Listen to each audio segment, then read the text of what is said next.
in Latin America and the Caribbean. To start this activity, we have the opening panel with Mr. Simone Secchine, Maria Jose Torres, Marcelo Pisani, and our colleague here from the ILO. We are going to give the floor first to Simone Cecchini. He is the director of the Salada Population Division of ICWAC. Thank you, Pamela, and dear Maria Jose Torres Macho. She is the resident coordination of the United Nations here in Chile. Dear Marcelo Pisani, he is the regional director for South America of the IOM. Francesco Carella, he is the specialist in labor migration and mobility of the ILO regional office in Lima. Dear members, participants, dear authorities, Mr. Ambassador from El Salvador, Vice Minister of Costa Rica, Paraguay, expert, and all those who follow us online. It is a pleasure to give you a warm welcome to this regional seminar on the contribution of international migration to sustainable development. In these 2 days, we will have a lot of opportunities for the discussion and dialogue on international migration, which is a theme that is acquiring in the region and in our countries a greater weight in the political discussion. This linked to the fact that all of our countries are impacted by migration, whether they are countries of origin, destination, or return country. And by data from statistics and surveys that provide information on the increase of migration flows. United Nations data tells us that in the year 2000, the number of people from Latin America and the Caribbean living outside the countries of origins were 25 million. By 2020, the number grew to 43 million, or 15% of migrant people. Also, as internal migration, immigration, in 2000, there was around 6 million people migrating, and by 2020, it's around 15 million. In the big destination of migrant people that are, it's still the United States, but we know that migration, intra-regional migration has increased, and many countries that didn't receive inbound migration are today receiving migration and are at the core of these migration flows.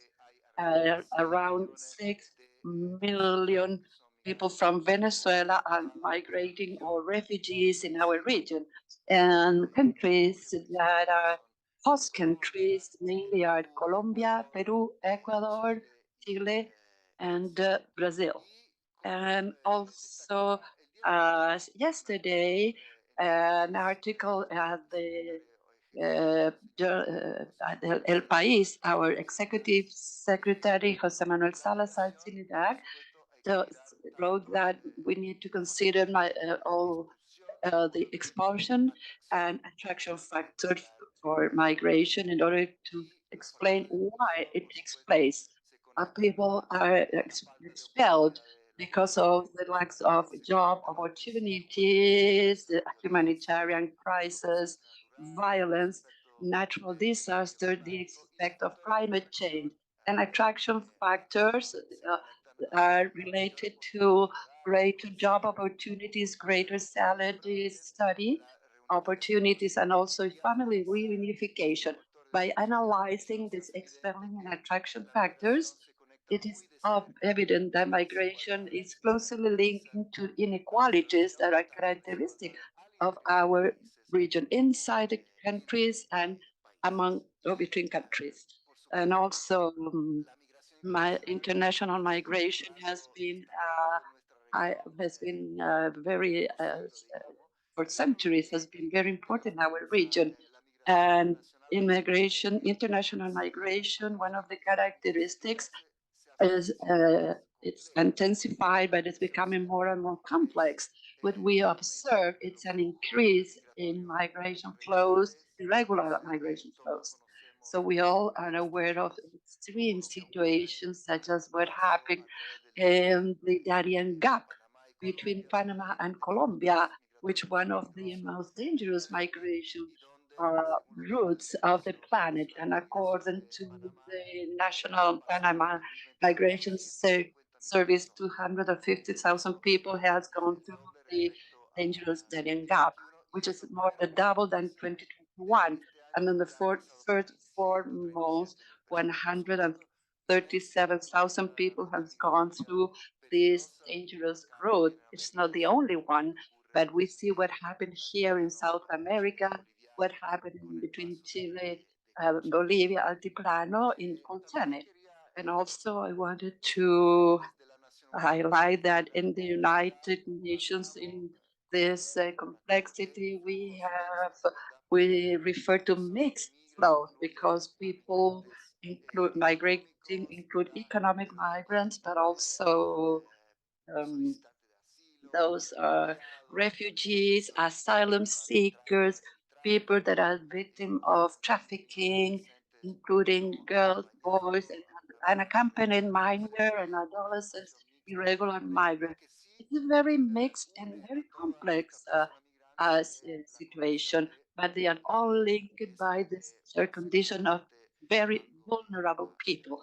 This is something that reunite all of them in this regional uh, seminar. We are going through the closing because the seminar is framed in the United Nations Development Account that we have um, organized at the CELADE Population Division of CELICLAC, thanks to the collaboration that those who are around here in this room. And a very important output has been studies of the contribution of migrant people to the development in different uh, fields, economic, social, demographic, and cultural fields. And in this sense, we need to stress that in our region, for many countries, migration is a need. And we know that region is aging rapidly, and some economic sectors there's a need of labor, agricultural sector, the care sector, and service sector. We also have seen the importance of the job migration labor force during the pandemic, when they were in the first line supporting the healthcare sector and delivery sector, and they made a great contribution.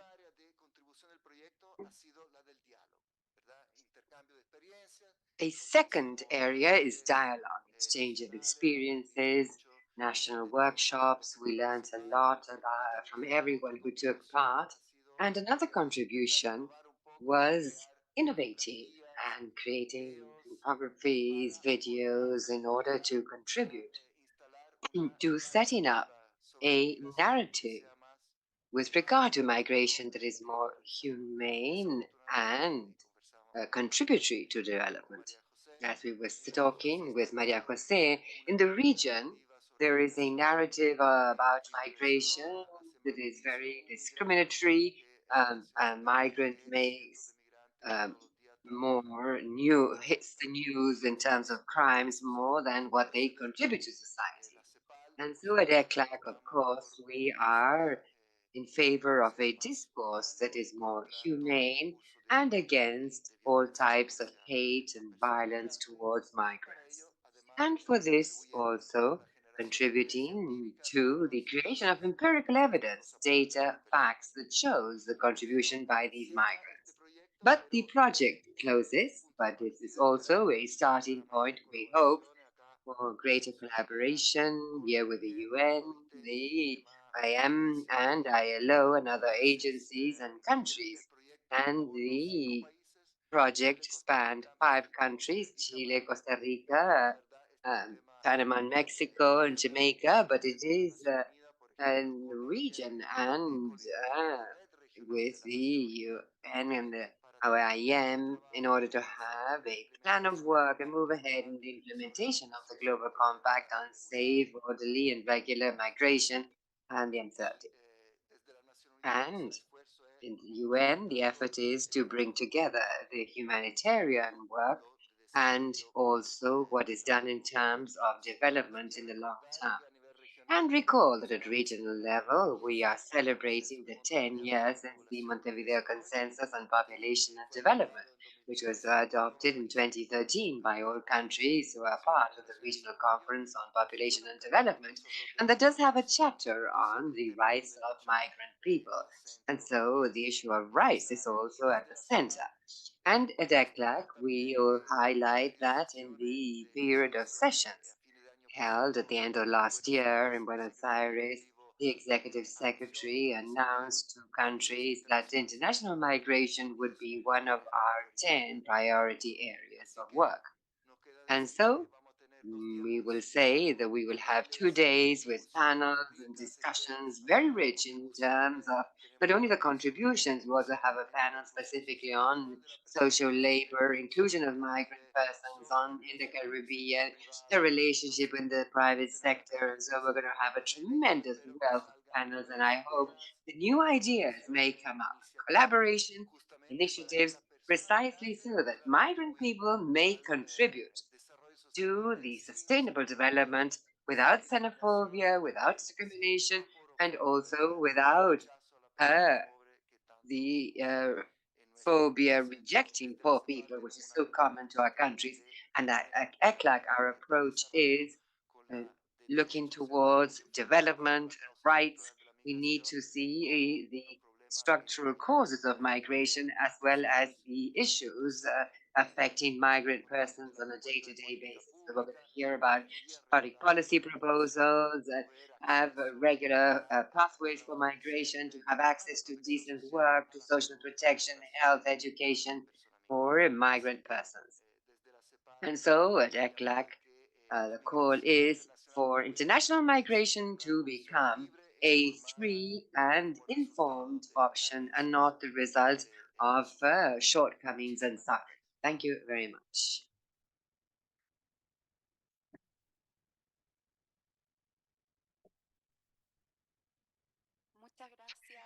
Thank you, Simone. And now I'd like to introduce Maria Jose Torres Macho, who is the resident coordinator of the UN system in Chile and a constant collaborator.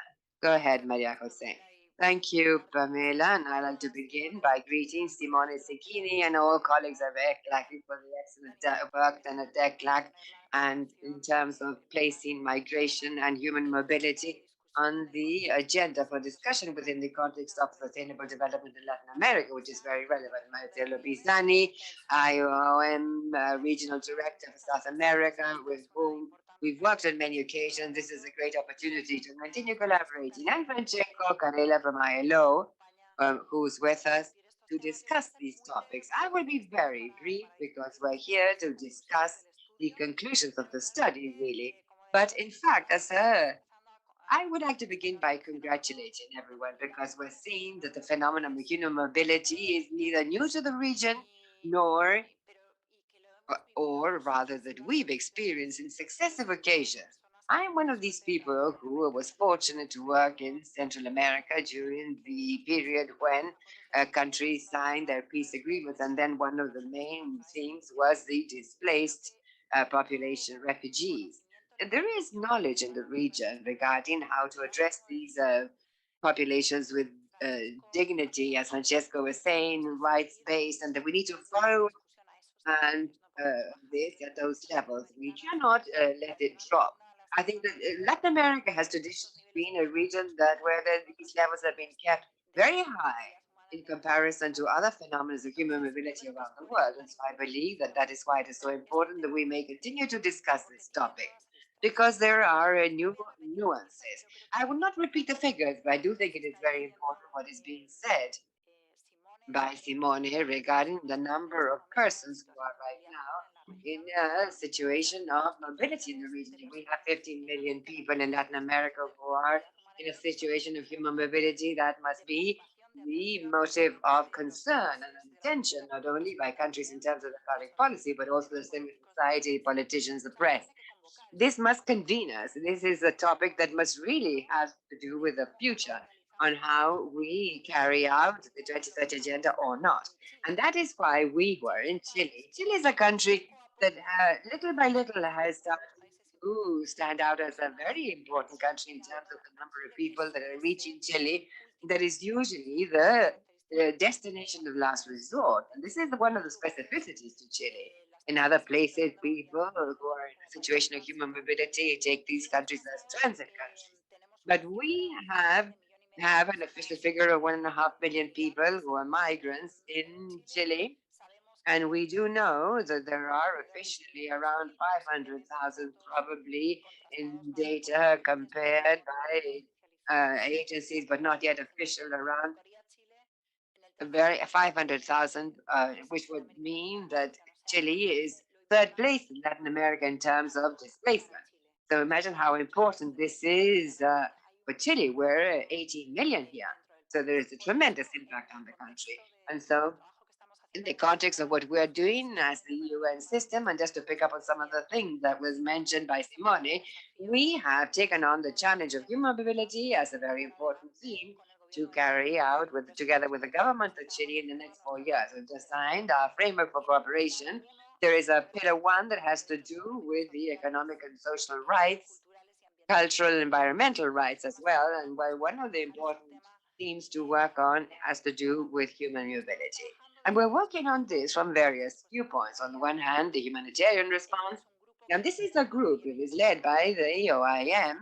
And there we are working on everything that has to do with emergency food, cash transfers, humanitarian transport, and efforts for family reunification, and a particular focus on girls, boys, and adolescents. And we cannot but insist on something that Simone mentioned. If we see vulnerability among all people in human mobility, where the situation is sharper, is in terms of the number of girls, boys, and adolescents that we're seeing not only arriving in Chile, but it is a phenomenon affecting the region.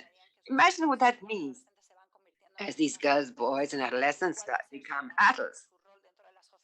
What will be their role in society? And so, either in Chile or their country of origin, we need to begin taking a look at the future. And this is, of course, something that is done in collaboration with the platform for the response to refugees and PR for UP, I think she said for Venezuelans. And also, in the case of UN Chile, we're working on social integration and cohesion, trying to return to this idea that this is done with a human rights approach, decent work, and trying to help people to achieve services, social protection, and also the people who are refugees and looking for shelter to have, as it was done in the municipality of Santiago. We did a joint program with the municipality of Mexico City, where an effort was made to integrate migrants and refugees in the space of downtown Santiago. Three UN agencies, ACNUR, OIM, and ILO, UNHCR, that is. And within the partner here in Mexico, as well as Santiago, this is giving rise to lessons learned and good practices subject to public policy in Chile. And also a lot of support work, and this is a more regional work, to everything that's being done in terms of regional processes, the South American Conference on Migration, as well as the Quito process right now led by Chile. And that is why it is so important that we may have this last seminar here. And I would like to conclude by mentioning that there are three very important themes that we are facing in Chile and that are very complex. One, challenge number one, communication. And this was also mentioned by Simone. The prevalent narrative on the situation of migrants and refugees is each day more a narrative relates to security. And it is very harmful and also in the measure that Chile and other countries can face the issue. It's difficult to speak about processes of integration and social cohesion if that is not resolved. And I think that that is what the study addresses. We need to show that the phenomenon is far too complex to be reduced as simply a nuance, because there is also an issue of criminality. And most of the migrants and refugees are also the subject of trafficking or victims. And second, we have faced a challenge in terms of looking for bridges, each time more bridges in the private sector. Because in fact, we're in countries such as Chile, where the population is aging and where there are sectors that have a demand, but the narrative is so strong that even regularization process or approaching the labor market are inhibited by contrary policies or approaches. And so there is an effort there that must be done together with the private sector, public sector, and the civil society to begin changing the narrative and beginning to open up spaces so that economic sectors that do require the support by migration, and we do know that there is an undoubted support, and the IMF also share data in that if Latin America wants to grow the labor market, needs to absorb that capacity of the migrant population. And the two last themes has to do with the location of SDGs and how the migrant population must see as a net contributor to that share of local territorial development that has a lot to do with what we were talking about, social cohesion. It is not in vain that the issue of migration and refugees has to do with it in the context of the SDG agenda, SDG 16, peace, democratic democracy and justice. And if we do not ensure that there is space in society that is totally open to these migrants and refugees, we necessarily will be finding societies that are moving closer and closer to conflict. So this is a joint challenge. And this has to do with development plans that have to do with the host uh, societies. We cannot minimize what this means for these populations, because often the number of people who are living in a place is double, for example, in the case of Ochani. And to complete, this is a challenge that we're starting to see. We need not to ignore that sometimes people want to go back to their countries of origin. In fact, what people want the more is to return home. Migration and refuge is maybe an last resource alternative, but I think what the people really want is to go back to their own countries. In this sense, this is why it's so important to make all regional efforts and the political effort underway, because to Venezuela or Colombia are the countries of origins. Any other country is so important that conditions in the countries of origin start to be normalized so people feel that they can go back. We have seen some group of Venezuelan people that are going back to their country. So I think this is important. What are the conditions of dignity and return to their countries? I think it's important to highlight.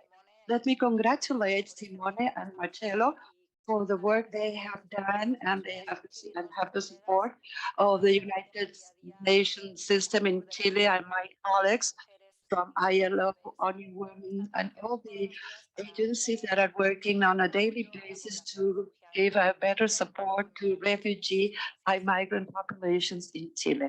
Thank you very much.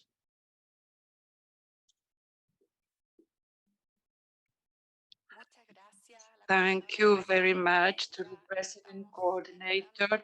We are starting in the discussion, and I will give the floor to Marcelo Pisane, IOM Regional Director from South America and our partner and permanent collaborator. The floor is yours, Marcelo. Good morning.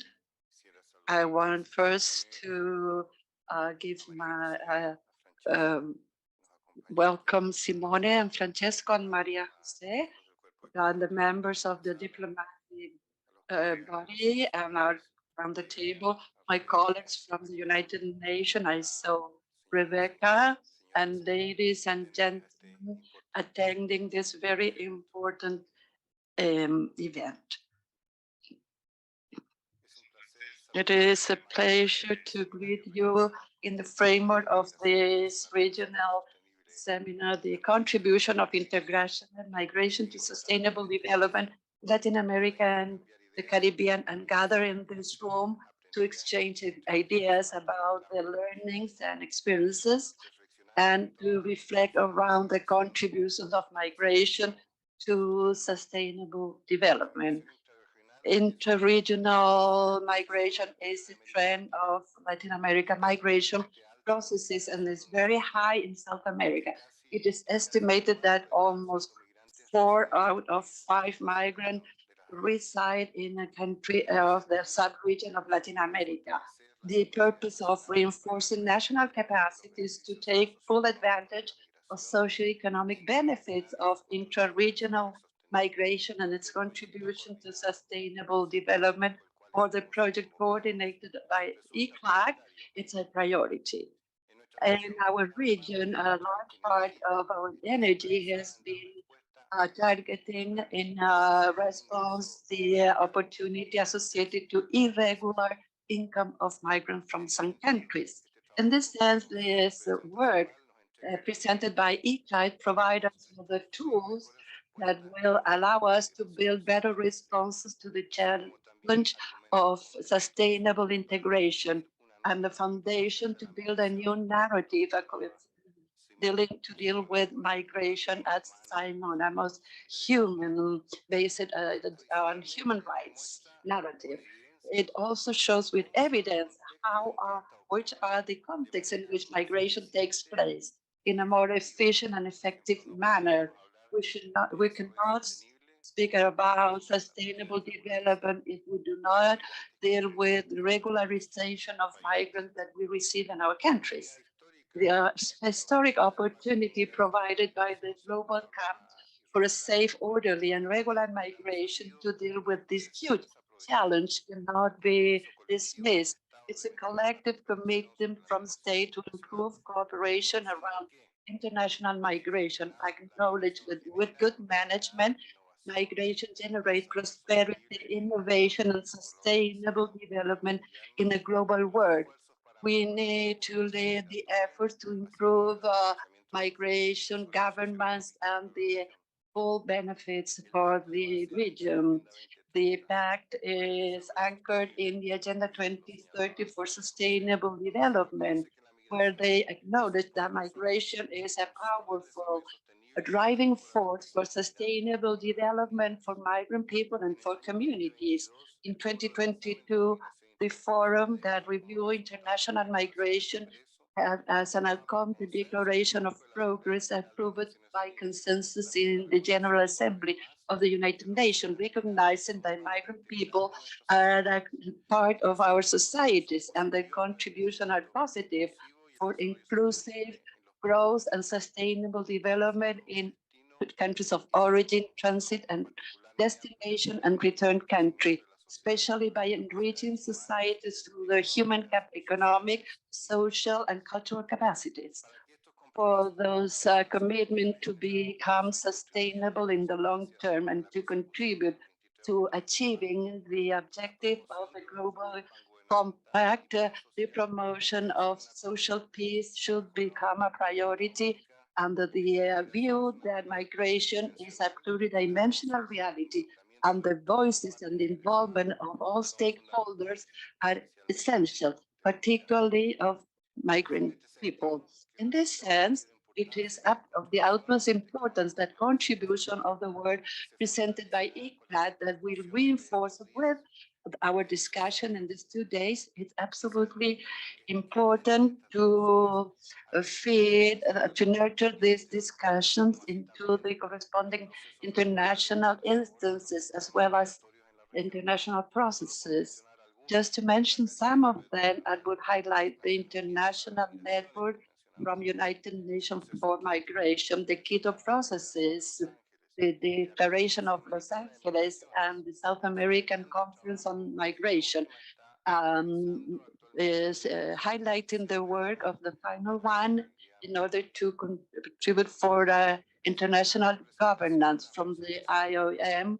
We are celebrate the contribution of private sectors, the United Nations system, the private sector, academia, and civil society to this regional seminar, providing the framework for a fruitful discussion on the contribution of migrants and their communities of origin to sustainable development in our region. We wish you that you have an excellent discussion and the debates this 2 days. Thank you. Thank you very much, Marcelo. And to complete with this opening, uh, I give the floor to Francisco Carella. He is the expert in people on the move of the IOM regional office in Peru. I say, oh yeah, sorry. It's, uh, thank you very much, Pamela. It's okay, Pamela. Thank you, and good morning to all of you. Simone Kekine, Ms. Director of CELADE at ICLAC, Maria Jose Torres, President Coordinator of the United Nations in Chile, Marcelo Pizzane, IOM Regional Director for South America, dear authorities, colleagues. It is a pleasure to be here in this opening panel and this 2 days of discussion of the seminar. I want, on behalf of International Labor Organization, to thank ICLAC and CELADE for inviting us and including us in the implementation of this project since its inception. And I want to congratulate CELADE for this very significant contributions of the project, especially the data that provided by the studies conducted within the framework of this project, the contribution to public discussion on migration at a time when, as was already mentioned, that it is a time in where the public debate in the media around migration focus too much in the negative aspect of migration. It's very important that we have data and analysis that would allow us to stress that migrant people also contribute to economies and to societies. What we see in the studies, it's the study conducted by CELADE, is that they provide updated data for the post-pandemic time of some situations that from the ILO we have already observed within the framework of a project that we did with the OECD in 2016, 2018 around contribution of migrant people to developing countries. And it was a comprehensive or a global project in Latin America, but Costa Rica, Argentina, and the Dominican Republic participated. And we were able to see that migrants did contribute more to economies than what they rest. And from this, from ECLAG, we can have updated data that confirm the trends, but now post-pandemic. As Simona said, for ILO, migration and people on the move, we focus on development and focus on the rights and approach on the rights. We see migration from the point of view of decent work, which is at the heart of our mandate. Decent work as a tool that allows migration when it takes place would not be because of an obligation, a lack of opportunity, but by a choice of people that also a decent job, a decent work for those already migrating as a tool to ensure a good socioeconomic insertion of migrants and refugees, and also to ensure social cohesion in the host communities, because sometimes migrants and refugees reach communities where people, those living, have already are enduring lack of decent work and lack of socioeconomic integration. And by highlighting also that decent work is some elements of decent work are reflected in different objectives of the Global Compact for Safe, Orderly, and Regular Migration. And in order to maximize the contribution of migration and migrant people to development, some objectives for SDGs mention specifically the matter of decent work in a context of migration. SDG 8 on economic work, economic development, and decent work. Target 8.8 refers specifically to the importance of protecting labor rights of all uh, workers, including women, migrant, and all migrant. And I hope that this today we can be able to deal or discuss the issue of gender, because migrant women are impacted in a different way during the migration process, which has an impact on development. SDG 10 Target 10.7, ILO is the custodian of an indicator on the cost of hiring migrants, and indicator 7.1071, when we see that migrants pay commissions sometimes and expenses or contacting and hiring expenses to reach their country, their job that deduct a lot of capital that could be invested in social development, in economic development. So we are trying and measure progress made to eliminating those commissions for associated costs in hiring commissions. And if we can make progress on those points, we will be making progress on the contribution of migrants and refugees to sustainable development in the region. As I said in the beginning, it is a pleasure to be working with this project, and I'm really excited to participate in these 2 days and the final days of the project to listen, to learn, advance with all of you through in these 2 days.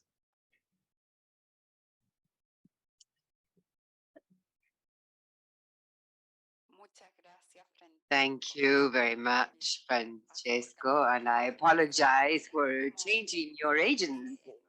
But, well, I have many things in my head. Yes, I have both the OIM and the ILO in my heart. I get confused. Now, so now we will end this initial opening panel and now get into the themes of a seminar: contributions, narratives, inclusion, human rights, and so on. And so we have 2 long and intense days ahead, and we're hoping to make the most of this. And so I thank our colleagues and now prepare for the next panel on the contributions of migrants to sustainable development. We will move straight on. We have here our colleagues from CELAVE who have been working on the project. And so to begin, I would like to recognize Zulma Sosa, who is the coordination of the Population and Development Division at CELAVE. Population Division, ECLAC, and who has been leading the process. Go ahead, Zulma. Thank you, Pamela, and good morning, everyone. It is a pleasure to welcome you here, especially those of you coming from different parts of the region and traveled all the way to Santiago, and of course, those who are with us uh, locally here, authority in the opening panel. So we thank you, everyone who is with us at the seminar. The truth is that it is a matter of great satisfaction for us as a team at CELAVE, the population division of ECLAC, to be ending the project. It's taken us just over 2.5 years, really, to implement. And that, of course, coincided with the first 2 years of the pandemic. So, a major challenge for us to try and implement these activities that had been foreseen in the framework of the project. But that fortunately, we've reached a safe harbor. And so now I would like to provide a context on the origin of the project, how it came about, and especially highlight that, as was well pointed out here by our director Simone Tigini, ECLAC has a wealth of experience, very broad and long-standing in terms of the themes related to international migration in Latin America and the Caribbean, and that this has allowed it to make germinal proposals within the framework of productive transformation initially, transiting towards globalization and development and equality. Above all, promoting inclusion and non discrimination, focusing on gender equality and also ethnic and racial equality. And in this sense, ECLAC has also been a pioneer in establishing a direct connection and providing evidence between human mobility and sustainable development. And that precisely addresses the various vulnerabilities of migrants in the different stage of the process, in the departure, transit, destination, return, and always with this positive narrative. The approach of how to promote social inclusion, labor inclusion, and access to social protection. This has been the framework for the work that has been conducted by ECNAC, and that has precisely led to the presentation and then the uh, unfolding of this project that, of course, aims to strengthen the capacities of national authorities, above all, in selected countries of Latin America and the Caribbean, in order to formulate policies and plans for development based on evidence. And this evidence is precisely what allows a better understanding, on the one hand, of the benefits, social, economic, and cultural, made by migrant persons to develop, not only to the host countries, but also their countries of origin. And this framework of work, although was focused in 5 selected countries, the expectations are that the good practices that have been developed, lessons learned, and also technical materials produced during the implementation may be shared and used by other countries of the region and also from outside the region. This has been the framework of this work, and that now we will try to share with you via a video with the main actors in terms of the key messages obtained based on the studies carried out, and also the workshops and space for reflection and discussion that we've been able to share in these 5 countries. And then, based on that, afterwards, move on to the outcomes in a more detailed manner. And this will be done by my colleagues. And so, first of all, I would like to share with you a short video that attempts to sum up the main conclusions and outcomes of our work. Thank you. Go ahead.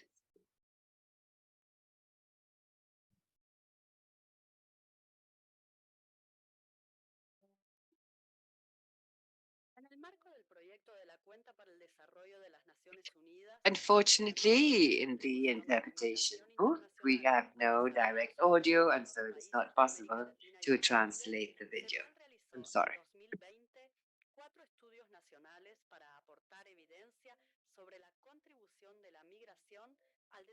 sostenible en países seleccionados de América Latina y el Caribe, Chile, México, Perú y Costa Rica, agregando en 2023 Jamaica.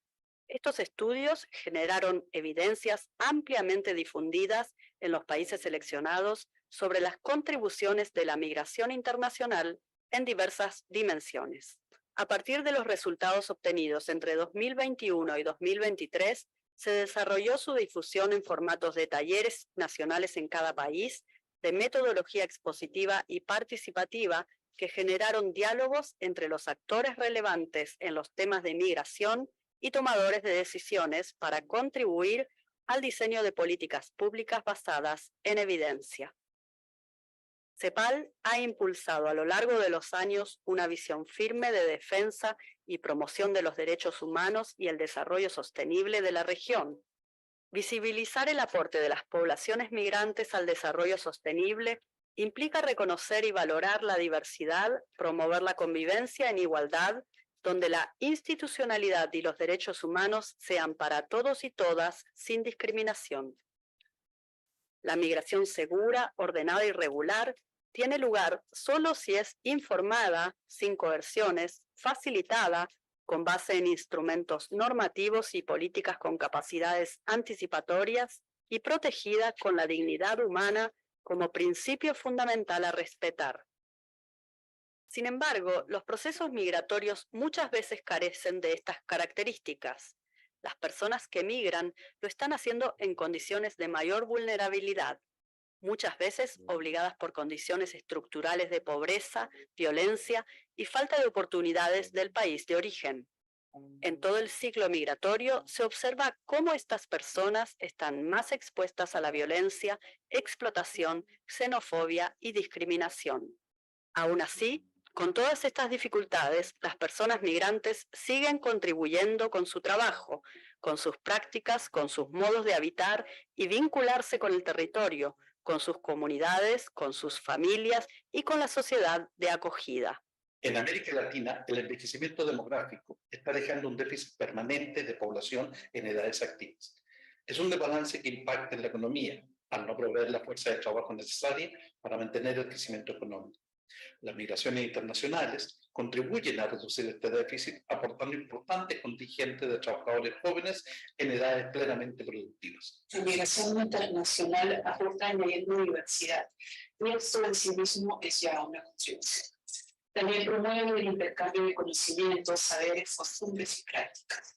Además, posibilita la integración social a través de la interacción por el interior de la comunidad local. En particular, yo quisiera referirme a la alianza de UNESCO y CEPAL con el fin de elaborar un estudio que permita visibilizar cuál es el aporte de la cultura en la construcción de caminos de integración socioeconómica entre comunidades de refugiados y migrantes y comunidades de acogida.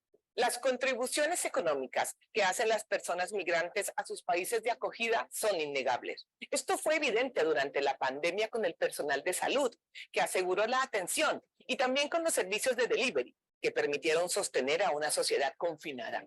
No obstante, hay temas en los que hay una agenda pendiente, como el caso de las mujeres migrantes en las cadenas de cuidado. Pocas veces los países hacen referencia a los desafíos en la integración de las personas migrantes, siendo que para Costa Rica el desafío más importante es cómo promover una mayor regularización migratoria y disminuir la brecha social en torno a la irregularidad y a la dificultad de acceder a los servicios esenciales. Aún reconociendo la contribución que hacen las personas migrantes, persisten una serie de desafíos relacionados con la desigualdad, la violencia, la explotación, la xenofobia, que se acentúan cuando las personas migran en condiciones de vulnerabilidad y de irregularidad. Para enfrentar todos To face all these challenges at ECLAC, what we recommend is promoting a greater coordination and cooperation among countries with co-responsibility towards migration. You also need to have new narratives that make visible the contributions by migration to offset the criminalization discourse. Have legislation promoting regularization with a rights and development-based approach and in line with international tools. And lastly, what we want is to improve the production and use of data on international migration in order to have better tools and evidence to design public policy promoting the contribution by migrants to development.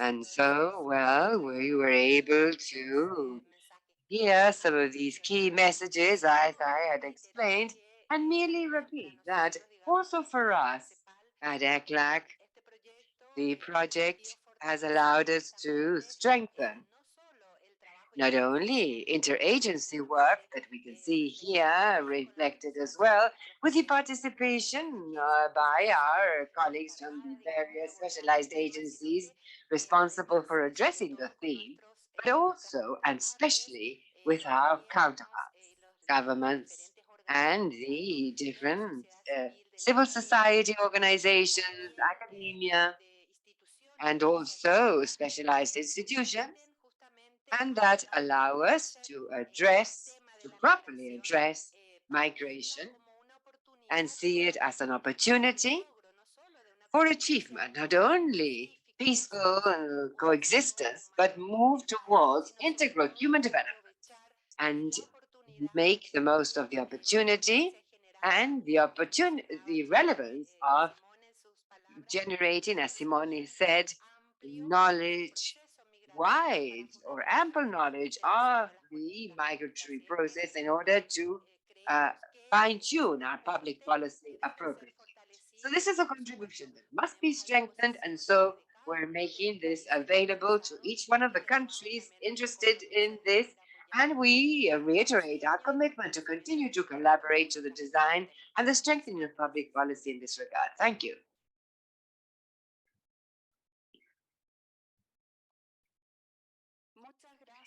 Thank you very much, Zulma. And now we will connect to Jorge Martinez Salave.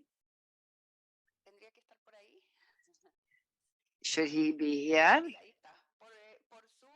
Yes, he's with us via Zoom to briefly speak about the conceptual framework on the contributions of migration and its link to sustainable development. Go ahead, Jorge. Good morning to all of you, dear colleagues, dear friends. I am here exceptionally. I'm looking for my presentation. I can find it, but essentially, it's as a complement to what has been discussed in the room.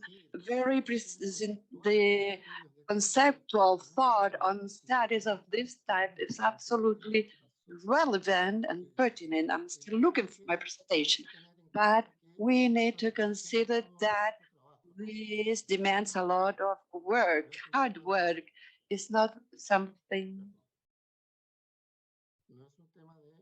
it is not a topic. I will go on talking because I can put my presentation. There's a lot of thoughts about that.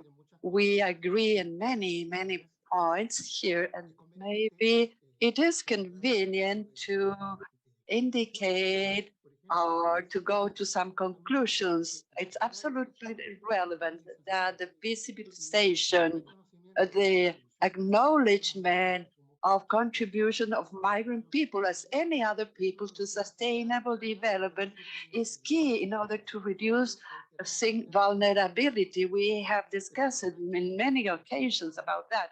But what we have here is the way to deal with these very negative situations that we are facing, even if some people already said that there is a contribution.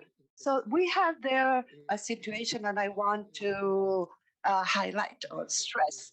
In the case of a conceptual thought, the idea is not only the analytical position per se, but also to deal with the efficiency using a combined methodology that will solve quantitative evidence and the more qualitative evidence that has been less discussed or worked, at least in policies.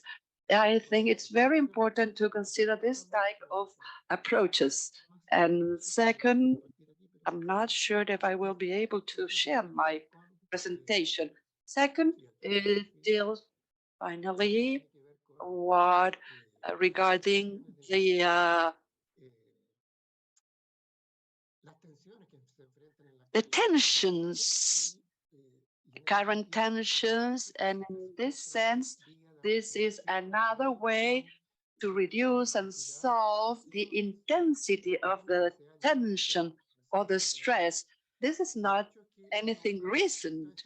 And this also we need to address the point of cost benefit. We should acknowledge the problem of cost from public policies, but put in the right place, and that deals better with benefit and the ethical fact that we are talking about people, that then also topics that are not strictly related to the economic cost. For instance, something that these are the arguments or are not consolidated because they lack arguments and evidence. And the other extreme, remittances, has always been an issue. But we need to be very careful about that. But at a given point, there was a discourse about, a speech about our development age, and it's still under discussion. You already mentioned this idea that we have a regional and international architect to grow migration, not opposing migration, and the idea of the new narrative, which is very positive human view of migration processes in a comprehensive way. There you have the complementary approaches and the quantitative and qualitative evidence as a huge topic for public policies and social research. And these are methodologies that can be updated and perfected. And so we can generate information which is considered as closer times. It is not possible today to have information from the recent months or this recent or last year. And so I congratulate people that visited me that indicated that I have updated recent information from some years ago. This is very important. If a structure change, okay, we can really discuss this. Back to the methodology, Pamela, I'm going to close, so don't worry about that. Constructing strategic indicator for quantitative approach, it is important to assess the impact in the fields of demography, labor, economy that complement themselves but go hand in hand, but they have national specificities, or when construction indicated according to the available sources, the quality and timing. I think that it's important, and delegations from countries and authorities around in the meeting can may consider that this is an ongoing work. In the case of Chile, that was mentioned because of the discussion that are taking place in our country, but also Chile provided greater information, and my recognition to Alejandro Canales. In the demographic field, Chile is an aging country. We can see a noticeable, irreversible drop of natural growth, but net migration, it's going up, upwards. So at the left, the graph, it's important, is the contribution of net migration to the growth of the Chilean population. More than a third it's also the proportion has also been identified in other countries such as Germany, Australia, Israel, and the US that have a very high rate of migrant population. In the case of labor deficit, as was already mentioned, there is an issue. If you analyze the evolution of labor, it was satisfied or completed first with the local native population, but the indispensable complement was generated by migrant population. The information is from some years back. It needs to be updated, but it is a significant issue. The fact that the fact of identifying contribution, it's in the case of the number of migrant laborers, in 2017, it continued to expand. Maybe it was a small decrease in this recent 3-year the expansion. We see that are significant groups of labor for migrant laborers that are generated a significant percent rate of or uh, rate of the labor. In the case of Chile, it is important, or share of the labor.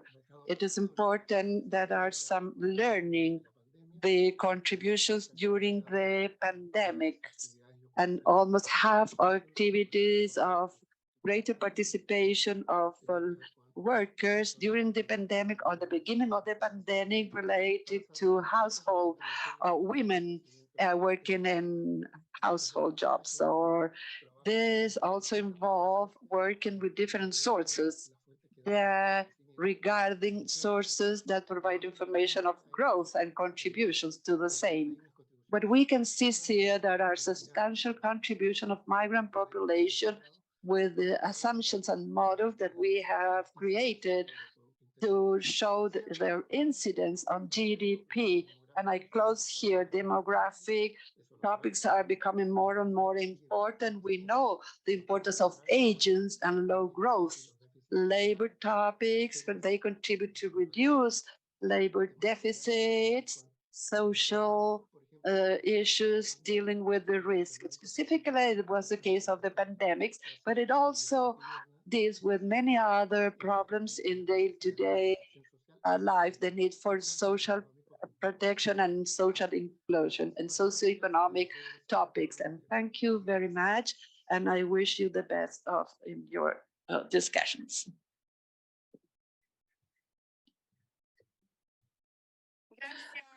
Thank you, Jorge. He has shown some of the topics that will be addressed in the next presentation and during the rest of this seminar, the different dimension of the contribution to migration. Veronica Cano from CELADE. The floor is yours. Thank you, Pamela. Yes. Good morning to all attendees. I'm very happy to be here today at the conclusion of the project. It has been a wonderful project. We have put a lot of effort and work and a lot of activities, and Sulma already mentioned. I have the great challenge to be able to present this thing that may sound like the comparative evidence of the contributions of migration to sustainable development, that are the efforts that can be based on the study that you already know, the contributions of migration to sustainable development. From the study and the activities, national workshop that follow this mixed methodology that has a part of presentation but also participation, we will able to gather all this information from people that design public policies in order to include this in this new document that we are going to compete. We are in the editing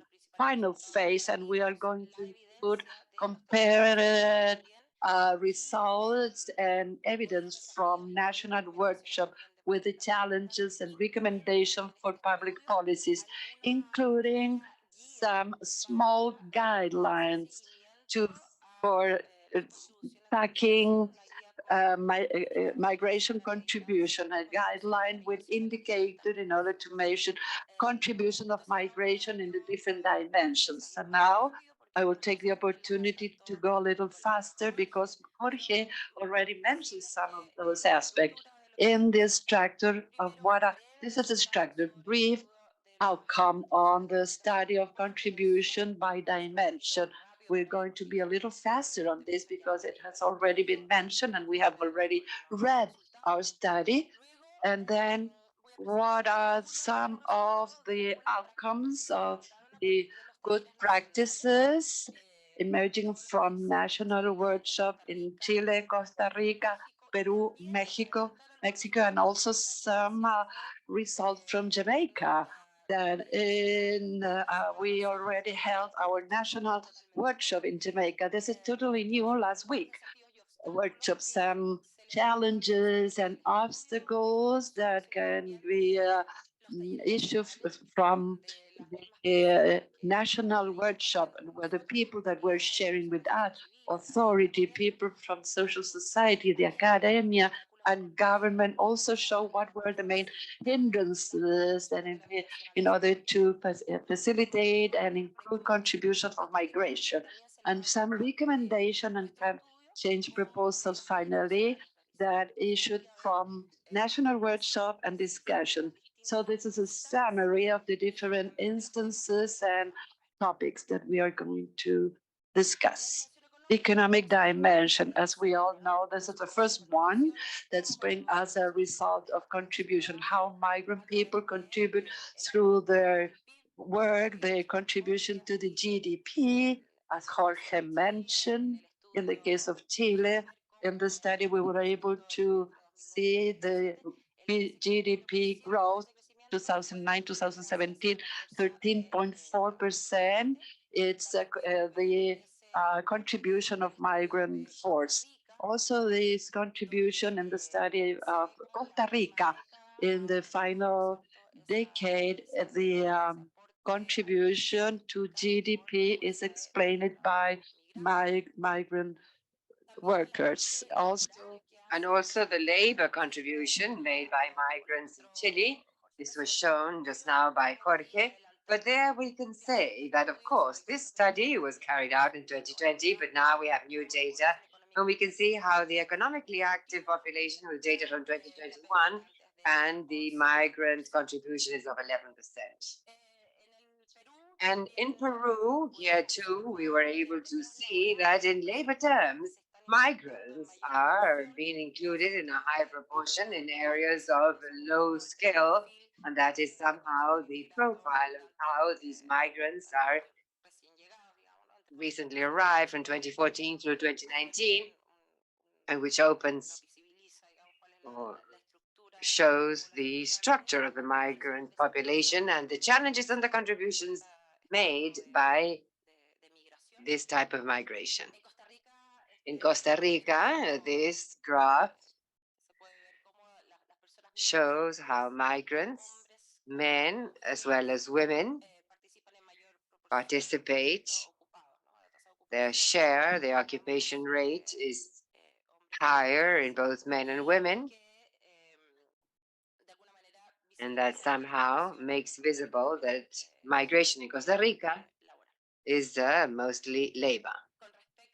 And then, with regard to labor contributions, in the study, we saw how the returned migrants back to Peru, 58.2%, obtained some type of higher education. 97.9% of the population returned to live in a populated center in urban areas of the returning population, age 14 and over. 73.9% was economically active, and the PEA universe, 94.5% was occupied. And then the was returned in Mexico. Our authors were able to observe how migrants, those who returned, are included in sectors such as agriculture, industry, and construction. As a rule, or mostly men, young, and with low levels of schooling. The remittances, also mentioned by Jorge, remittances are always seen as a major contribution to the development of countries, but we should point out that the amounts are often small, many transactions, each one for a small amount, and that often do not allow organizing family life, and the amounts are often intermittent, but in macro terms do have an impact on the economy. In Mexico, we see how in certain sectors, especially in certain states, these remittances are focused, and there, in those municipalities, they do lead to a change in the practices in terms of consumption and the well-being of households, and that is relevant. Also in Jamaica, we were able to see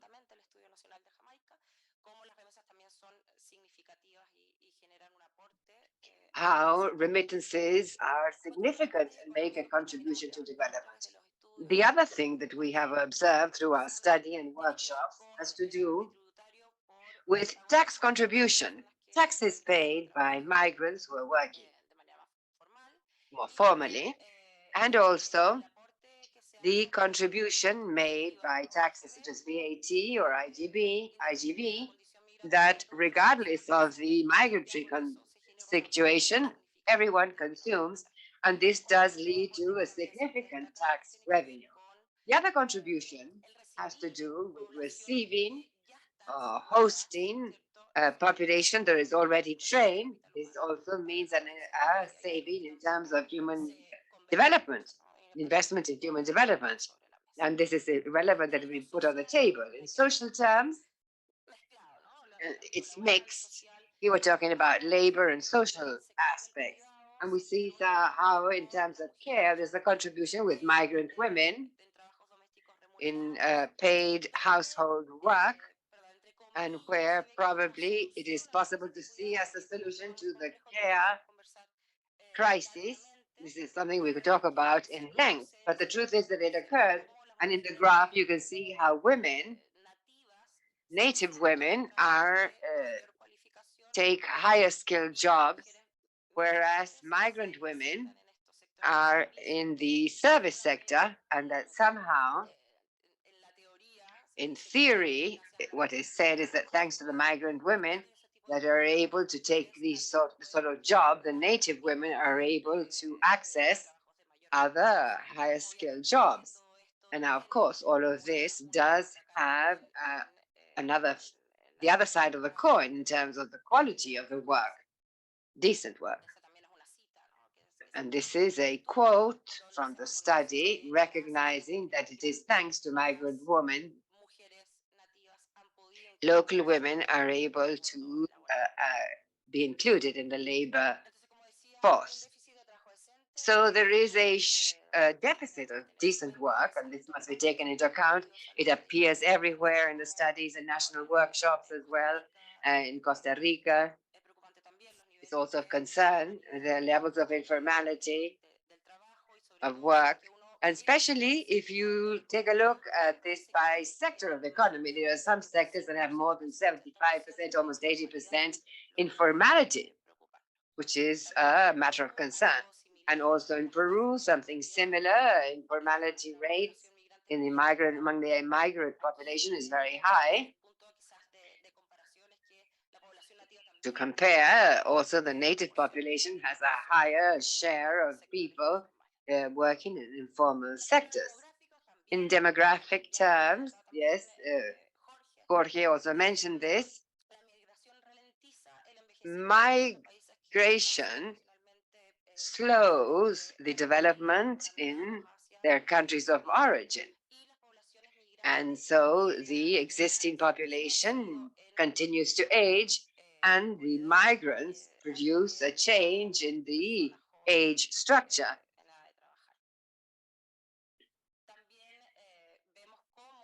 We also see how the arrival of migrants, especially in the case of Costa Rica and Chile, how this helps to revitalize the birth rate, also on account the characteristics of the migrant women arriving in the country. And this speaks of the same thing in Chile. In these 4 years, in the absence of immigration, births in Chile would have fallen by 16%. However, on account of the effect of migration, birth rate came down only 12.7% in that same period. Now, this, of course, must be discussed because in the long run, probably this is not sustainable over time. This is merely a snapshot. It contributes to demographic growth. We see in Chile from 2010 to 2020, migration contributed 35.2% of total population growth. And we must see what is the impact of the growth, that although it does contribute in terms of labor, we must take a look at the other impacts. In cultural terms, as we saw in the video, persons who also contributed qualitatively in our study and the people taking part in the national workshops, the first what they say is that diversity is a contribution in itself and invites us to open up as a society.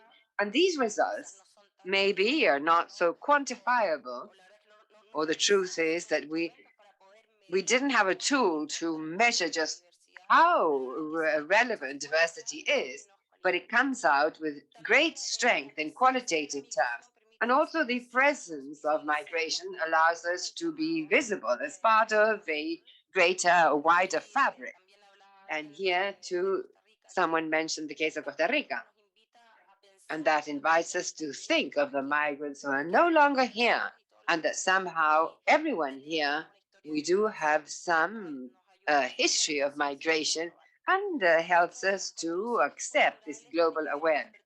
Another thing has to do with the opening up of new ways of thinking, new practices, new ways of conceiving work. And this goes permeating society in a silent manner that is difficult to quantify, but does change our imagery and our ways of addressing and behaving in different levels. There's also mention of the contribution made by binational families. We also speak as a dichotomy or migrants, but the thing is, over time, the nationals begin creating mixed families, and this leads to a new socialization that must be measured in order to see how this is made visible with data, and not merely as something that we observe based on qualitative matters. The contribution by local economies comes up, the qualitative aspect, how migrants revitalize in different spaces, religion, schools, community organizations, and how practices have impregnated new ways of relating, of inhabiting the territory. And of course, here, including the coexistence, good practices, and that could be mentioned based on our national workshops and highlighting some specific ones. If there are people from these countries that are hearing us or in the room, it is interesting to see what people think, those who live in these countries, the authorities, what they rescue as good practices in order to facilitate the contribution by migration to development. In Mexico, for example, it was said that there's an improved remittance performance through electronic means, also the updated migration data portal. In Peru, studies on human mobility by the INEI that made it possible to generate statistical records and evidence, as well as to make the situation of migrants in the country more visible. Also, the use of innovative instruments by the institution. And in Jamaica, tracking of Jamaicans migrating to major destination countries through social and economic surveys and recognizing strong empirical evidence to support policy and measure the contributions of migration. And then, in terms of norms, policies, and programs, in Costa Rica, there's an existence of the National Integration Plan and the Comprehensive Migration Policy, specific programs to support migrant women, such as the support program for migrant women in the canton of Yupala, Costa Rica. In Peru, strategies for migration regulation by the National Superintendents of Migration, creation of the National Migration Council, the Social Migration Fund, and the National Fund Against Trafficking in Persons, and the recognition of cross-border workers by law. Lima learns and health strategies to include migrants that previously were not included under the health system, to include them. And then in Mexico, documents for migrants, study programs, exchange or employment programs focus on the integration of Mexican population abroad, the returning population and migrant students, generation of policies to create employment for migrants. In Jamaica, the legislative framework to protect victims of trafficking, and another thing, the National Population and Sustainable Development Policy, International Migration and Action Programs, assistance for the reintegration of returned migrants into society, and the protection of migrants, the system in place to protect them and ensure that their rights are not violated. In terms of institutional coordination, in Mexico, training of government officials by the Ministry of Interior to adopt a multi-stakeholder and multi-sectoral methodology, and in Peru, identified as good practice by the central government in various international agreements on migration issues. And in Jamaica, the adoption of regional and international agreements, travel facility for skilled persons, political will, interagency collaboration, the multi-sectoral migration group, public sector institutional framework, the integrated systems, coherence of the policy, ongoing consultation, and consistent approach, and the diaspora engagement comes up a lot. In terms of narratives, the communication campaigns to give visibility to migrants and their contribution to development. In Peru, through the spots and soap operas, a greater citizen empathy towards the migrant population. And in Costa Rica, one thing that came up a lot was the provision of information on immigration procedures, a bus driven by migration officials that brings information and services to the Costa Rica-Panama border region. And in Chile, the UNHCR, Initiative Journalism Without Labels. In terms of challenges and obstacles, we see how, in terms of labor, there are different challenges and obstacles we see not only in the study, but also the national workshops. Still, informality is still a big challenge.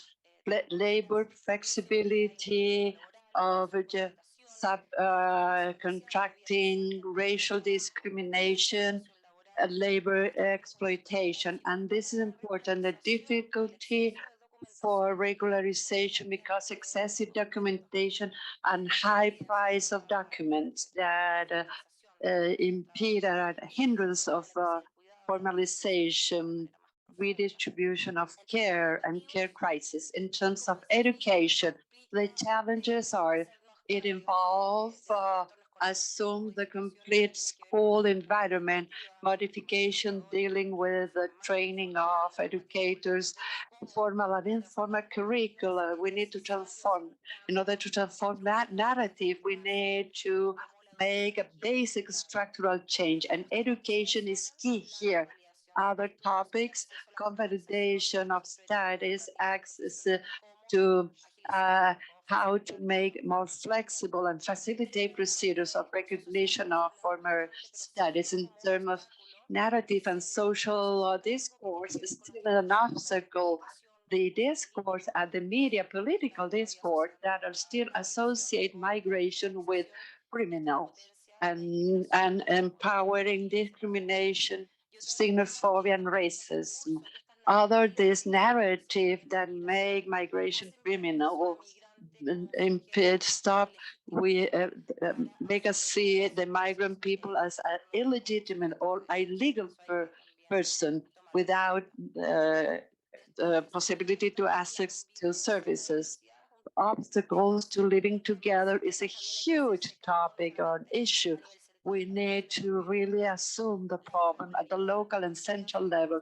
Irregularity is a factor of lack of legitimacy of migrant persons.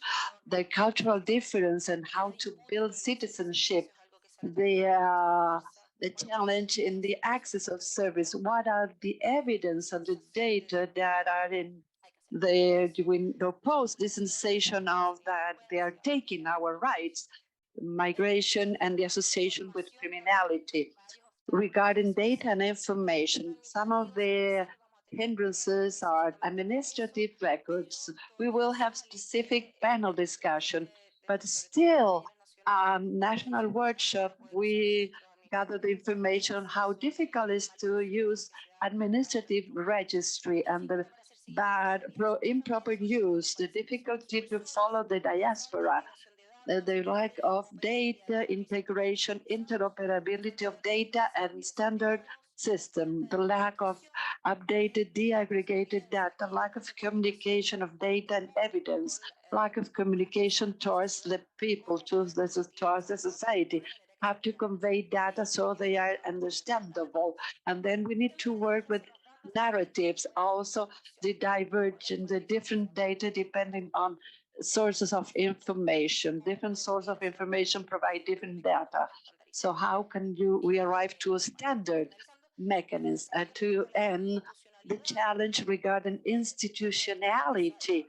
One of the one of the main topics is to oversight the effects of migration policy, how the policies are impacting living together, administrative turnover, that it's an obstacle, the continuity of policy. How can we generate policies that are more at state level? Lack of linkage between international agreement, executive power, and local government, how we coordinate among us in order to all of us to have follow the same line of governance, recommendation and proposals for change very rapidly in terms of governance to reinforce multi-level governance, to establish clear responsibilities to ensure the continuity of migration policies, legislation to include the human rights approach to move towards a vision of protecting migrant system and facilitate regularization, which is key to overcome many of the challenges. International coordination to have a regional view and acknowledge the interdependence of countries in terms of local development. It's very strong topic discussed in local national workshop to develop policies with local content, favoring the development of communities so people are not forced to migrate. And when they do that, it's because of there's a free choice. And we need to invest in local development in order to avoid as much as possible migration.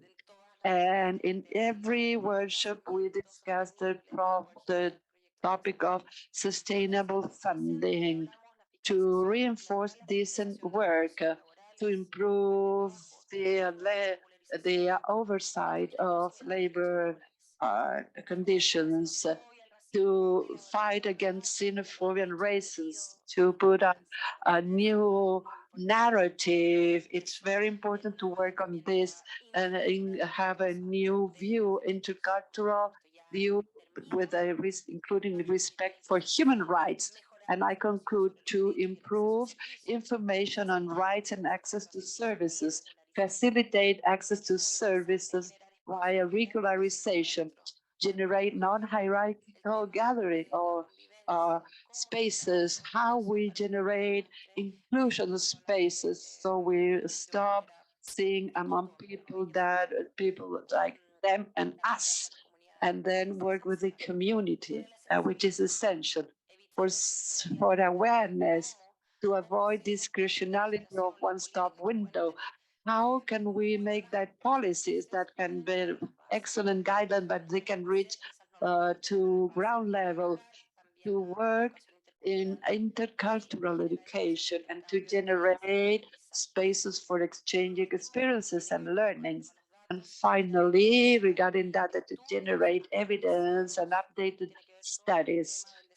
Here we include the challenge with data, characterization of local realities and needs in order to generate policies that do have a real impact on migrant and also native population, generate new methodologies and new how can we do in order to have to better use the already existing data and also to generate new data.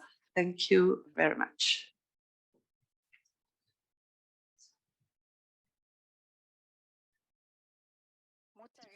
Thank you very much, Veronica.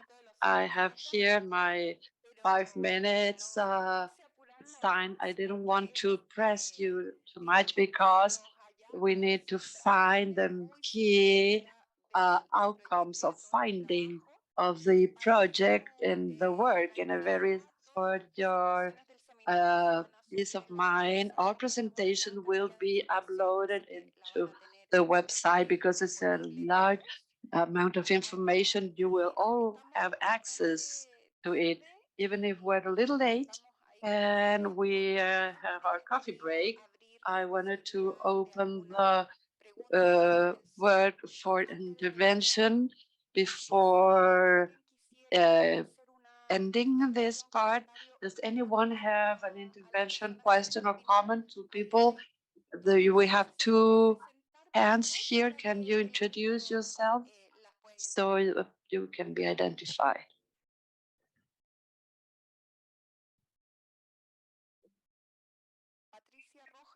Patricia Rojas, you're not using the microphone. Can you please go closer to the microphone for the translation for the interpreters?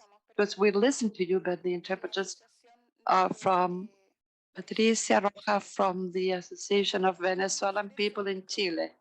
You can use that microphone, Patricia. Yes, my question too, in the sense that the work with decision makers, particularly the lawmakers. Every time that I attend a seminar or discussion on migration, I never see, I don't know if they are invited and they do not attend or they are not being invited, decision makers, deputies and senators, because at least in Chile, these are the people that we need to be aware the problem. And it's very surprising to me that we are not discussing with this type of people. That is my question. Are we reaching lawmakers, particularly with hard evidence in these spaces? Are we not doing this, or it's so people are not attending because they are not interested? Thank you very much, Patricia. I think that here, another question. Good morning, Janet Alonso. I am a councilwoman from Lima municipality. I represent the mayor of Lima, Rafael Lopez Aliaga. We understand that Venezuelan migration is very positive because they contribute with the labor force. But the problem that we have is crime. We have sicarios or crime by order. In Peru, where ladies have been murdered. There are 16 years old girls have been murdered. This is one of the main issues that we have today, and the fear that we can become, that we are vulnerable to the attacks, for criminal attacks. In Peru, we have those windshield cleaners that are from Venezuela. So we are driving our car and they start cleaning the windshield, and we need to give them money, otherwise they will attack us. Sometimes they have attacked Peruvian people because we don't give them a soul, a peso. This is a very sensitive problem that we are experiencing in Peru. Maybe in other parts of the region, they all are experiencing the same problem. Thank you for the two questions. And first, I'm going to over to Sulma and then Veronica. I thank you for the question. The question to the person from Venezuela on the involvement of the limitation or the invitation to lawmakers in this project specifically. They were we included the three powers, representative from the three powers, the state public officers from the executive power, ministry, and institutions that work on migration governance. And also in the case of the judiciary, we also held a very interesting seminar here, and we are accompanied here by our representative, we call the Corporation of the Judicial Assistance. And it was very important, this seminar that we held with officers of this institution. In the case of the legislative power, we invited them to national workshop to representatives from the deputies or the law chamber or advisors to lawmakers that were directly with them, but also what we experienced, what we noticed that indeed, in the case of Chile, in the national workshop that was held virtually, we have two people participating from the legislative, and these are the people that are already evangelized with this topic. But it's important to continue to reinforce this link. And this is why we said that this project, the 2.5 years, are like the starters in terms of approach and awareness, but then we need to reinforce and follow up, and also the big sector that it was included and considered, and we hope that we will have, is the media. Media are key to position this narrative, and also by linking it with the comment of our colleague from Peru that associate international migration with crime. To the criminalization of the negative stereotype without ignoring that, that is nevertheless the major work ahead. We need to differentiate things. What has to do with security, which is, of course, the responsibility of the state to safeguard that. But in that sense, we must also consider that we cannot put everyone into the same bag, as we say colloquially, and we must differentiate this and implement policies that are appropriate in order to address that sort of challenge in different countries. So our commitment as ECLAC and also the agencies that are here with us the OIM, ILO, UNHCR, and all UN agencies adhere is to work in a coordinated manner in order to strengthen this work, which is really for everyone. Thank you, and I now hand over to Veronica for the second question. Yes, I just like to add to that. Of course, I agree fully with Sulma and what was said by our colleague from Peru. Without ignoring these themes that are difficult, hard, and real, maybe in these presentations you feel that we're talking only about the positive aspects of migration, but there are challenges, yes. There are challenges that in the way people feel, this is very naturally associated. For example, delinquency and criminalization when the nationality of the person who commits the crime is a migrant. But also, joining what Sulma said, we must make a distinction. This is a security issue. Same as you could also speak about unemployment, informality, all of these are social matters that must be worked on with the depth and the complexity that is required from where each one is. We as an agency also need to separate the waters to see the phenomenon more clearly and make a distinction. What is a social issue? It has to do with security, delinquency, the causes, and how to work on this through integration. All of these things that I mentioned in my presentation. But also, we must make a distinction. It is essential to make a distinction. These sort of situations that are very serious, are painful, and they must be addressed. And not only say this has only to do with migration, but delinquency is also brought about on account of other causes. Thank you, Veronica. And so now the coordinator, Maria Jose Torres Alonso, has the floor. Yes, I would like to resume the comment by the colleague from the organizations from Venezuela. I think you're absolutely right. I think in the concrete case of Chile, this requires work with the legislators, deputies, and senators. And I think that what this study, these case studies, allows us to have the evidence to have a conversation. So I would like to assure you that as part of the work done by the human mobility group and that we're working together with UNHCR and as well as OIM, we are going to see how we can use these results to go further.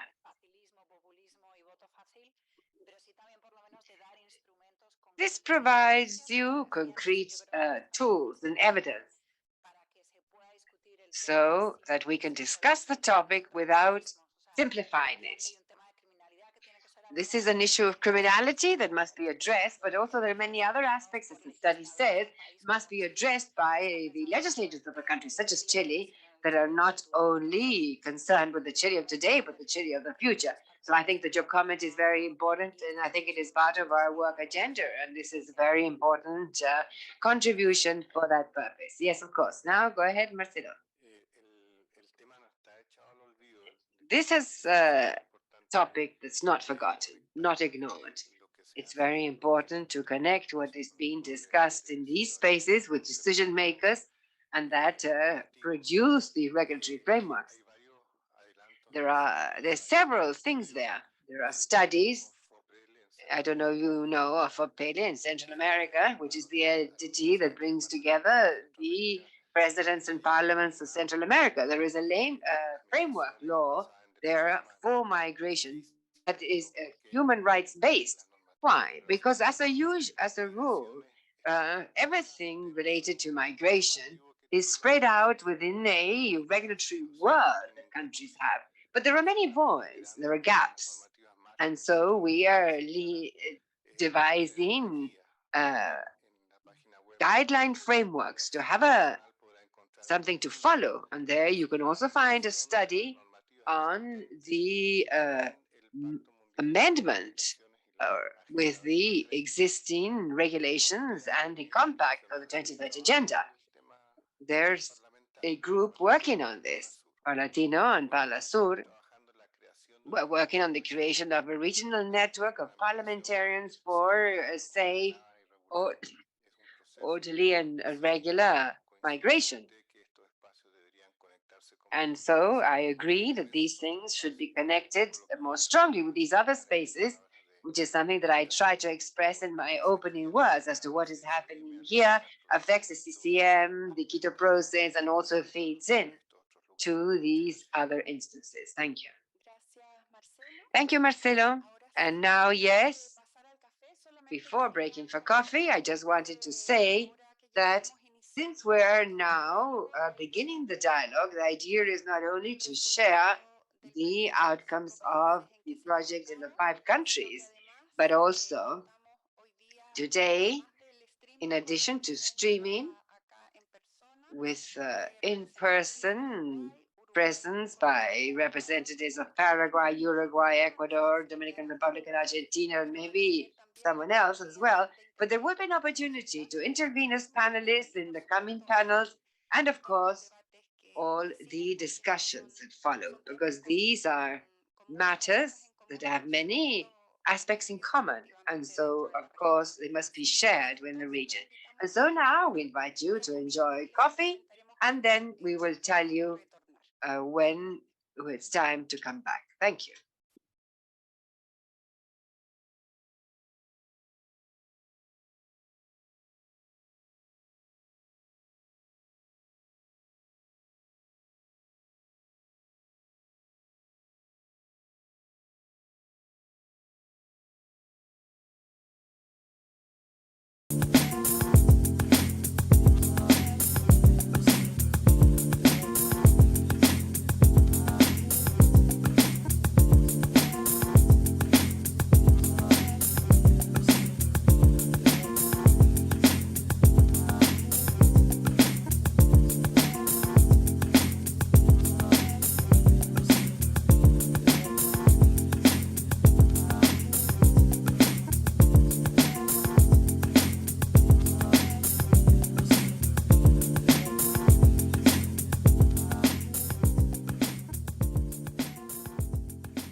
Bienvenidos de vuelta. Los invitamos y las invitamos a tomar asiento, por favor. You're kindly invited to sit down, please, to go for the next panel.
Buenos días. Good morning. We will continue then with our panel number 2, good practices and challenges for the full contribution of migrants in destination countries. The dynamism of international migration in Latin America and the Caribbean has forced these countries to put new public policies in migration terms. So this panel tries to show the measures that have had good results, taking advantage of the contribution of the migrants, both in the destination and original countries. This panel will offer a multiplayer view from academia, civil society, and the Agency of the United Nations. In fact, our Lux panel is constituted by very experienced people and experts in this issue. Obviously, we have limited time, so I will ask our panel members to go for time. And let's start with the first panel member, Ezequiel Teixido, Regional Officer of Policies of the MIO for South America, seated in Argentina. Ezequiel, please, the floor is yours. Thank you. Good morning to everybody. For the sake of time and the many things that I have to contribute with, I will go quickly. I will then focus myself on the good practices, and if there is any spare time, I can mention some other challenges for the application of the migrant policies. Among good practices, we have to highlight many different nature of them, and some of them are linked to institutional, and others are institutional when linked, and units of government, units of training, creation of different kind of platforms to favor access for information, knowledge, as well as the promotion of a dialogue rooms. And on the other hand, a varied battery of these projects and plans and very concrete actions as well. In terms of migrant regulation, access to health, education, social inclusion, employment, quality employment, and the financing for the development of startups. So this is part this is part, well, this is synthesis and collection of good practices of a systematized work done in 2022 for the Center on Network for Migration that you can find all good practices there. No details here because of time, but all details and all the information, even lessons learned, recommendations, benefits, different impacts, are in migration network .un.ngo. There is a repository there, and what I will be talking about as part of this initiative is in a catalog of good practices in our region with 15 initiatives that account for this. I will just mention some of these, and I just put them in order based on issues.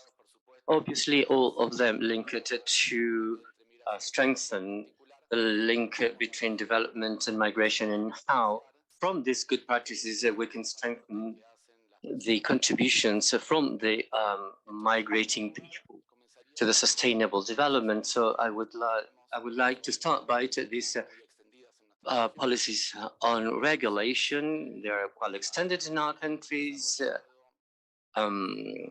These countries have developed for some time so far different programs over migratory regulations. Some of them are very punctual ones that will serve problems based on emergency of the Venezuelan emigration. Some other models that are longer in time, incorporated into the national norms and standards, and making use of some regional agreements, not only accessing different information, but also different kinds of rights. I would like to mention as well, as I said, from different countries, some concrete actions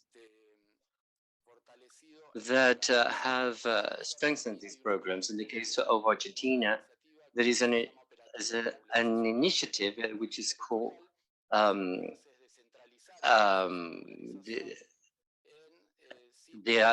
which is called the system, in fact, in order to see what the concentration of the migrants are.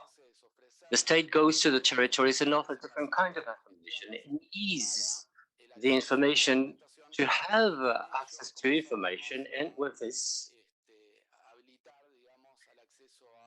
the access to different kind of rights is opened, particularly to regular kind of employment, formal employment. As another initiative, in the case of Argentina, there is an electronic certificate of residence that would allow the person having this. Through this certificate, he could be able to work on a regular basis, as well as having other rights. In terms of training and recognition of the skills, there is a wide variety of programs experienced coming from Colombia and Ecuador, called interconnection of public services from the process of Quito. And that has been useful in order to generate room and to share vacancies, different profiles, and to give information to the workers about labor rights in each of these countries. In Colombia, there is an experience as well of certification of labor skills within the framework with an agreement with ILO that has had an important impact, as well as in Peru, that we can mention some initiatives for digital training initiatives and certification of competences, both local and migrant workers from Venezuela. Other important initiatives to mention in the region in the last 2 or 3 years are linked to promoting startups and investment. An experience important to mention is the one from Colombia with the initiative Innovación Migrantes, Programa de Inversión para Migrantes, for training them in terms of developing startups and the training for soft skills and digital competences as well. In the case of Ecuador, there is another experience, that of strengthening the institutionally 5 different agencies. And in terms of the social labor inclusion policies within the framework of what I mentioned as a creation of different instances from different governments, there is an important and interesting experience in the promotion for decent employment developed by the creation of a unit of migration within the Ministry of Work to favor channeling access to jobs through different public kind of employment. But this is something that has been a very rich and valuable experience. In terms of Chile, we have an experience as well, which is the migrant commitment. Started in 2009 through the Directorate of Employment, which tries to recognize the institutions from different kinds, companies, associations, and others. All the work done in order to favor inclusion from different populations, particularly the migrant one, with an intercultural approach and promoting as well non-discrimination, particularly so. In Chile, there are other ones, the Migrant Seal, as it is called, from 2015, given recognition also to different municipalities. They have instruments in order to include the migrant population, and the objective is to strengthen the municipal institutionality in terms of servicing the migrant population. Another kind of programs, such as those of support for the migrant population. And in these programs, there is a wide variety as well of actions to orient and to assess different kind of services, language services, and others. In the case of Argentina, for example, the Center for Integration for Migrants and Refugee, with the objective of facilitating then migration and to promote social integration. In the case of Peru, with the creation of the unit of migrant integration from the migratory plan with several components as well. In Brazil, there is a platform, an interesting one, and I'm just coming to my limit in time.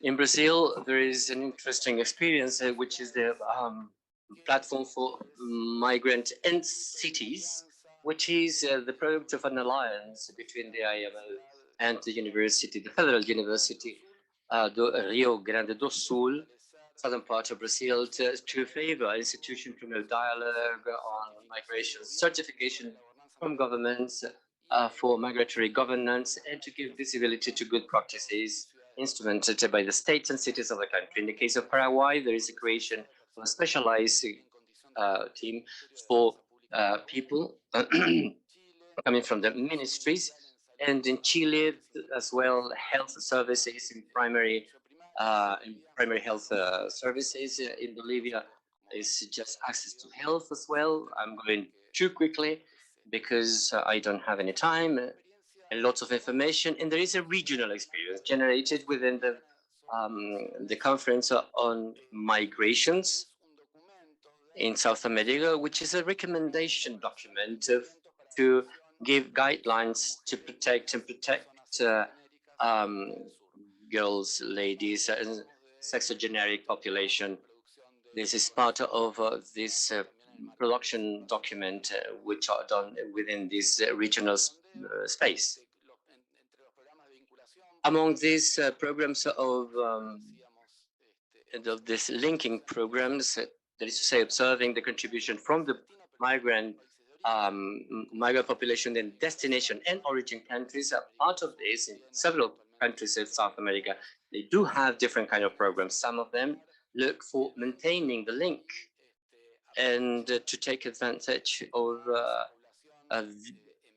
these migrant populations, the different kinds of programs, internal development, national development. Some of them, for example, Roots in Argentina, which is destined to a small group of people, the diaspora, which are the researchers and scientists. The program is the program of linking with Uruguayans, etc. In Bolivia, on the hand, they do different kind of experiences in education from the Plurinational Center for Education at Distance in order to maintain a permanent training for those who are interested in being trained, which are just living abroad. So this is just the first part, and maybe there is a question afterwards.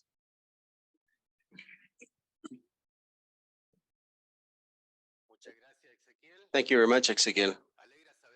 We're happy to hear that we have enough time just to mention so many things that are good that are being done. So on that side, that's very positive. Right now, I will immediately introduce, great pleasure, my colleague and friend, Patricia Vargas from Mexico. She's a demographer. She's a physician, first of all, a demographer, president of the Mexican Society of Demography for such a long time already, researcher of the University of Guadalajara in Mexico. The floor is yours, please. Good morning.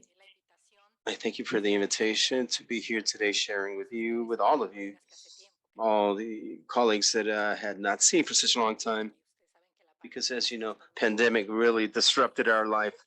Among those, the in-person meetings that we had to concur to. So evidently, what I will be talking about is right now this question about, it has to do with the migrating policies, which gave us several guidelines and questions in order to present these matters. Among the good practices that have to do with regulatory and policy steps, we can distinguish 6 fundamental matters. For example, the one that has to do with legal frameworks and the migrating regulatory steps, where we have good practices there. We also have one that has to do with specific policies of migration and integration. We also have a series of policies that have to do with education and training. Also, several that have to do with employment and entrepreneurship. Another group which has to do, and we can focus on what is the protection of right and the protection of discrimination. Also, the ones that have to do with regional cooperation and planetary cooperation. I would like to focus now on the first point that I mentioned, which has to do with the regulatory and legislation behind this, because someone here in the past panel talked precisely about the participation of legislators. And this to me is very positive to be able to recover the Mexican experience regarding legislation. Mexico has a great story, history, with legislation that have to do with the population. An example of this, for example, is our first population law, which was spread and approved, passed by the chambers of deputies, legislators, and senators in 1954. Next year in March, it will be 50 years since we have this population law, 1974. And from which also the National Council of Population, which is the the body in charge of guiding the population policies of the country. Starting from this law in 2000, which evidently this law obeys or follows frameworks, economic and political and social and demographic frameworks that are different, a totally different reality, which our country had in 1974, where the problem was not focused on mobilities, human mobilities, but rather it was focused on the reproduction of the population and the reduction of birth. And I mention this because this is the classic example of a very successful law, because it was able to to gather all these secretariats of the state, and with a slogan that reached the population talking about different narratives. The small family lives better, and this reached all households, and everybody was fond and knew this. And if you ask those youngsters, they knew this slogan. Talking about migration policies, we were able to reach programs and laws that were successful, such as these, where we wanted this would be etched on the population, 3 or 4 words, a slogan, which made people think about how important migration is, and which would end up always be in the imagination of people. That was our task, and is. And starting from that date and that law, up until the year 2011, we had the approval or passing of the migration law in Mexico. And this migration law of 2011 recovered the framework already of human rights. However, this law, which is within the framework of all international frameworks that Mexico subscribed to, has been and has always been permanently being discussed by its inconsistency with the practices that take place when it is implemented. So by the end of 2019, early 2020, it was presented the need to reformulate the immigration law of 2011 to change the regulatory frameworks. And behind these legislations that we have these establishments, we have good practices behind them, practices of institutions and relationships with the civil society, with the different government entities, etc.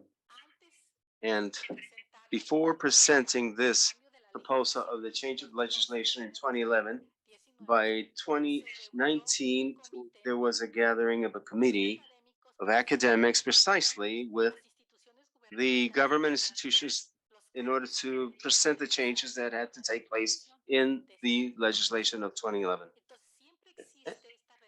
And so we always have this relationship, and we accompany this with all these practices. For example, the National Council of Population has a consultative council, citizens consultative for the policies of population, which is formed or made up by different institutions, academics, institution, and association of civil society. This consultative council of the population policies, which stems from the National Council of Population, is an organism, a citizens agency, which participates in the debate of all the different public policy proposals that have to do with matters of demography, population, and also migration. The law was presented and was debated, however, and it was passed. Certain changes were passed, but it then went on to the Population Commission in the lower chamber. There is a Population Commission there where frequently there's questionings and consultations to different entities of the population for the implementation of these changes. And also in 2011, it was approved a refugees law and complementary protection, which establishes the legal framework for the acknowledgement and recognition and the protection of refugees and also people for the situation of in Mexico for the protection, also in line with the international human rights. Starting from these laws, certain policies stemmed and certain programs stemmed starting from these institutional frameworks. In the year 2014, a visiting card program was implemented under humanitarian reason, allowing the regularization of certain groups of migrants in irregular situations, such as those minors, non-accompanied, and also victims of the trafficking of people. Under these legislations, also in 2019, there was a violations of temporary work, where a program for the same was implemented, allowing the migrants to be able to work in certain sectors where there is a working demand that has not been satisfied. We also, in 2019, have a protection policy for migrants, which the government has tried to launch, trying to safeguard the rights of migrants, offering access to health services, education, employment, as well as regularization programs for migration, and also the support of the applications of refugees. These are only some examples which have to do with some of the steps which are legislative, which are legal frameworks, which are underpin the programs and actions that take place on the side of the Mexican government. However, we have challenges, and we also have other matters that have to be inspected in greater depth. It is evident that this migration law, which was passed in 2011, it requires an updating because it did not introduce the positive vision of migration. This entire debate that has been presented in the text that was delivered to us, all the way from the recovery of the support by migration in the economy, in the demography, in culture, is really not introduced, is not part of this 2011 regulatory framework. This is why it should be modified, and this is why it has been established to modify this. It was established in 2019. The population law of 1970 did not introduce these new frameworks either, and it only has one paragraph on population and development. A single paragraph out of only 3 lines. So it has to be retaken for its own modification. We also have that there are a group of programs which have been prepared throughout the entire nation. We all know that Mexico is a country which it's not only of the exporting of migrants to the United States, but also transit and refugee of migrants and return of migrants. So the whole scale of programs that we have in Mexico is quite ample. Now, if we talk about policies that have to do or are related to the return of migrants, there we have another major challenge, because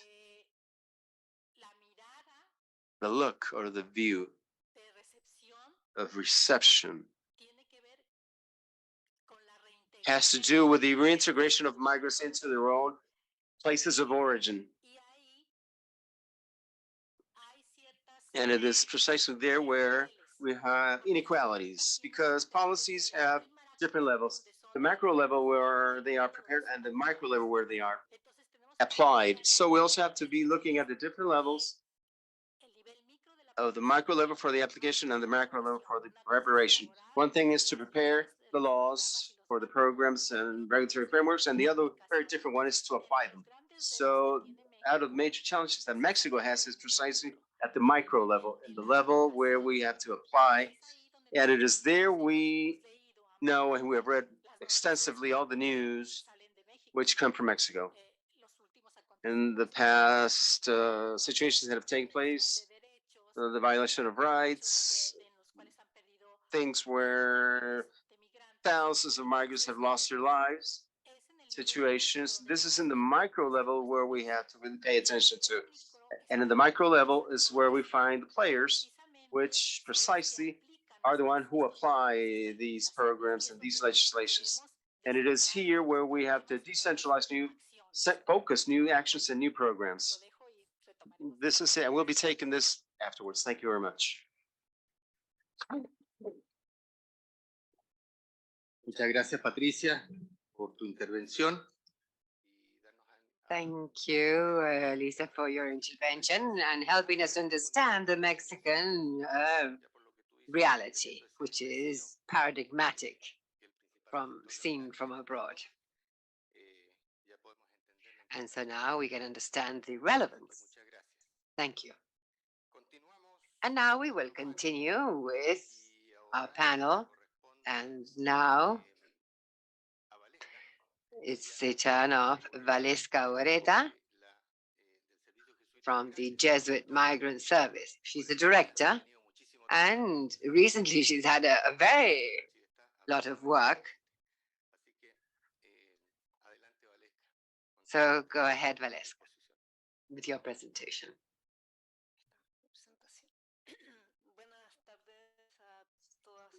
Good afternoon, everyone.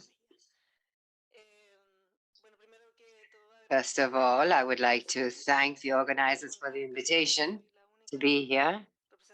I think I am the only representative of the civil society, and so I'm honored to feel that I am somehow representing other organizations.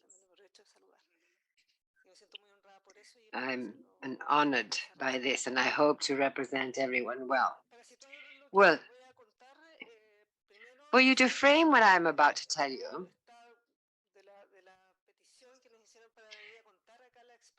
we were asked to come and tell you about the experience.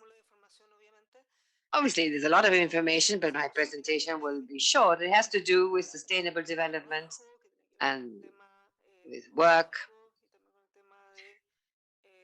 Mexico, and the cultural contribution by migrants and refugees.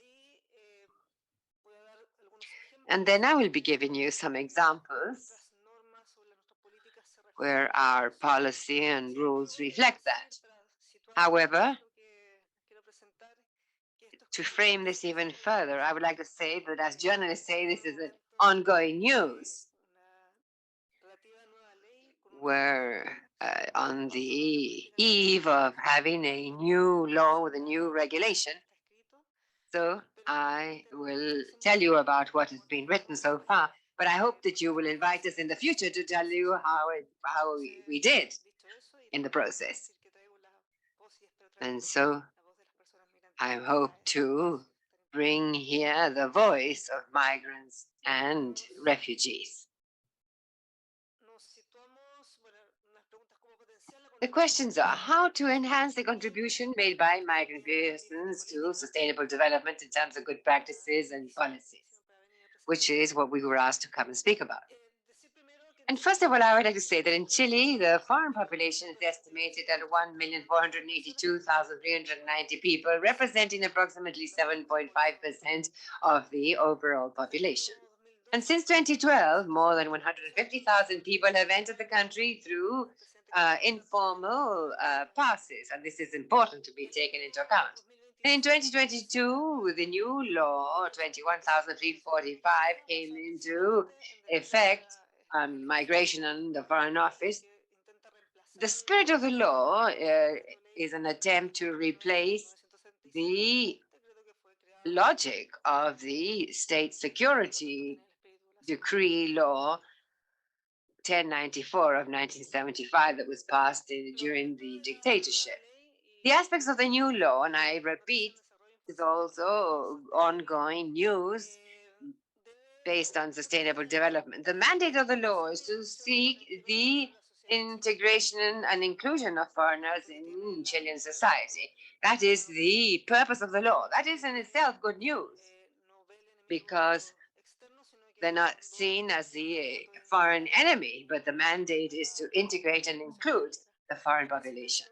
It makes explicit that the rights of foreign workers must be respected regardless of their legal condition, regular or irregular.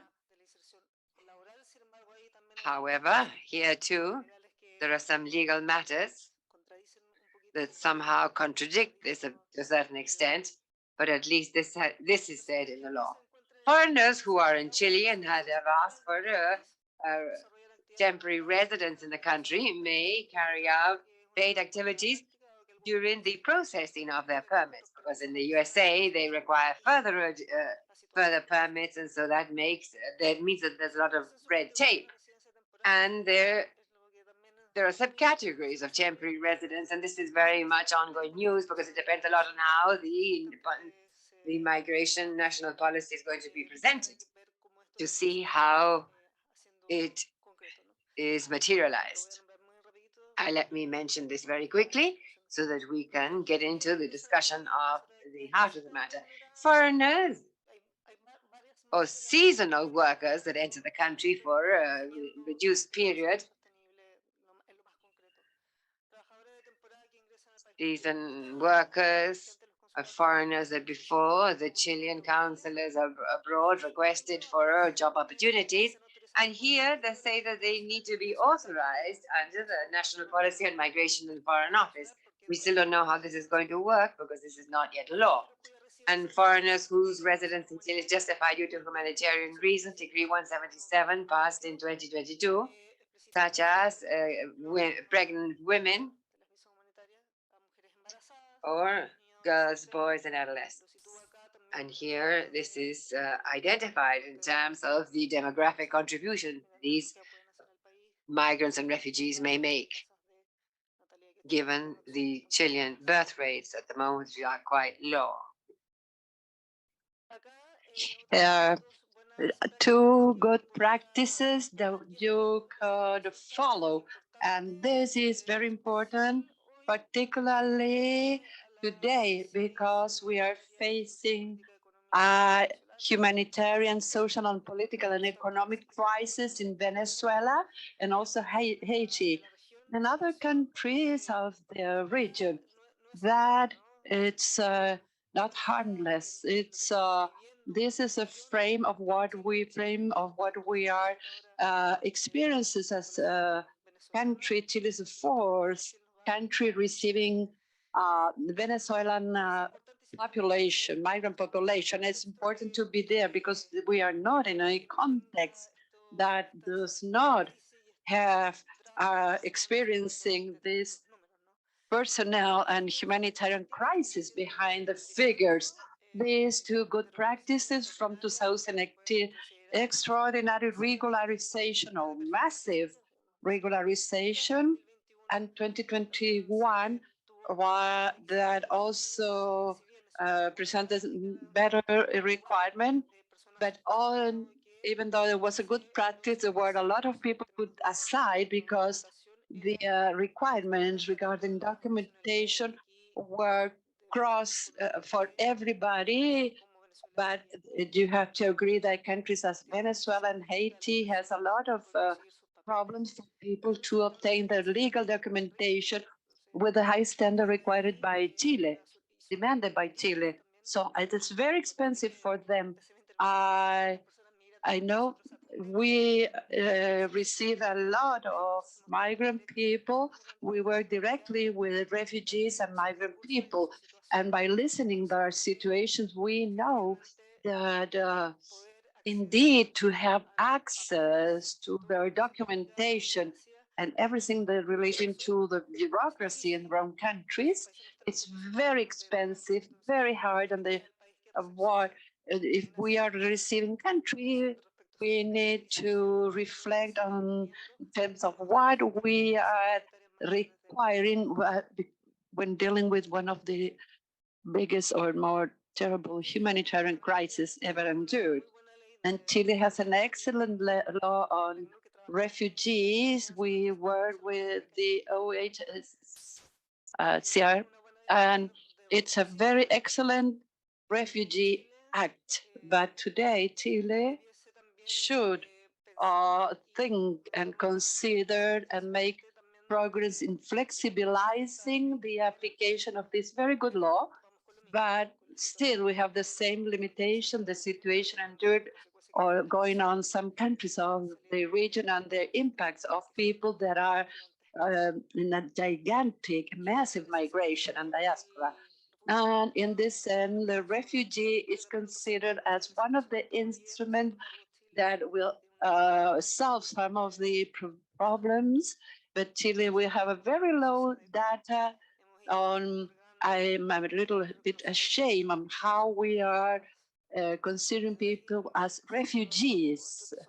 Uh, these are all good practices, but things that are included and laid out on the law, but will depend on the national migration policy. So this is what is laid out.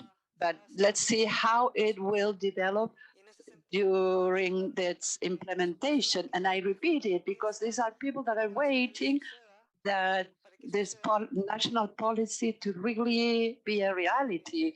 And then for this, in order to receive the positive, that will result in positive for them, positive aspect. Today, we are registering, or tomorrow, there is a deadline for what they call the self-report to the investigation police. And then on, we can start making the list of those people. But the state of Chile has the right and the duty to know who are entering into the country. But we need to move forward in understanding what are these incentives and the consequences of this process. It's very not clear. There's a lot of uncertainty for people what will be the actual results. We hope that national policy will answer to the need of the people today, and to answer to the problems they are experiencing today. How to enhance the contribution of migrant people to sustainable development. We continue with the challenge and pending task.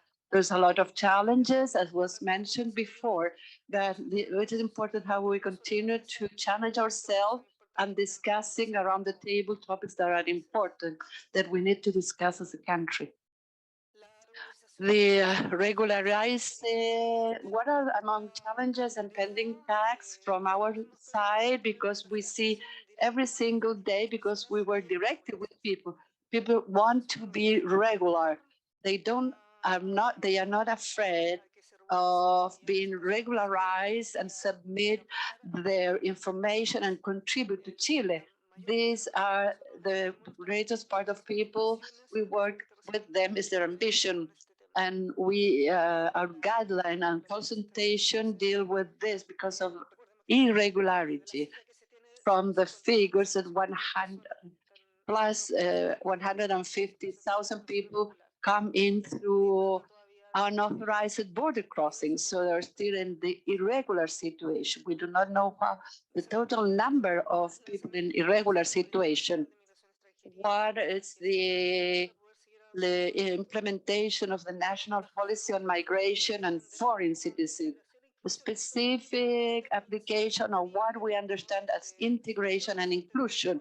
What are we going to understand on the definition of integration and inclusion through the national migration policy, so we can add programs or actions that oriented to, especially today, oriented to having, because especially today when migration in Chile is not having many impacts in terms of social cohesion, and people are stigmatized, migrants are stigmatized, and this is important. Also in terms of demographic and social and economic aspect and labor inclusion. Cultural inclusion also is strongly related. Is we can see what is the contribution of professional people that have not been able to validate their professional diplomas. Public-private association for labor inclusion is very relevant because it is key in our understanding that will allow regularization and inclusion processes, because there are conversations, but still there's no clear, still a pending challenge. know what are the data of people that are in irregular situation. We are working a little into the in the dark with us to generate public narrative that differentiate criminality and migration as two different phenomena. My colleague insisted on that, and I second her, because we see at the field how people are criminalized and stigmatized and therefore excluded, and then work in low draft relating to comprehensive migration management. Because there's a lot of draft that are in the discussion that have only helped continue to stigmatize and isolate migrations. Thank you very much.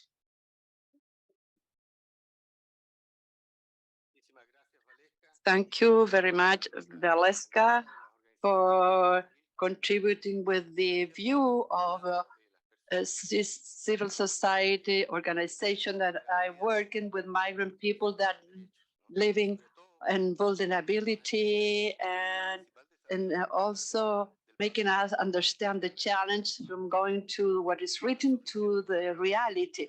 The legislation is not enough. It's very clear what you say. Then I'm going to give the floor to Abelardo Morales. Is a sociologist, internationalist, is from Costa Rica, and with extended history and working in migration. He is a professor of the National University of Costa Rica and Flaxo, Costa Rica. Abelardo Morales, the floor is yours.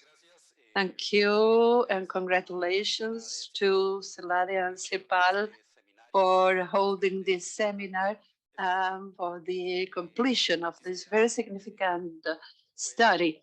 I want to indicate I'm going to focus in a more regional perspective, approaching or dealing with challenges.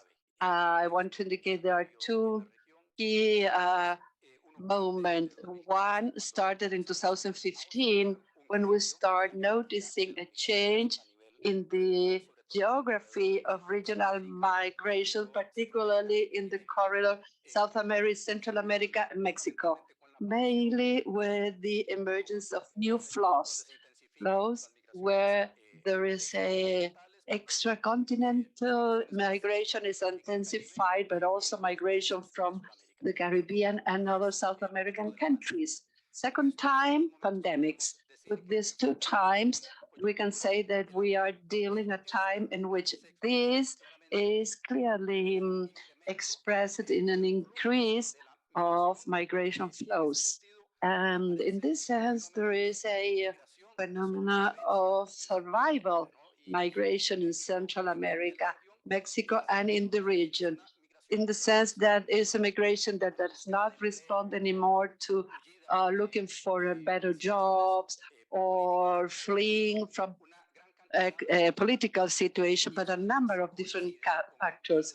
And this coincides with a hardening of migration policy, not only in destination per country, but also on in-transit countries. The emergency of criminal, organized crime groups, trafficking, network that operated under impunity and even protected by official agents. At that time, there is a reinforcement of the anti-migrant narrative, which already existed, not only in the media or social network, but also by populist political leaders, and that voiced this, that use the xenophobic discourse or speech for votes.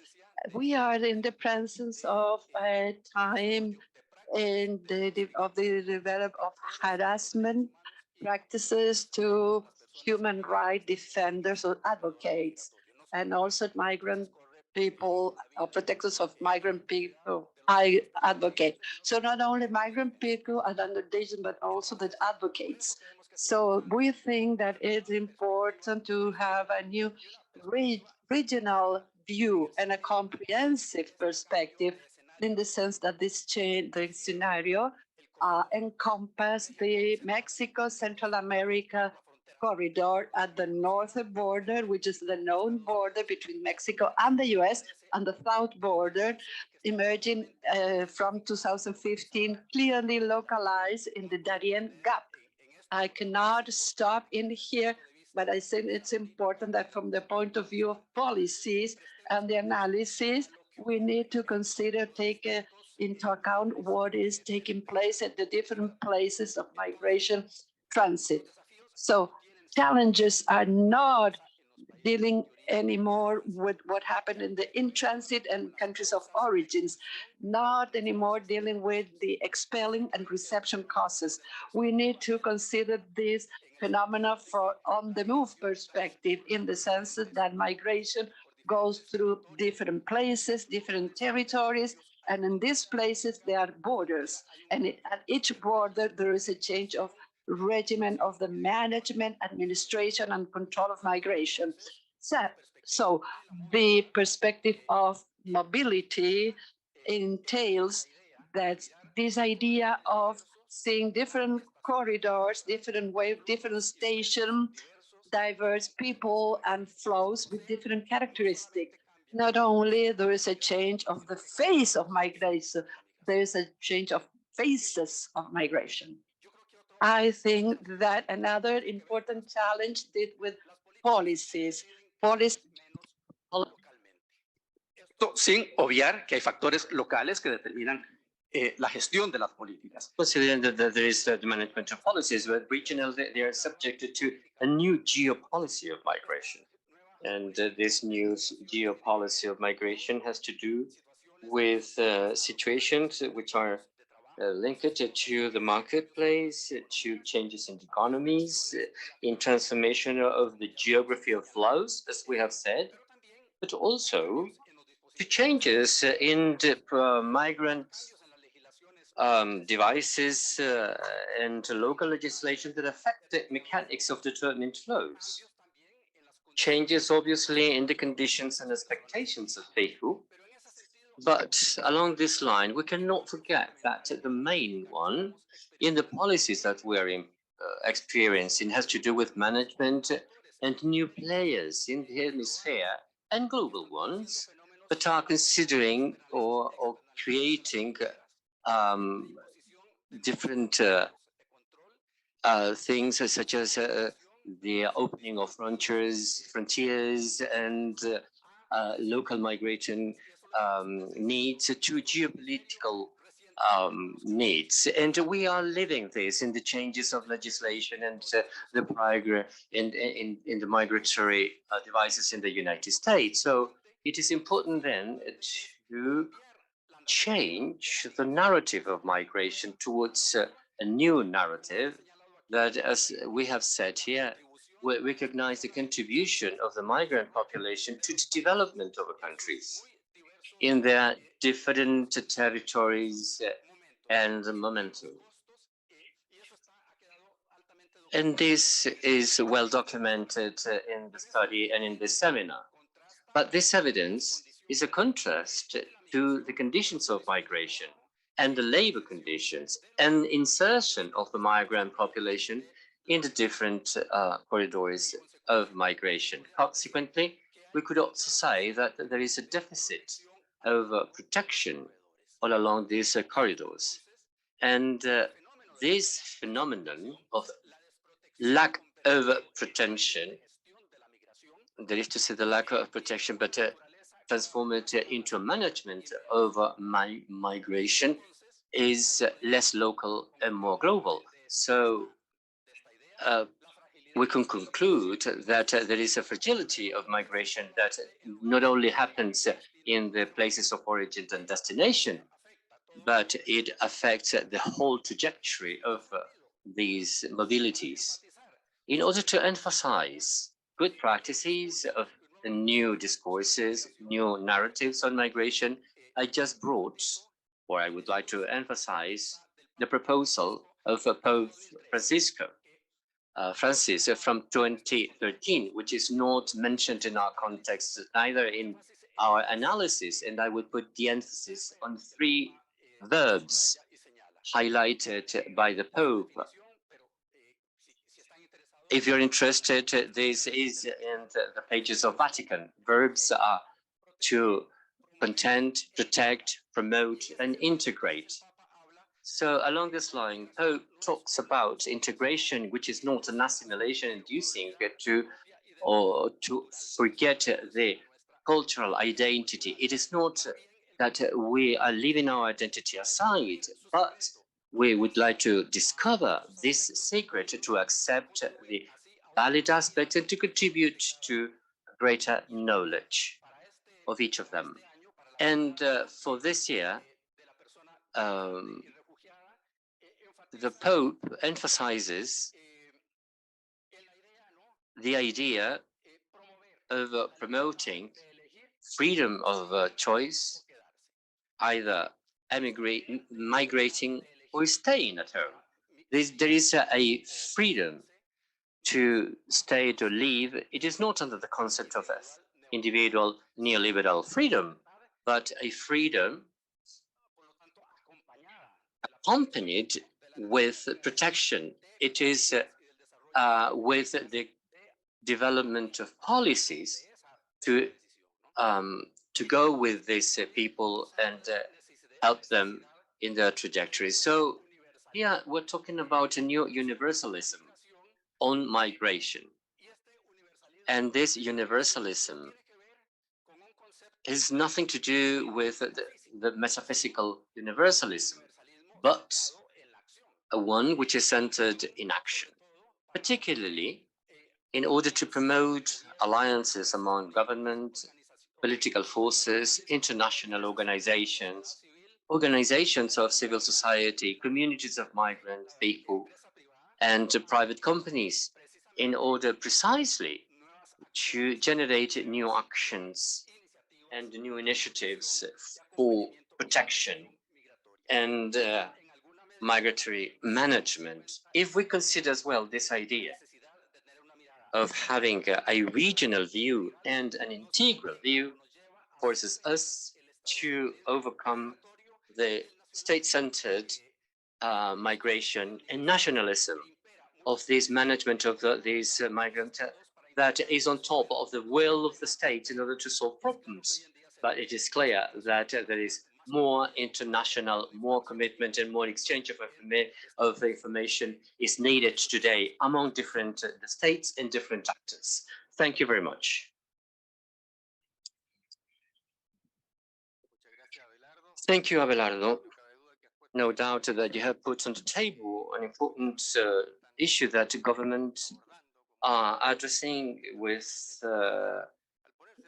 importance in order to get agreements among the states, this exchange, bilateral, multilateral exchange, which are so much needed today. So we will continue in concluding our panel. My pleasure is then to introduce Marcela Ceruti, a researcher. She's a researcher from the Center for Population Studies, CENEP from Argentina, and a cooperator of Celaria as well. Please, Marcela. Thank you. So first of all, thank you for the invitation to participate in this seminar. It is obviously my pleasure to be here with all my colleagues. Being the last one is advantageous and not advantageous as well.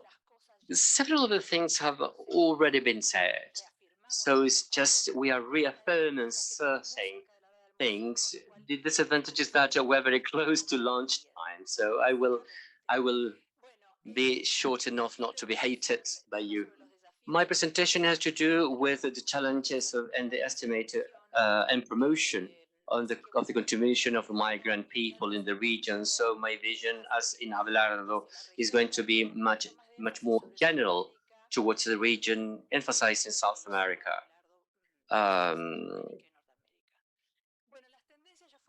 Well, the tendencies have been already mentioned, but I would like to mention some that were not that highlighted, such as the notable increment of migration has to do with massive people coming to contexts with no tradition in migration. So obviously it is a challenge for the receiving countries. The high amount of irregular migrants is a problem that obviously varies from country to country according to the different regulation contexts they do have. There are strong demands from different nationalities to go into the United States, and part of the hot face of these demands were treated by Abelardo. I like it that he insisted on the concept of the survival migrant, which is a category that we will start to use and operationalize, because obviously we're short when talking about mixed flows. We have the problem areas of vulnerability of the people in transit and increase of expelling people being expelled in the frontiers. So this is a complex context, which we would wonder why then to link this development to the sustainable development. And I think that the first one, and there is an agreement for this, is to discuss with evidence and to combat xenophobical positions that are used politically, not only to work with public opinion and working with mass media, but the politicization of the migratory issues is growing in Latin America, and somehow we have to start deactivating that. Second point, obviously, is just bring to bear the impact that migrations have in the different dimensions that impact human development. And basically, with this identification, we can then make the best of them and empower them. So following those lines, these studies also contribute to the design of specific policies in order to maximize the contributions made by them. There is an important distinction where we emphasize in the different debates, but one thing is to identify and measure the contributions to the development of migrating people, and the other different thing is to propose policies, programs aimed at improving the contributions made by the migrants. The first one, obviously, the requirements are to identify potential impacts, and this has a great deal to do with new conceptualizations and methods in order to tackle them. And also, in all the international fora, I always insist on the fact that we need to have reliable data and regular information broken down by migrating conditions. Otherwise, we cannot even reach the corner with this issue of making visible all these contributions made by the migrants. The second point, also in terms of proposals, is the identification. And here, a crucial role is played by the organizations of the civil society, the identification of the bottlenecks, which are the ones that hinder the inclusion of migrants, migrating people in all the societies in general, but in the working markets in particular. These bottlenecks, with no doubt, will vary as a function of the profiles of the migrants, the context of reception, and so on. And these policies,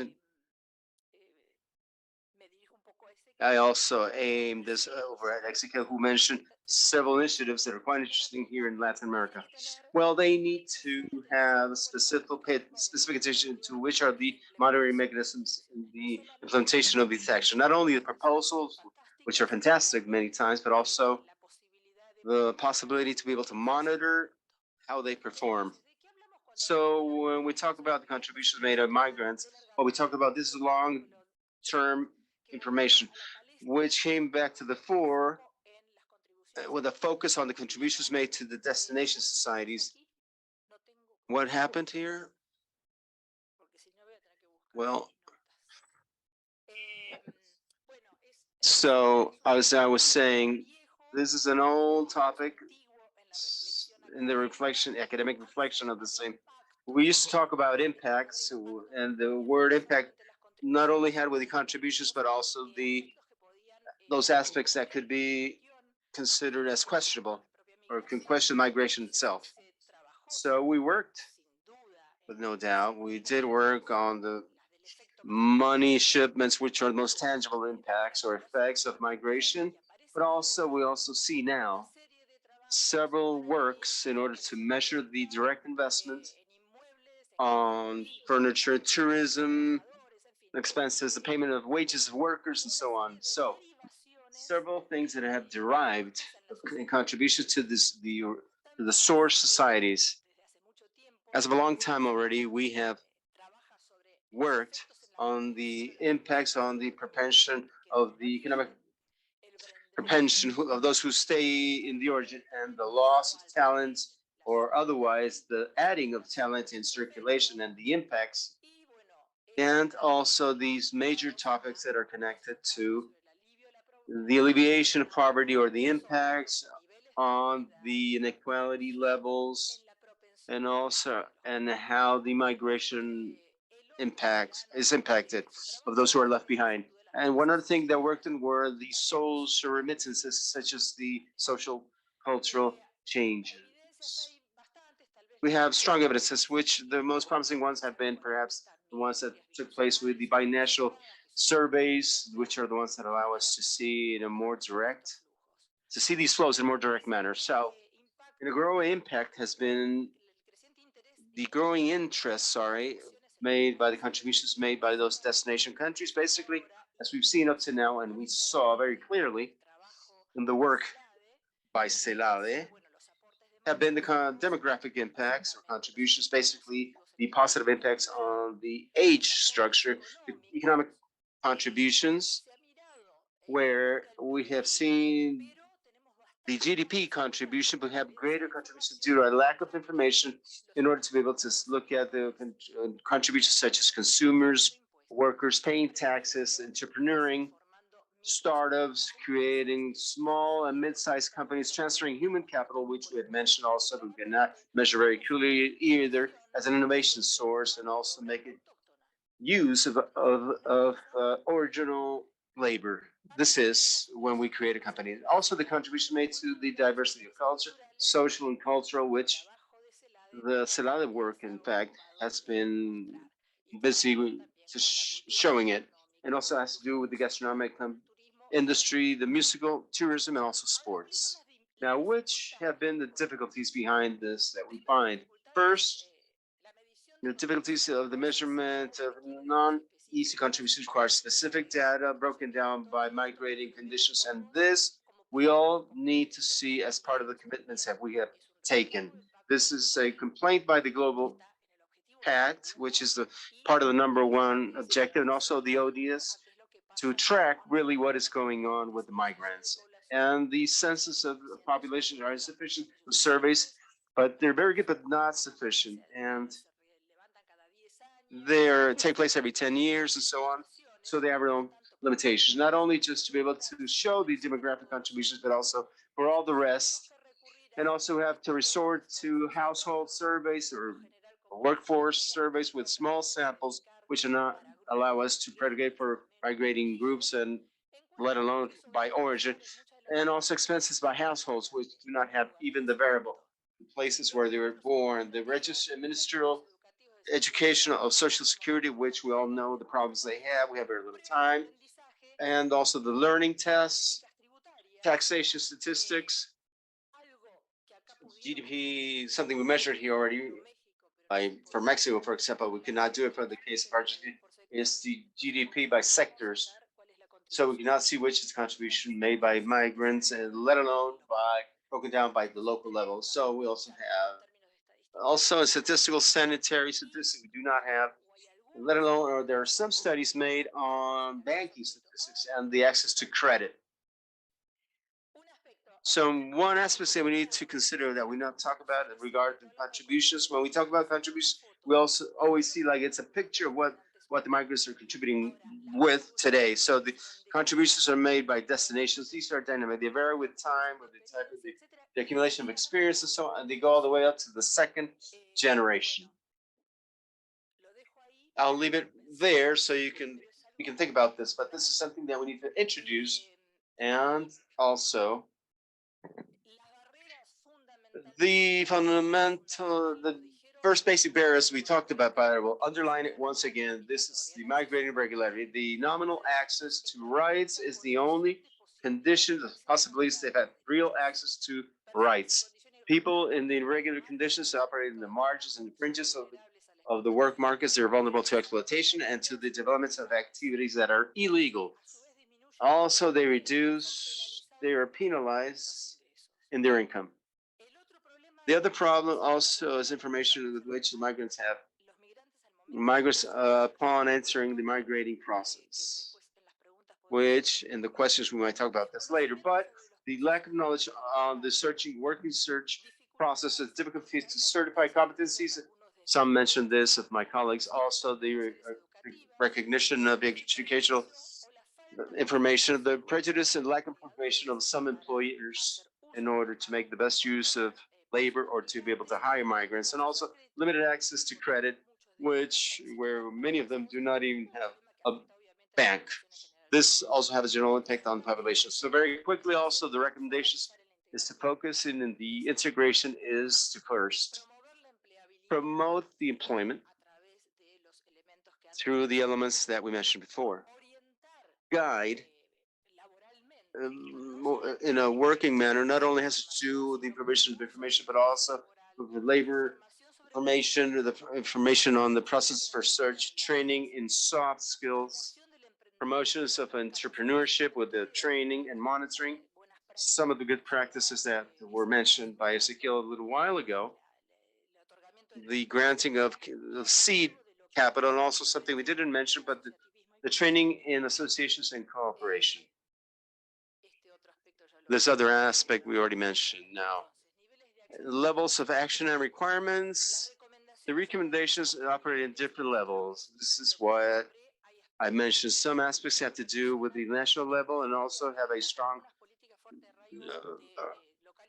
introduction in the territorial aspect of strategic alliances. Also, we have mentioned the need to establish monitoring mechanisms of the action from the stage of their own design, and the relevance to justify actions based on evidence.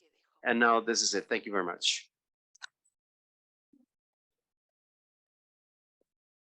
Muchas gracias, Marcela. Evidentemente pusiste. Thank you, Marcela. You laid on the table the main challenges, particularly for research, in order to have the aggregated data available. It's a huge topic. We are reaching the end, and we are going to give some room for the public to raise questions here. Okay. Thank you. I am Coulange Meronet from the Colegio de Mexico. It's more than a question, is my thought or comment on Patricia Vargas' presentation on the need to update or the Mexican Migration Law 2011. And you refer to the need. Why? Because the act does not consider the contribution of migration to Mexico. Yes, it's true indeed. And I would add that it is necessary because also the act recovers and shows the concept that Mexico has of itself as a country in relation to migration. It was a country of in transit country rather, and this is regards to the context of the laws, and we know because of the studies and evidence that there is a great evolution since 2011 with the strong return after the 2008 in the US in migration, flow back and refuge. These are issues that are not included or considered under this law.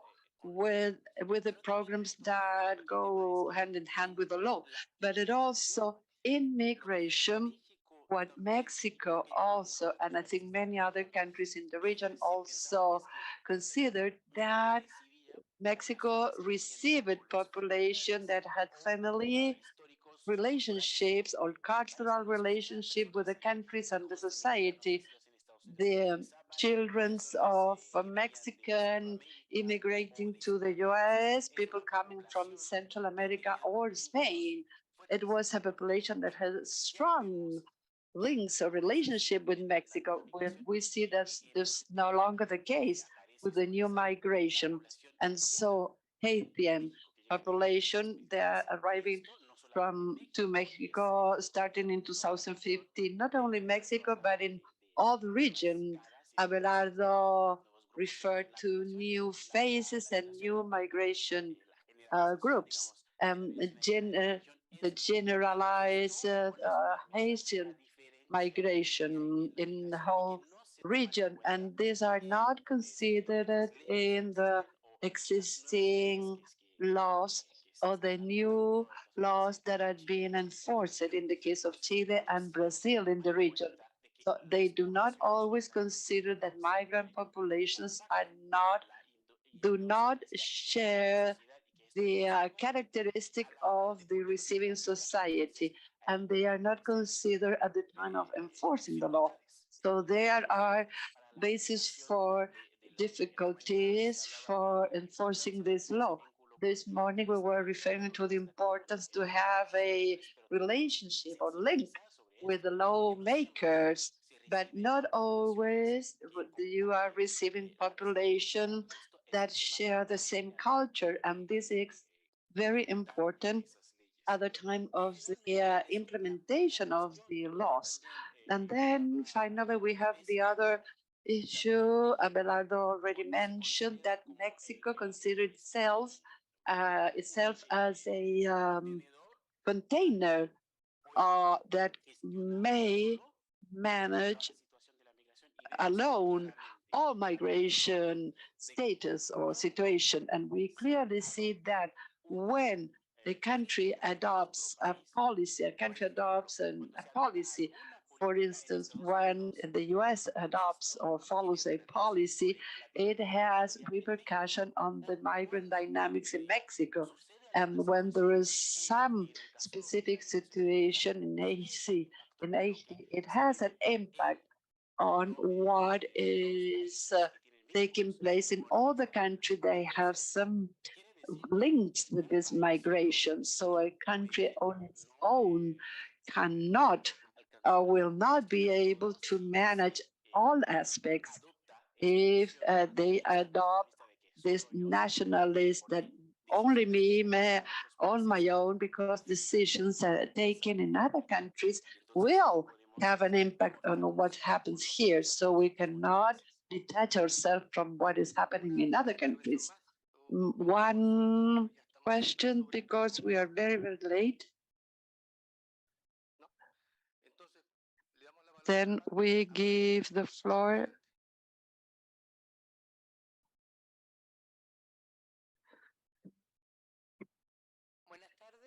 Good afternoon. I am Amalia Pemeira Campo. I am a union leader responsible for the Secretariat for Migration for 15 years. I want to ask Madam Patricia from Mexico, when he proposed the reality of Mexico regarding the migration status of labor visa, does this give the sense of belonging? Do they work in some line of production in Mexico?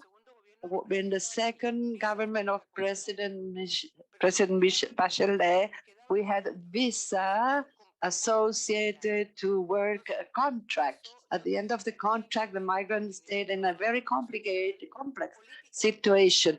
I think we need international or at least regional public policies that would, because the first arrival of irregular or regular or irregular migrants, first thing they look for is work or labor, because you don't move from on every single day you say, I'm moving from my country. There are very powerful reasons. When you reach a country, it's because you look for work, this sense of belonging to regular, decent work or labor.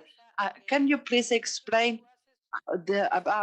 in what line of work, in what industrial activity is this is does it make sense for them to achieve regulatory situation? Patricia, I totally concur with my colleague to rethinking how we are going to lay out the 2011 legislation. Since the beginning, it relates to the change of the context, the change of stakeholders or actors in 2011. The presence of Haitian people or African people were not considered in Mexico. Now we have new actors that are coming to the borders in Mexico and the US that didn't consider the multiplicity of new actors and new flows in our country these years. And that may crumble the legislation because they're lacking incomplete framework law. They do not cover new variables. It was a great chance when it includes the respect for the rights, but only there is only some tools dedicated to this, but they are no longer, they are not functional anymore. And the volume exceeded the installed capacities of those working in following up on providing governmental care or attention to those requiring labor visas or in transit permits and on a number of things. So there is a series of matters that have been considered for the modification, and it was in the College of Mexico where we had this discussion together with legislators and together with academics and civil society in order to consider all matters behind the limitations of the law in 2011. There was a new proposal made. Not only did we discuss the existing one, but also another draft proposal was submitted for the amendment of that law, and it was discussed in the Chamber of Deputies, and then it was halted in the Chamber of the Senate.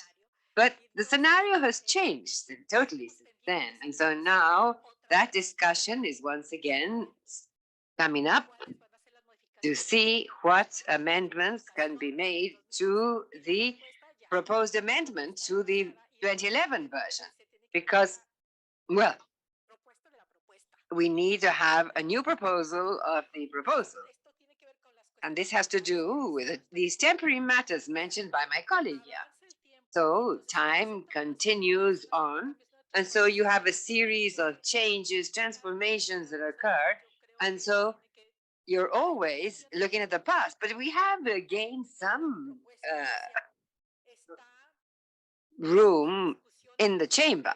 It has been discussed. And so I think that we could do something to not stop what is all what's already been done with the first proposal, but based on that, work with the commissions, the councils, academics, and so on, in order to try and negotiate the amendment of certain matters. That is what I could contribute. And of course, you are absolutely right in everything that you've pointed out. And so our colleague that was talking about the work visa, these are temporary, they're not permanent. As a rule, you need to apply for it accompanied by a job offer. And these offers are temporary on account of the situation of the person. But if you have a job offer, you can apply for a visa. But in turn, if you would like to stay in the country, you can choose another type of visa, another type of permit.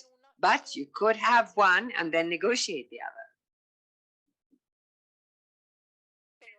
But of course, it is limited to having a job offer, or sometimes even they're asking you to be already working.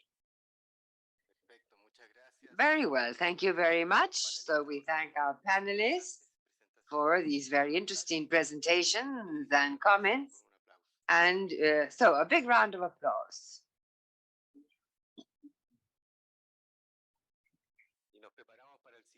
And we prepare for the next panel. Richard. Gracias. Thank you and good afternoon, everyone. The next panel, panel 3, on public policies to harness the economic, demographic, and cultural contributions of migrants.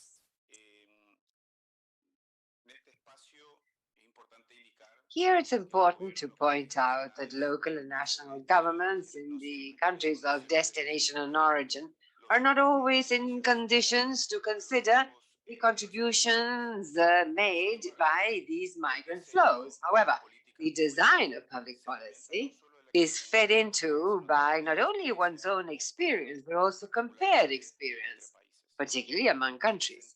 And in this sense, this panel seeks to reflect on public policies addressing the inclusion of migrant persons who are currently being applied in the countries of the region.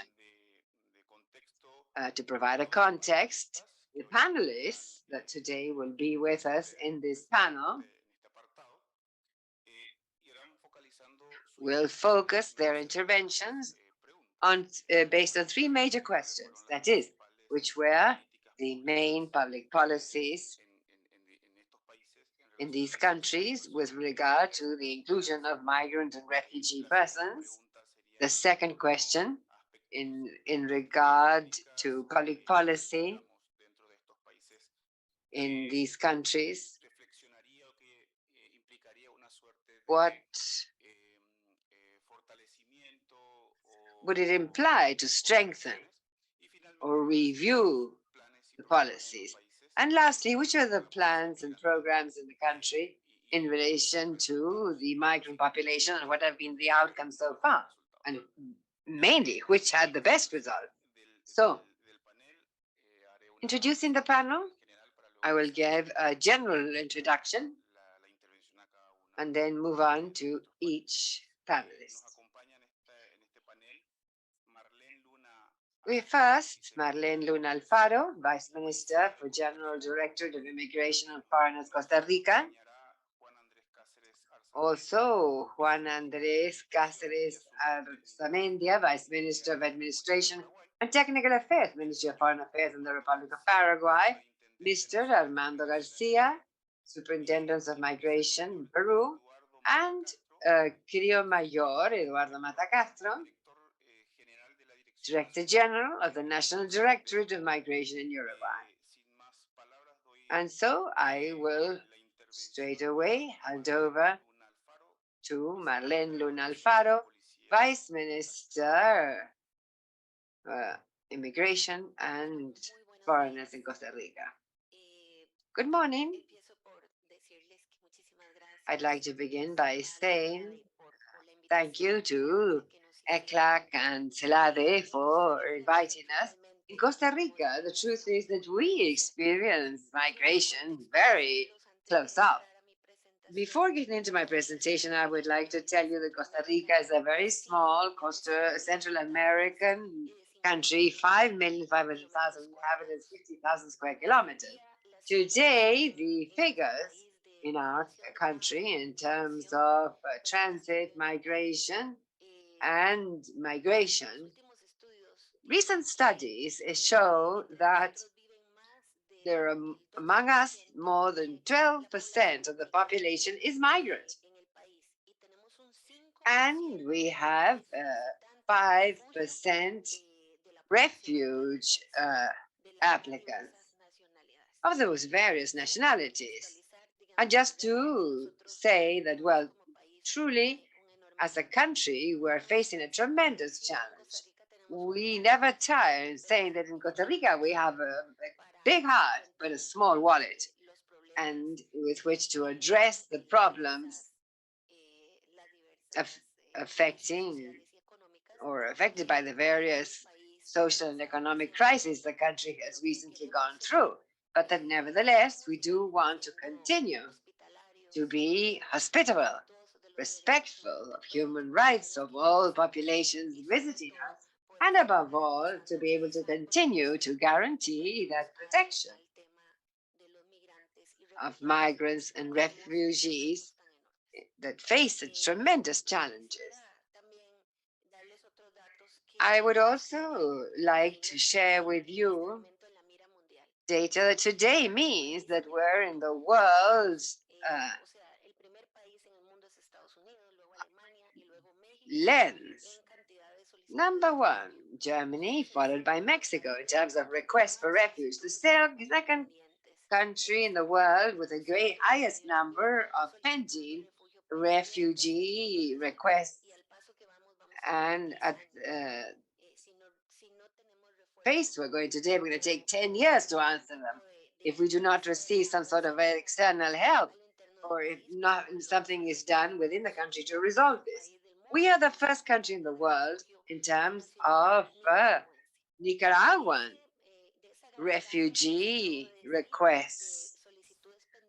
These are pending requests, and more than 90% are representatives from Nicaragua, 3% from Venezuela, 2.5% from Colombia, and 1% Cuba, and then on down, around 3 to 4% citizens from around the world that are in our refuge system, which is considered to be one of the strongest in the region, but also one of the most saturated.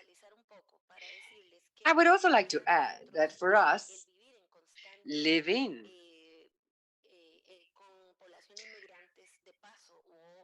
with constant migrant flows in transit, or migrants in so many protection systems, this is a reality. We're not put off by migration. For us, migration is not just receiving people, but no, migrants must be assured condition for them to be integrated, to be able to regularize their situation.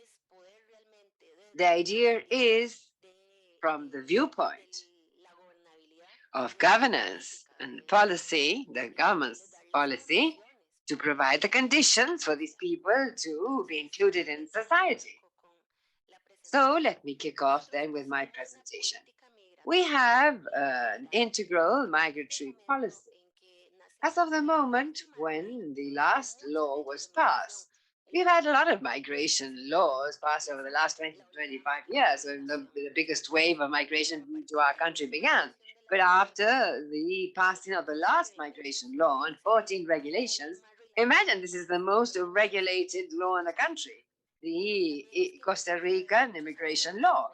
Also, there are many lawyers in the country, 35,000, I would say.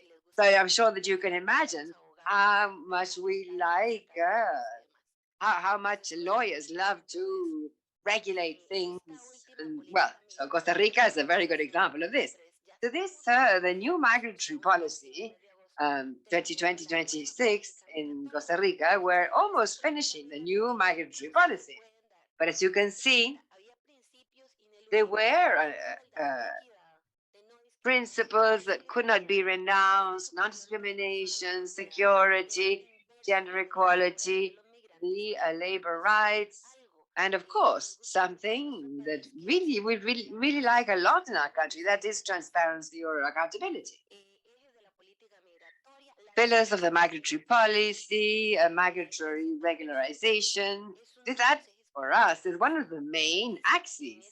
And the country right now does have such a very, very high rate of irregular migrants, which is no good to anyone, because by regularizing them, this is the first step to achieve the full integration of migrant persons through their access to bank accounts, social security,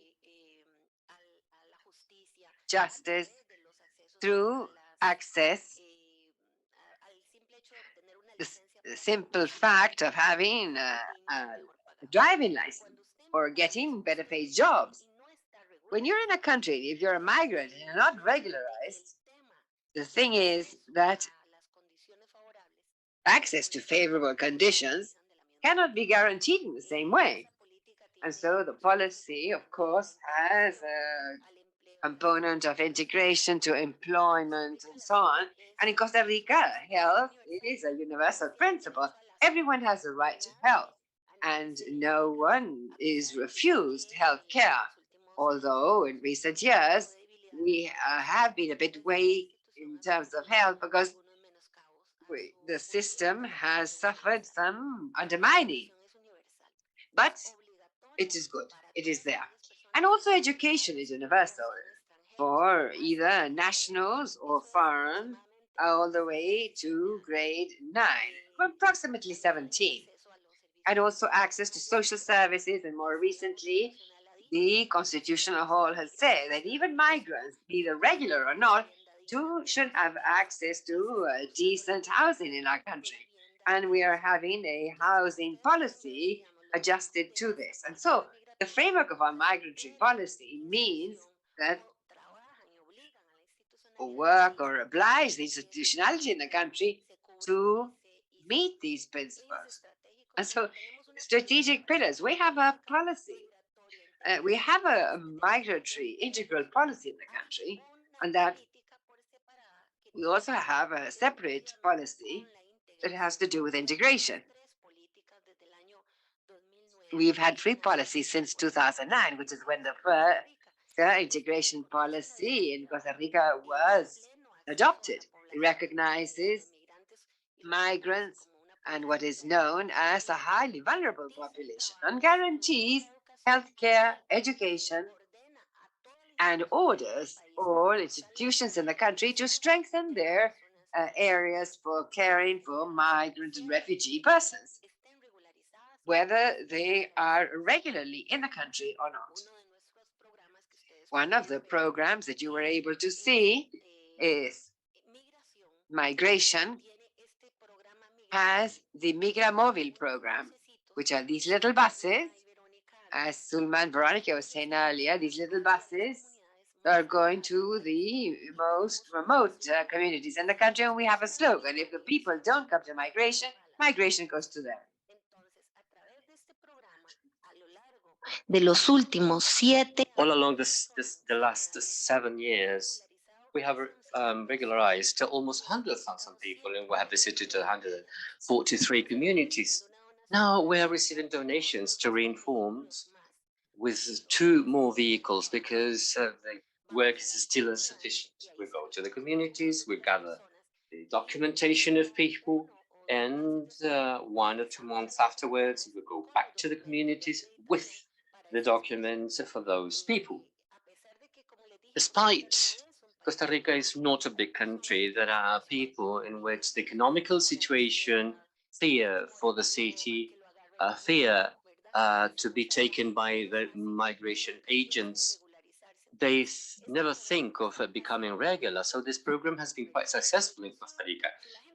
If people don't go to migration, migration go to people. That's the motto of the program. Sensitization programs, and maybe Marcelo, you can recall one of these as you financed that. We shared, well, as I am a judge of migration, we received Marcelo there as a highlighted person in Central America. And as a judge of migration, the tribunal where I come from asked desks and chairs to start working. That is why we remember him with affection. After 1 year, then we gave all this furniture back to him. But this is the support that we can value a long time. Many things wouldn't have been possible to be done without his support. This is another campaign that was auspiced by the United Nations, labor rights, wear my shoes, use my shoes. There was sensitization for people to understand how the migrant people felt. Our colleague from Mexico, she said that there are some mottos which are very important. For example, this one, wear my shoes, is something that still is quite rooted in the Costa Rican population. So these and other campaigns is being a refugee as being a national. That is to say, as many people would think that the migrants wouldn't have the same rights as the nationals, but that was the motto. So one and one does make Costa Rica. If you can realize here, those are campaigns of high impact because where it says Costa Rican people are 51% from Costa Rica and 37% is from Asia and 12% from Europe. When you when you just put these on the face of those who are rejecting migration, they realize that only half of our population is Costa Rican in origin. So we all along, all together, are the constitution part of Costa Rica. We have been given for 10 years more over sensitization to the population, but still there is lots of the feelings in which we need to teach the population to restrict a bit their xenophobic intentions. And this is a fight that we have in our countries in order to look for a better insertion of migrant population. Nevertheless, I think that we are getting used to be a final destination for migrants and peace for migrant people. What are the initiatives of regularization? We had a complementary category some years ago, and when having a universe of refugees, not all requests were accepted. So there's still a problem room for people who were not receiving an acceptance in their applications. So we had to do some complementary things. So for those who have been rejected their application, they would have a category to be in the country. This campaign was over, but now there is another one, a special category to try that these 188,000 people who do not want to go for the regularization as normally done, they would have still anyway the possibility of having a job and being inserted in the country. The aspiration is that 100,000 people would be regularized in 1 year. And but unfortunately, this is only focused to Cubans, Venezuelans, and Nicaragua people, but it was not given to other nationalities because in these three groups, we have 93% of those who ask for refugee in my country. So this is one of the reasons why we are trying to give at least these people that we are aware that they don't have any possibility of going back to their countries of origin. We want to give them regularization. Either they have the normal one or this special one. There is another protocol that has to do with traceability with indigenous population, First Nations, those who come to work in Costa Rica, but creating responsibility in the in the employees, in fact, or the employers. Sorry, we could not always make responsible the employers in terms of giving good conditions for living and sleeping, etc. So, please tell me how long can I take, because I can continue working and talking the whole afternoon, and this is something easy for me, in fact. So I think that I have covered everything that I wanted to tell you. But there is a concern to me. From Costa Rica, we have adopted a um, hard position together with Panama. We are very concerned for the flow of migration towards the United States. Previously, this flow was like 35,000 people, but last year, this flow of people, passaging, coming from Colombia, going to Panama and Costa Rica. In my country, it was 220,000 people. Up to this date, we have more than 135,000 people from Haiti, Venezuela, Ecuador, China, India, Chile as well. So, sometimes they ask me, Chile, yes, more than 2,000 people from Chile, Brazil, Afghanistan, and many other nationalities from Africa and other nationalities apart from the American ones. These spaces, obviously, are very important to understand what is going on there. This is the position that we have in Panama and Costa Rica.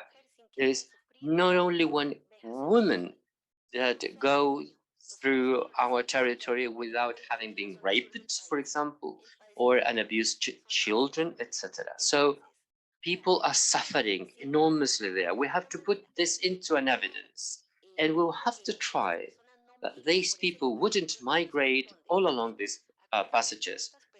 I don't have the answer, but we cannot permit that Darien is not a passing place. If we are going to be continuing to talk about an orderly and safe migration and to comply with the World Pact, obviously this migration should be done through authorized places, not the place that I'm talking to, because this is absolutely the jungle, and obviously it's very dangerous, and obviously they will find there some traffickers, in fact. And if the world is not willing to talk about that and saying, well, we are to be responsible, we have to have a shared responsibility on that, and I would like to take advantage of this forum here. So somehow, in some way, from the Southern Cone, there would be a greater awareness that Darien is to be regularized. We say that it's got to be closed. That is why I am not invited to fora in neither in Panama nor in Colombia, because people do not like to listen what they don't want to listen. And honestly, the position of my country is that we want to continue helping the migration processes, but there is a shared responsibility with other countries so that they can contribute as well in this task. And where is the responsibility of those countries are expelling migrants? It is beautiful, fantastic. This is not this is not this is not exactly the focus of this forum, no. But Richard is just warning me. Forum is to talk about the good points of migration. Our cultural people obviously is very important. We are receiving people to work in the in agricultural fields, in fact, but also those people, they do not have good times when coming into our country. And if one of these forums is to be important, is to create awareness that we cannot continue living under these conditions and something is to be done. 90% of the people, 90 million people that migrated last year, obviously it was not because they wanted. People do not move just because they want to do it. And if you give me more time, I can continue. Thank you. Agradecemos a Marlene Luna Alfaro, viceministra de Gobernación y Policía de Costa Rica, su intervención, quien ha hablado sobre los desafíos que implica para Costa Rica. Just talked about the challenges and all the refugees and things had to do from Costa Rica. She presented in great deal all the migration integral policies 2013-2023 in her country, and we thank her also. We emphasize the different migrating mobility programs and campaigns for making awareness in her country. Just the same, the presentation on the practices in terms of regularization, and clearly in the latter part of or their intervention on the challenges that it implies for the country or for the region, the Darien plug. Going on to the next panelist, we will offer the floor now to Juan de Cáceres Arzamendi, Vice Minister of Management and Technical Issues of Paraguay. Good day. Thank you very much to ECLAC for the invitation made to us to be able to participate in this seminar. I will talk a little bit about the positive experience that Paraguay has in terms of immigration. With a looking backward vision, we can state that Paraguay acknowledged always the contribution made by international migration for its own economic development, social, and even demographic development. Paraguay historically has taken up immigrating groups such as the Menonita community, which in 1921 started to settle in the central area of the Chaco in Paraguay, now known as the Department of Boquerón. Backed up by a special law, 514/1921, which was known as the Mennonites Law. The Paraguayan Chaco used to be a territory that was arid, very difficult, and these Mennonites had to struggle tremendously against nature to be able to settle there and survive in conditions of extreme difficulty. These migrants really had to solve all difficulties, inhospitable terrain, the lack of water, and conveniences that were overcome due to the great cohesion of the group that is characterized. With the group, they constituted colonies, which were the reflection of an improvement and great efforts made. This same law granted them complete cult freedom, with the exception of the military service in times of peace and of war. The right to maintain their own educational system in their own language, just like spreading the religious education in schools, managed the mutual insurance, which was established in the colonies, and their own social security system for widows and orphans. Through the law of colonization of 1935, a little time after ending the Chaco War, this allowed the executive power to offer lands were apt for cultivation. Thanks to this, the western side of the country, there are several Mennonite colonies, among which the most renowned ones are the Menor colony in the Lomas Plata, Noila, and Philadelphia. And in the oriental region, or the east side, are the other colonies, the New Germani colony in the department of San Pedro, Huertal, and Sommerfeld in the department of Caguasu. In 1885 and 1900, the country received many immigrants from Europe. Aside from the French, Spaniards, Germans, Italians, and Swiss, We also received people from Austria, Sweden, Dane, Belgium, Australians, Polish, and Russians. Just like migrants from the neighboring countries, we also receive people either due to a short stay or definitely. In the eastern side of the countries where the tremendous foreign colonization took place. In the north, the settlements of Villa Sana, Teutonia, Unión Germánica, Barranquerita, Nueva Germania, National Colony, and 25 November colonies all settled in the central area. We had the San Bernardino and Altos colonies. New Colombia, New Australia, Independence, Villa Lisa, New Italy, Sebastián Gabota, New Esperanza. In the south, Hohenau colonies, Obligado, Bellavista, and the colony of Fram. And finally, at the east, the colony Guillermo Tell, currently known as Puerto Botánico. Another experience that we need to underline is the upcoming of families from the first Japanese colonies into Paraguay, which took place between the decade of 1930. The Japanese families settled initially in the Alto Distrito of the Colmena in the department of Paraguarí, located around 100 kilometers from the capital. Starting in 1960, new communities settled in the Pirobó district and La Paz, both in the department of Itapúa and also in the department of Alto Paraná, the colony called Iguazú, making up a prosperous colony. These dedicated mostly to large-scale agriculture, cereals, citrus, among others. Our country has regions of agriculture that are characterized by high levels of production and generation of wealth, closely linked to the labors of the migrating colonies, and where we emphasize the soy, corn, on the one hand, and also bovine cattle. These activities part of and integrated to the value chains and logistical system. Only in the dairy sector, 75% of the production of milk is produced in these colonies.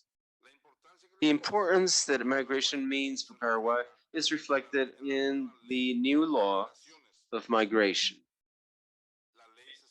The law 6184, enacted in October 17 of 2022. This law establishes a new juridical order which aims at the modernization of the migrating management in the country and the hierarchization institution in charge of its recommendations that have been emitted by the international organizations that are competent in the matter for the effective fulfillment of public policies in the area of the same migrations. Just the same, and following the principle of reciprocity, the law guarantees equalitarian treatment to migrants, acknowledging the principle of reciprocity. Same obligations, rights that are granted to the nationals, which in the country already, with the convincement that the socially migrating inclusion is an objective that needs to be attained in order to empower the contributions made by the migration to sustainable development. Paraguay fulfills international agreements taken up in the area of service and international protection of those who request refugee. The National Commission for Refugees, CONARE of Paraguay, seeks the economic inclusion of refugees, promoting the access to work, constructing social connections and cultural connection with the communities that take them up. CONARE is recognized by the High Commission of the United Nations for Refugees because of the hospitality and solidarity in the attention and service of refugees, granting and receiving families from different countries who go through different situations, emphasizing in the request of citizenship from Venezuela, Cuba, Ukraine, Afghanistan, Nicaragua, among other countries. At present, Paraguay participates very actively in the process of Quito, and up to date, we have registered 6,500 Venezuelans who are under the figure of refugee scheme, answering to what Venezuela is going through. CONARE has implemented good practices which benefit the refugee since the beginning of the request process, which allows them access to worthy employment, to education, and basic services of health. Among the good practices, we need to emphasize the obtention of the driving license, social security, the payment of taxes, and the access of banking services for enabling savings accounts and establishing also small businesses. CONADE is in the framework of public policies with the involvement and different support of different public institutions in order to create concrete actions of service to the refugees who come and take place. Recently, the Paraguay was visited by the representative of the state representative of refugees supported degree, who emphasized and the work made by Paraguay for the refugees. Just the same, we emphasize the support given by GLAMUR for the implementation of trainings and projects of the officers in charge of the same in Paraguay. At the present year, and during the month of March, the Ministry of Foreign Affairs adopted a policy of amnesty for migrants in the irregular situation who were not able to regularize their migrating situation status because of the irregular incoming into the country. The resolution has been enacted 1911 of March 15 of 2023, which authorizes the issuing of passports and to grant them visas of foreign nationals who need to regularize their migrating status after fulfilling the legal requirements that are demanded by the country. Just the same, and going on to the migrating chapter of within the neighborhood where we are located, we need to emphasize that Paraguay has internationalized within the Mercosur for the temporary residence and permanent for those citizens of the parties, states, and associated to this mechanism of international integration who wish to receive in the country by receiving a temporary residence of up to 2 years without the need to credit their activity that they will participate in, either studies or work or so on. Being reaching enough of the accrediting the nationality or permanent residence through the presentation of the respective request for application within the 90 days before the expiry of the temporary residence. All this with the fulfillments and requirements that are simplified, just as it has been established in the document, which benefits those citizens from Argentina, Brazil, Uruguay, Bolivia, Chile, Peru, Colombia, and Ecuador. The alternate states are subscribed to this residence accord in Mercosur in agreement with the treaties in the Foreign Office of Paraguay. In conclusion, the migrating policy of Paraguay has always been characterized by their opening to migrants, offering facilities which are in agreement to the capacity of the country, at the same time by sustaining the facility to promote the integration process and cooperation between the countries, looking over to the welfare and well-being and the quality of life of our societies. Thank you very much.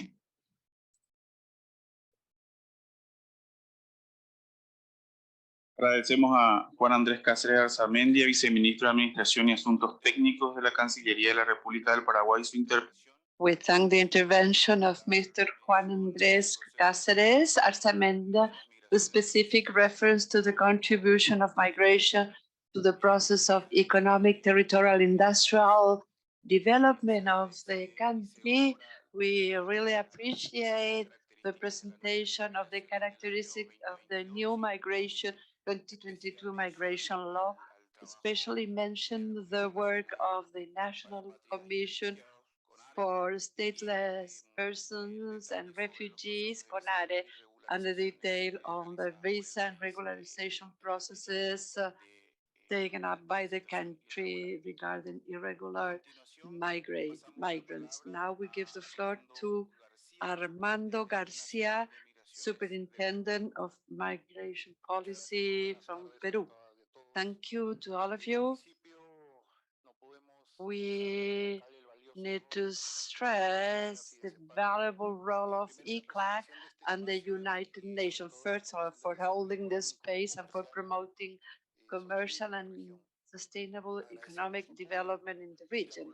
We appreciate a collaboration in devising initiatives in migration policy that empower the positive contribution from migration. We work with the High Commissioner of the United Nations for Refugees the International Organization for Migration and other relevant stakeholders in migration field. We include the reinforcement of a system for financial inclusion, identity, communication campaigns, on benefits of regularization we are going to address further on, among others, by reinforcing building our capacity as a state to ensure the development of migrant and refugee migration and also Peruvian population. In this sense, first we need to put a context. Peru is a country of a little over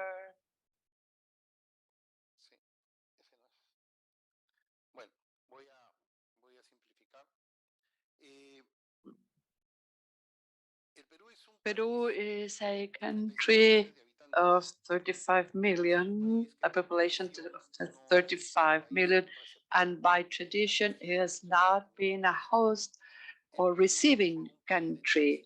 Peru was an in-country country and also an exporter of Peruvian citizens to the world.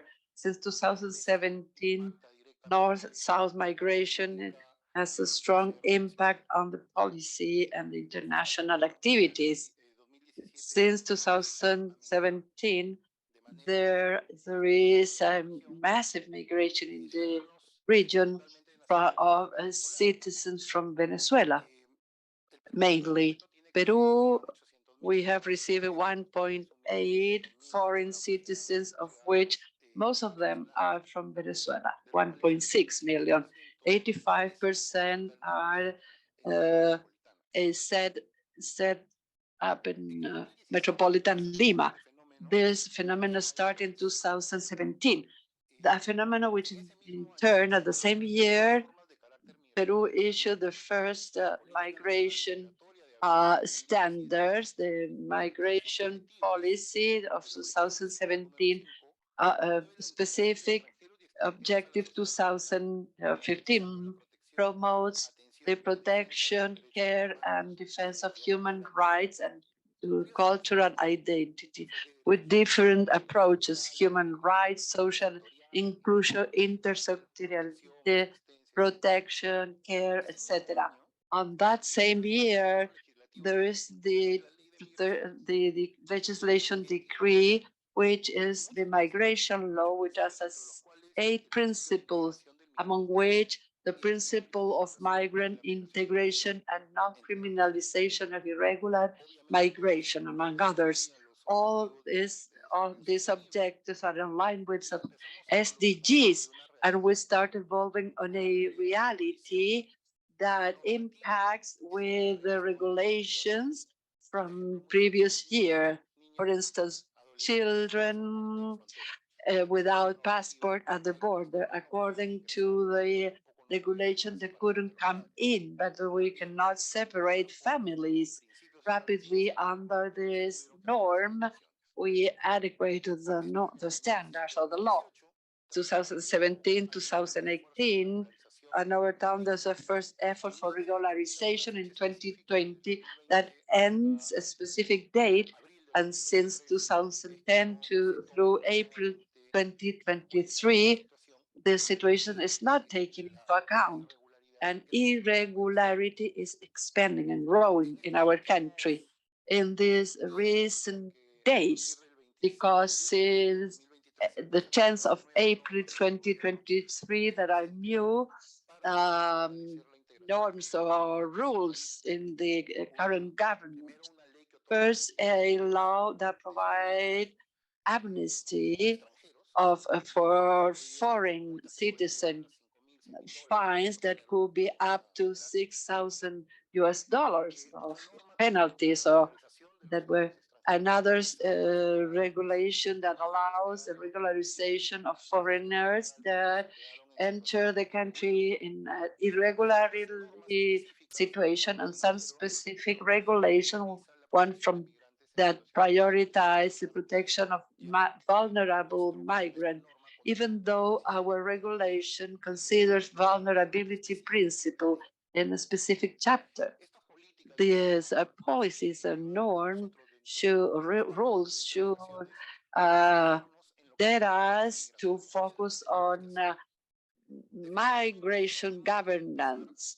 We need to start working in the abilities of the different stakeholders, the own abilities of lawmakers, the state, and everyone involved in human protection, technology management, and interinstitutional management, interoperability. We need to work under different factors. We are working in bilateral agreement with Ecuador for improving the exchange of information, institutional cooperation at the level of migration. We interoperate with the judiciary, with the public ministry, public defendant, or national policy. Infrastructure management, which is the main challenge for this year. We are trying to deconcentrate migration operations by taking, in principle, from one single agency based in Lima. Now today we have 7 regional offices. We have what we call the Migra Mobile, working in Lima in regularization and oversight, financial management, because more resources are necessary. Amnesty means for the state that they don't collect amounts that were defined as penalties, but also special allocations to obtain, to have operational logistics capacity, and essentially regulatory management. At the beginning of the co-legislation of the migration policy in the same year takes us to 2023 to start asking ourselves and determine, based on what we have, what is the reality. The executive decree recently enacted allows people not only to be regulated, but has a migration status for those who want to stay in the country. Involve many changes in the regulation. It's very important to consider it, but also it's a challenge to consider what comes next, when we will have to establish very precise actions on integration. Regarding regularization measures, we think that we have 950,000 foreign citizens in irregular situation. Most of them are Venezuelan. 540,000 are citizens, are asylum seekers or refugee seekers. 300,000 of them, their residence permit are starting to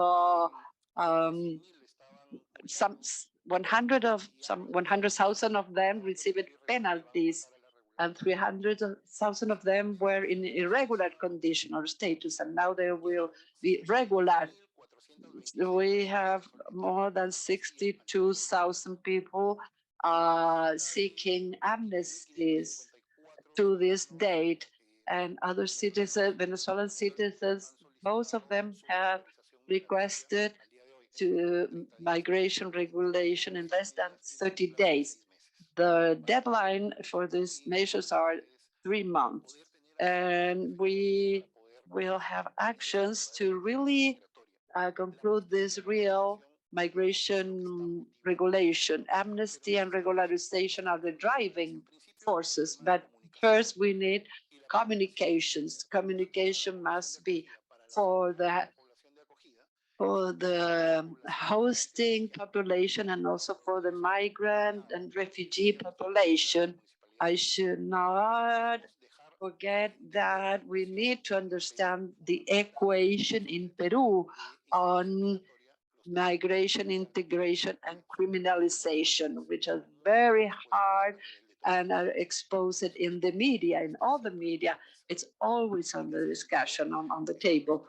And we are working in technical assistance information jobs. We have put up financial information guidelines, and we have delivered information across the government to document and identify foreign citizens, and information, lectures, and communication campaigns on the benefits of migration regularization.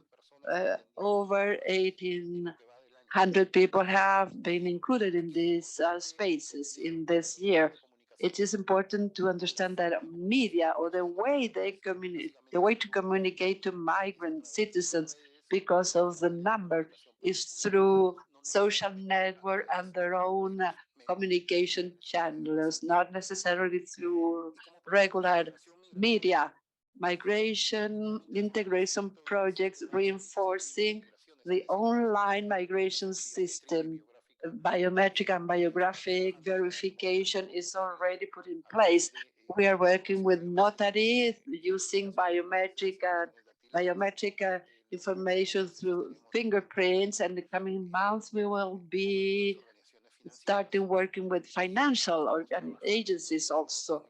We are working in mainstreaming approaches with local government, especially in metropolitan Lima and El Callao, where 85% of migrant citizens are located. We are promoting the creation of the National School Migration School, with the purpose not only of reinforcing building capacity, but also to make it massive through different places, particularly in the at the level of the regional, local, and national government, and virtual single window for migration integration is an effort from Migration Agency. The impact of migration in Peru, with almost 1.5 million foreign its citizen, is strong. In 2020, BBO indicated that there was a 10% growth of Peruvian economy, fostered by some 0.26% impact on GDP. Definitely more, over 1.6 million Venezuelan citizens. It's a potential. It's a great number for financial inclusion within the system. We should not omit that towards 2020, the emergence of the COVID pandemics facilitated the inclusion of Venezuelan migrants at the healthcare sector. There was a great contribution. And also it has been estimated that the tax collection in sales taxes respond to 0.14 points of GDP, and 0.04 its income taxes. So there is a strong, important reinforcement in the economic. What are the challenges? Essentially, that public policies focusing regularization and integration of migrants. Even though we have public policies, it needs reinforcement because it is under review. We need to reinforce the mechanisms for protecting human rights of migrants. We need to spread them more, this principle. We need to establish policies and programs promoting labor integration of migrants. We in Peru, we are a country of a lot of labor informality, and there is a challenge over there. But after being, if migrant population is not regularized, we will not be able to include them. And finally, fight against discrimination and xenophobia. We join the efforts of other organizations and finally safeguard and protect the security of our own local and foreign citizens. Regularization will help to have a safer population. Thank you very much.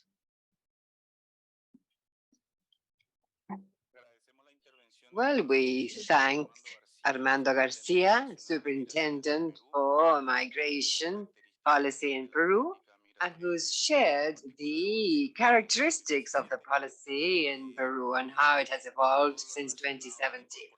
And everything related to the including integration in the regulatory basis in Peru, as well as the benefits entailed by the regularization and a protection approach, and also the uh, hosting and protection, and the positive impact of migration on the economy and the challenges entailed by migration in terms of combating xenophobia. And so lastly, we will recognize the Major Commissar, Eduardo Matacastro, who's the Director General, National Director of Migration, Uruguay. So first of all, I'd like to thank the organizers, the UN, ECLAC. Since I am the last speaker before lunch, I'm being pushed for time, I know that. And so I will try and be as short as possible. And so I will do without my visual presentation and merely answer the questions, which are three. In this case, which are the main public policies with regard to the inclusion of migrants and refugees? In this sense, in August 2022, Uruguay launched the first plan for integration for migrants, applicants, refugee applicants for the period 2023-2024.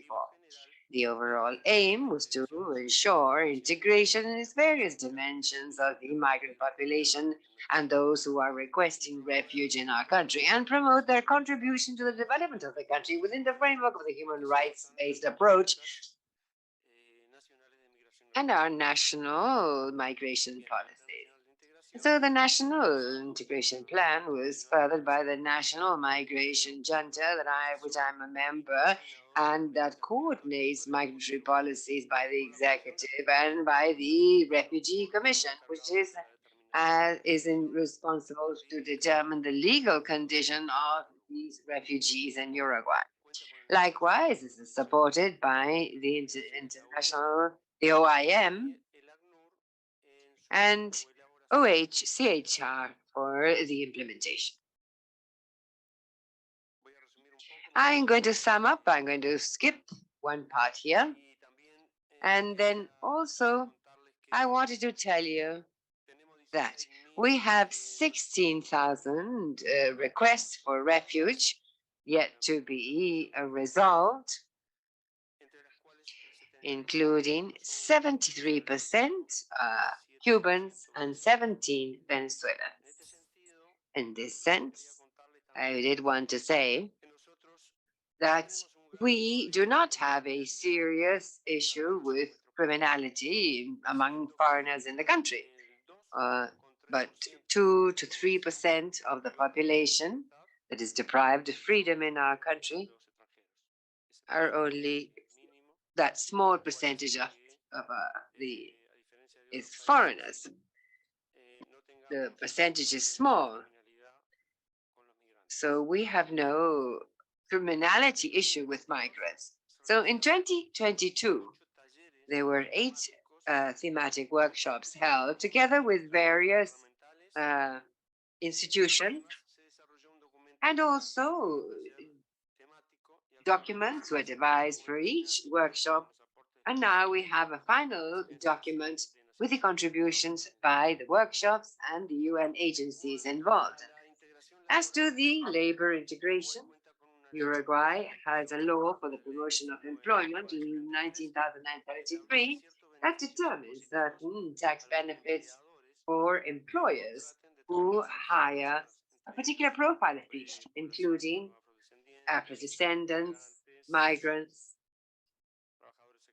sexual workers, classifies women living in household suffering household violence and so on. And so now I move on to the second question. What aspects of the current migratory policy in your country could be strengthened? Uruguay, although it does have a very sound migratory policy based above all on a major documentation policy, we should strengthen the relaying of administrative data, above all statistical data, that are essential, as we've already heard by our colleagues who spoke earlier, when it comes to formulating a public policy. And also, I wanted to say that we've just done a population census, which is done every 10 years. That is true, but we will shortly have very updated data, and so we will get to work on that.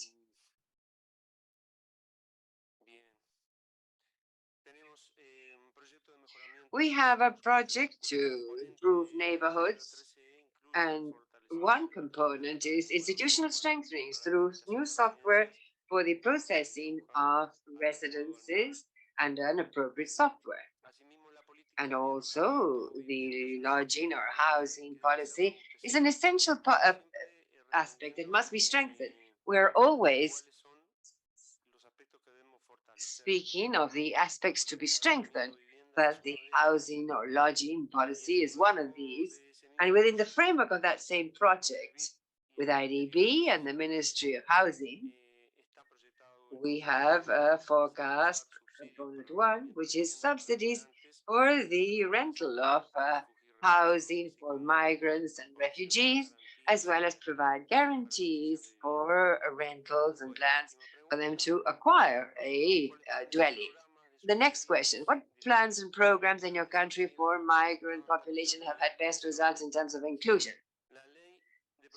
The law for the promotion of employment has been very beneficial to include migrants in the labor market, and also in terms of shelters, these refuge and this has been very beneficial for several families because these plans include a dwelling, work, and easy integration to the host community. We should point out, but we also believe that the National Integration Plan is a very important step in the migrant integration plan and for refugees. And also the National Migration Division in 1921, within the context of the pandemic, carried out two regularization plans addressing persons that, on account of their nationality, required of a visa to begin the residence process without a need to leave in the country. The first of these, encompassing people who entered the country from March 24th, 2020 and June the 9th, 2021, and then through a second plan, an extension of term was given for persons who had entered until August 2021. And with these plans, it was possible to regularize more than 2,000 Cubans and Dominicans. And at the moment, we're working on a new regularization plan, wider, in order to regularize more people. And in this sense, we understand that contributing to the documentation of persons is the first step in their integration, because this allows an effective enjoyment of the rights enshrined in our national and international regulation. And to conclude now, I did want to say that during the pandemic in our country was the only one in the region that did not close its borders to refugee applicants. Uruguay, as you know, is a small country with just over 3 million inhabitants. It is shaped like a heart and has always been open to welcome migrants that would like to live and work there. Thank you.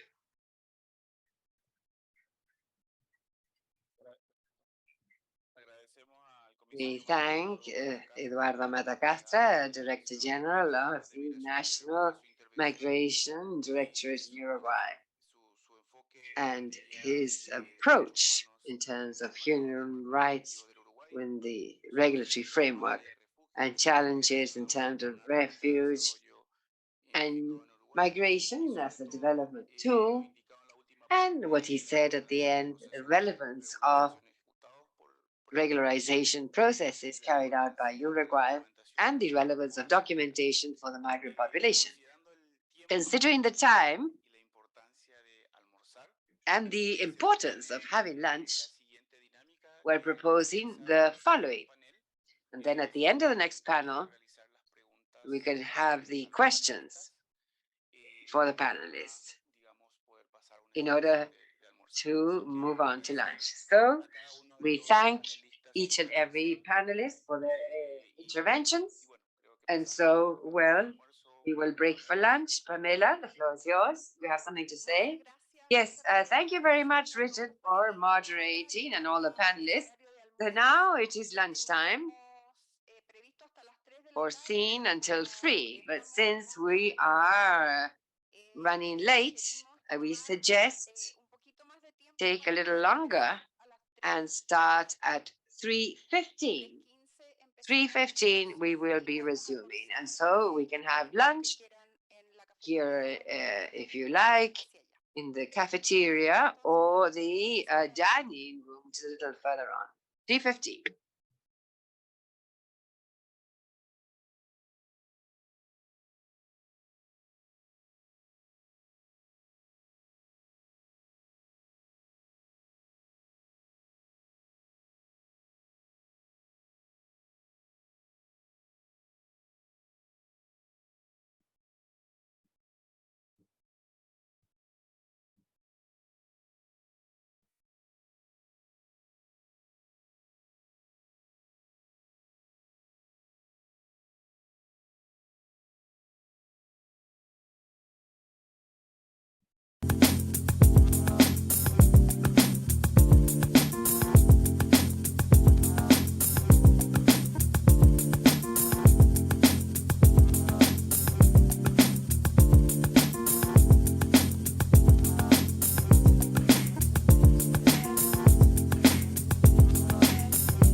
Ok, muchas gracias entonces por tomar además este horario de almuerzo más corto y hacer el esfuerzo de estar acá. Thank you for. We will start with this panel number 4 on migration in the Caribbean, contributions and good practices and challenges. We have a very interesting panel member, Mrs. Jones, Mrs. Harris, Genesee Edmondson, and Maroni Schwartz. I will go into English now, so I will moderate that panel for the ease of the panel members and the interpreters. So those who need interpreting devices, please check your devices. I welcome then to Francis Jones, our colleague from the sub-regional. I'm sorry, I did it in English. Sorry, in Spanish. Welcome. We just saw each other and Genesee also a few days ago in Jamaica, so it's great to have you back here with us. And we would just like to ask our technician colleagues to put up the presentation that Francis shared with us. If they can put it up in the screen, please. Por favor, los colegas técnicos, si nos apoyan con la presentación. Ahí está. No. Yes, sorry. Yes, that's it. Francis, you have the floor. Okay, thank you, Pamela. Well, I'm just going to speak a little bit at the outset about the some general trends and patterns relating to migration in the Caribbean, and then go on and speak about some benefits, contributions of migration to international or to sustainable development in Jamaica, which is obviously the subject of the project. And then Jeunesse actually will go on and speak a bit more about some of the policies that the government are developing to try and take advantage of those contributions. Well, speaking about migration in the Caribbean, I think in the broadest terms, there are three main dynamics. Migration from the Caribbean to the long-standing destination countries, United States, Canada, United Kingdom, Netherlands, France. That's really and has been for, really since the Second World War, the dominant migratory trend is people from the Caribbean leaving the region. On a somewhat smaller scale, there's migration into the Caribbean, primarily from Latin America, Europe, and North America, and then a smaller subset still is the migration within the Caribbean, and that's mostly from the lower income to the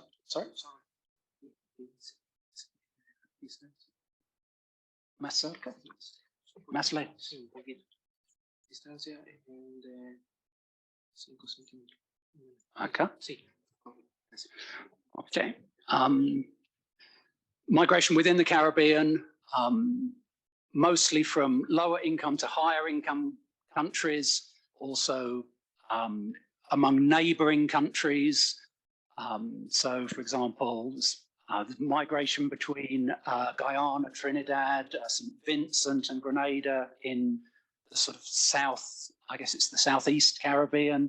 In the northeast Caribbean, you have migration between St. Kitts and Nevis, Antigua and Barbuda, the Virgin Islands, and then over on the west, Belize has a completely sort of different situation, receiving migrants from Central American countries. Referring to this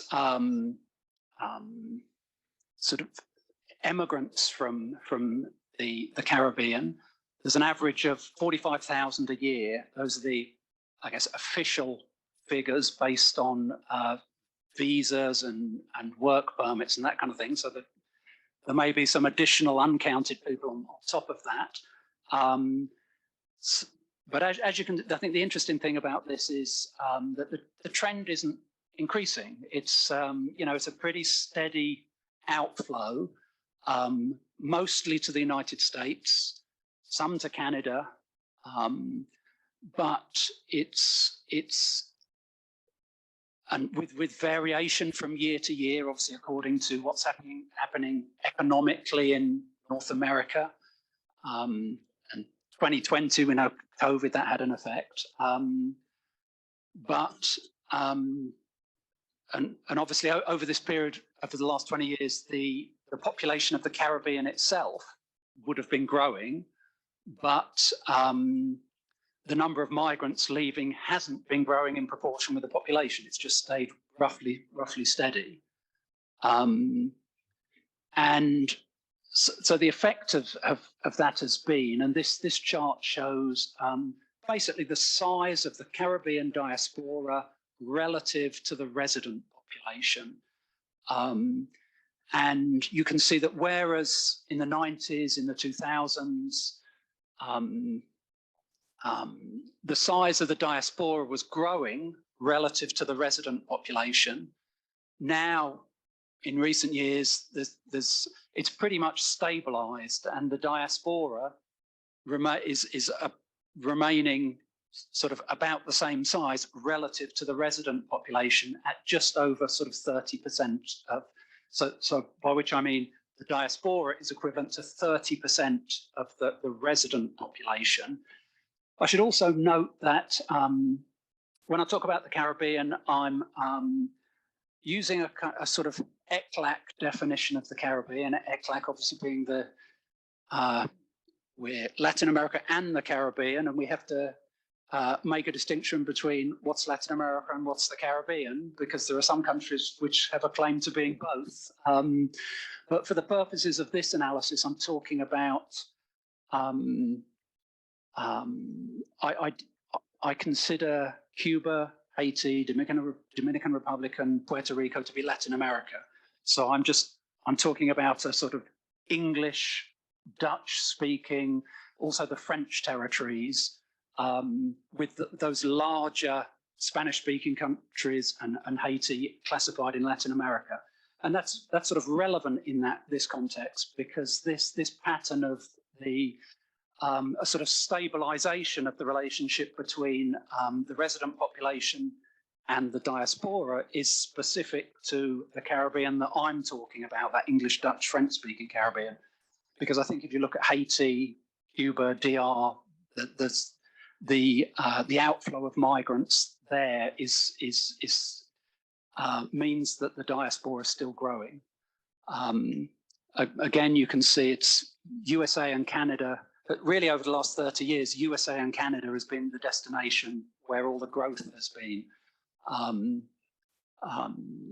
In United Kingdom, Netherlands, also other Caribbean countries, it's a stable population, or that's stable in terms of size. So you have a constant outflow from countries, but not enough to grow the size of the diaspora relative to the resident population.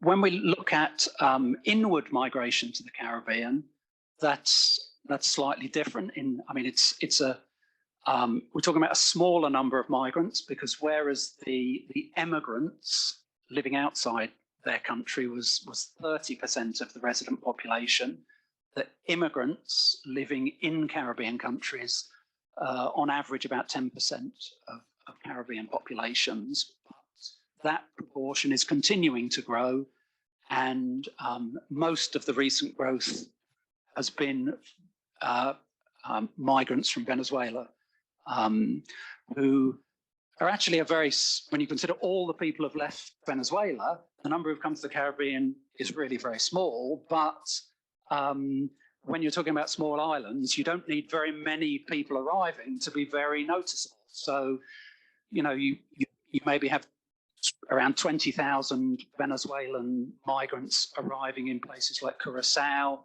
Aruba, Trinidad and Tobago, Guyana. It was, it was noticeable and became a sort of public policy issue just because of the small size of the country, and a relatively small number of Venezuelan migrants was still very significant for Caribbean countries receiving them. Okay, well, I'm now going to go on and speak a bit about the situation in Jamaica, which is similar. It shares that sort of general characteristic of the Caribbean, and I guess also Latin America, that the dominant flow is immigrants, and it's even, Jamaica is a little bit more of an extreme example of that tendency, because the Jamaican diaspora is equivalent to about 40% of the national resident Jamaican population, whereas the number of immigrants living in Jamaica who've come from elsewhere is quite small. It's a little less than 1% of the population of Jamaica. And that means that, that 40% of Jamaican-born or of Jamaican immigrants, make a very sizable contribution to the Jamaican economy.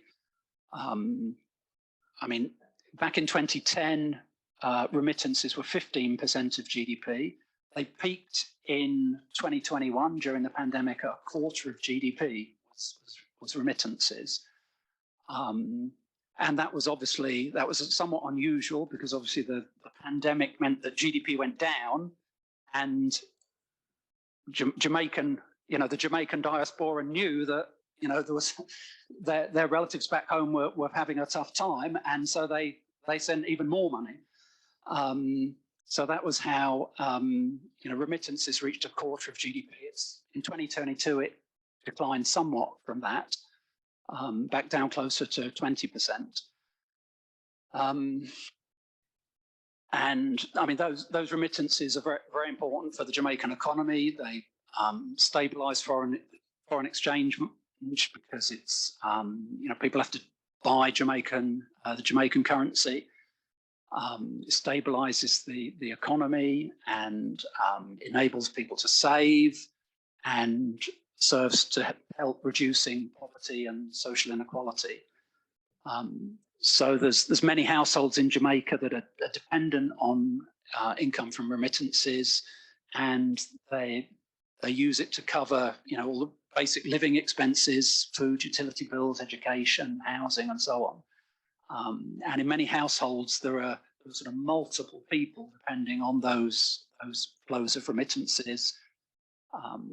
And research has shown, for example, that remittances positively impact calorie consumption, and also that sort of small scale agriculture benefits, because people are able to take those remittances and invest in some way in sort of small scale agricultural development. In respect of education, that obviously is a sort of relevant to or a reason for migration in many cases. Around a third of Jamaican immigrants study abroad, and they obviously gain the sort of knowledge and skills and experience through study, whether in Europe predominantly or the US, and that's potentially of benefit in the long term to Jamaica. There's obviously questions about how Jamaica can sort of take advantage of that sort of personal development of Jamaican citizens in the diaspora. Looking at the other side, the immigrants to Jamaica, about 10% of those are students, but they make a small contribution to the Jamaican economy through tuition fees and consumption of goods and services.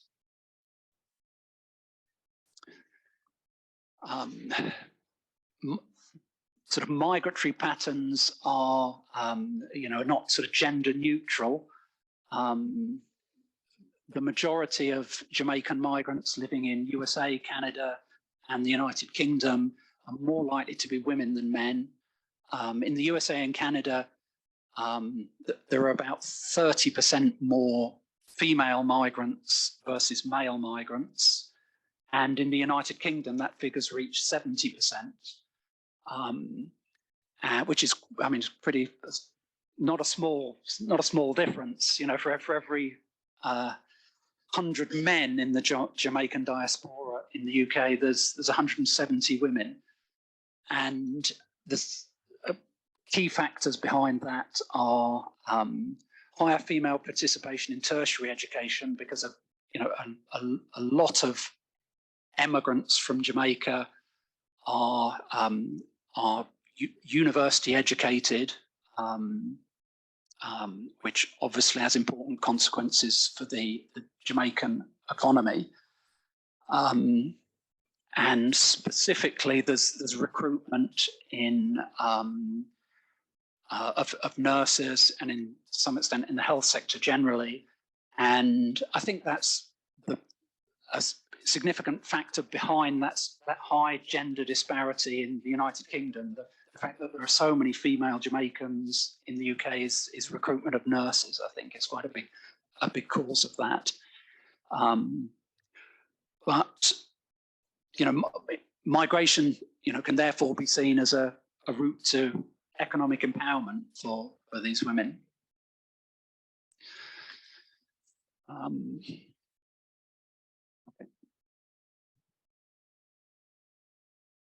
There's about 10,000 migrants in the Jamaican labour force, contributing $100 million to the Jamaican economy. I'll move on quickly. Really, I mean, to conclude this I'm going to talk in general terms about the sort of policy direction going forward, and looking first at diaspora policies. This has been in recent years a focus of attention of Caribbean governments, and Jamaica and Trinidad and Guyana and many others have developed diaspora policies, and I know Jamaica is developing an action plan to implement its diaspora policy, which looks at all these different issues, like how can Jamaica benefit from the skills that Jamaican immigrants have learned abroad, how it can benefit from philanthropy, trade, whether that's Jamaicans promoting Jamaican sort of goods and services abroad, or the other way around, sort of diaspora, serving as a market for Jamaican products, or for as tourists when they come back to Jamaica. How the country can best exploit and put to use the remittances that it receives. You've got issues about basically sort of harmonization of social protection systems, and what happens to people's voting rights when they move abroad. And finally, the role that Jamaican and Caribbean politicians can play in sort of speaking out and defending the interests of the diaspora, because the Jamaican and generally Caribbean diaspora do experience discrimination, racism, in those destination countries, and Jamaican politicians have an important role to play, in international forums, sort of representing the interests of those citizens abroad. This is my last slide. Basically, I sort of looking at the Now, immigration, which, as I said, in Jamaica was a relatively smaller number of immigrants, but there are more Caribbean countries now.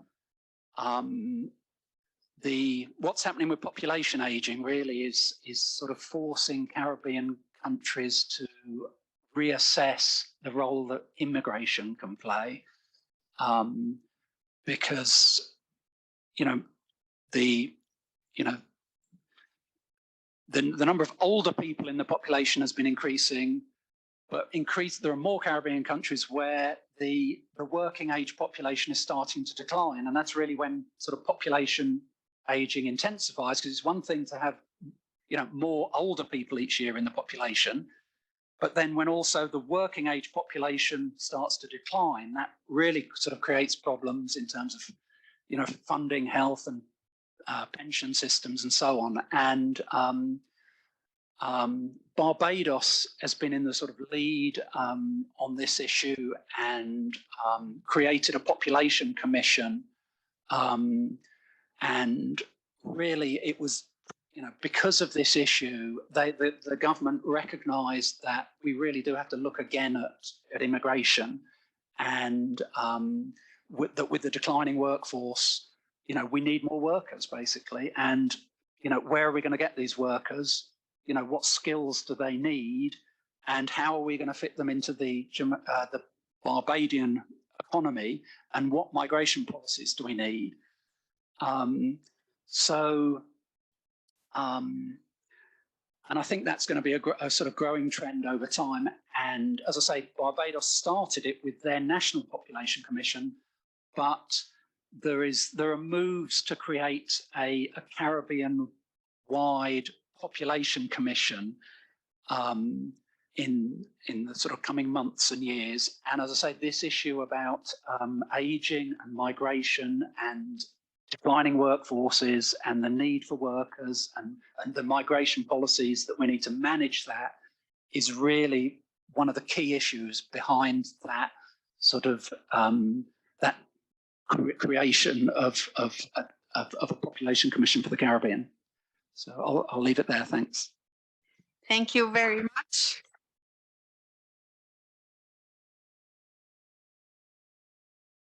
Thank you, Francis. I'm sorry to have to rush you and all panelists. Now I'd like to welcome Jeremy Harris from the Inter-American Development Bank, the migration unit, who will be joining us virtually. And just a minute ago, he was online. Oh, there you are. I'm here. Great. Welcome, Jeremy. And you have, please, 10 minutes. All right, no problem. Okay, well, first of all, many thanks for the invitation to be with you guys today. I was in that very room for the IFMS in January, and I'm very sad that I wasn't able to come back for this particular event. I think it's really valuable. And so certainly thanks to Cepal and Celare for the invitation to be with you today. I will be sharing today some of the highlights from a report that we at the IDB released a couple of months ago on migration in the Caribbean. Assuming that you're seeing it well, you would have said something if it was not coming through well. This report has its origins in a policy dialogue that we had about a year and a half ago with the Caribbean, and constitutes a first approximation, a first overview of the highlights of analysis of policy, migration policy and statistics on migration in the region.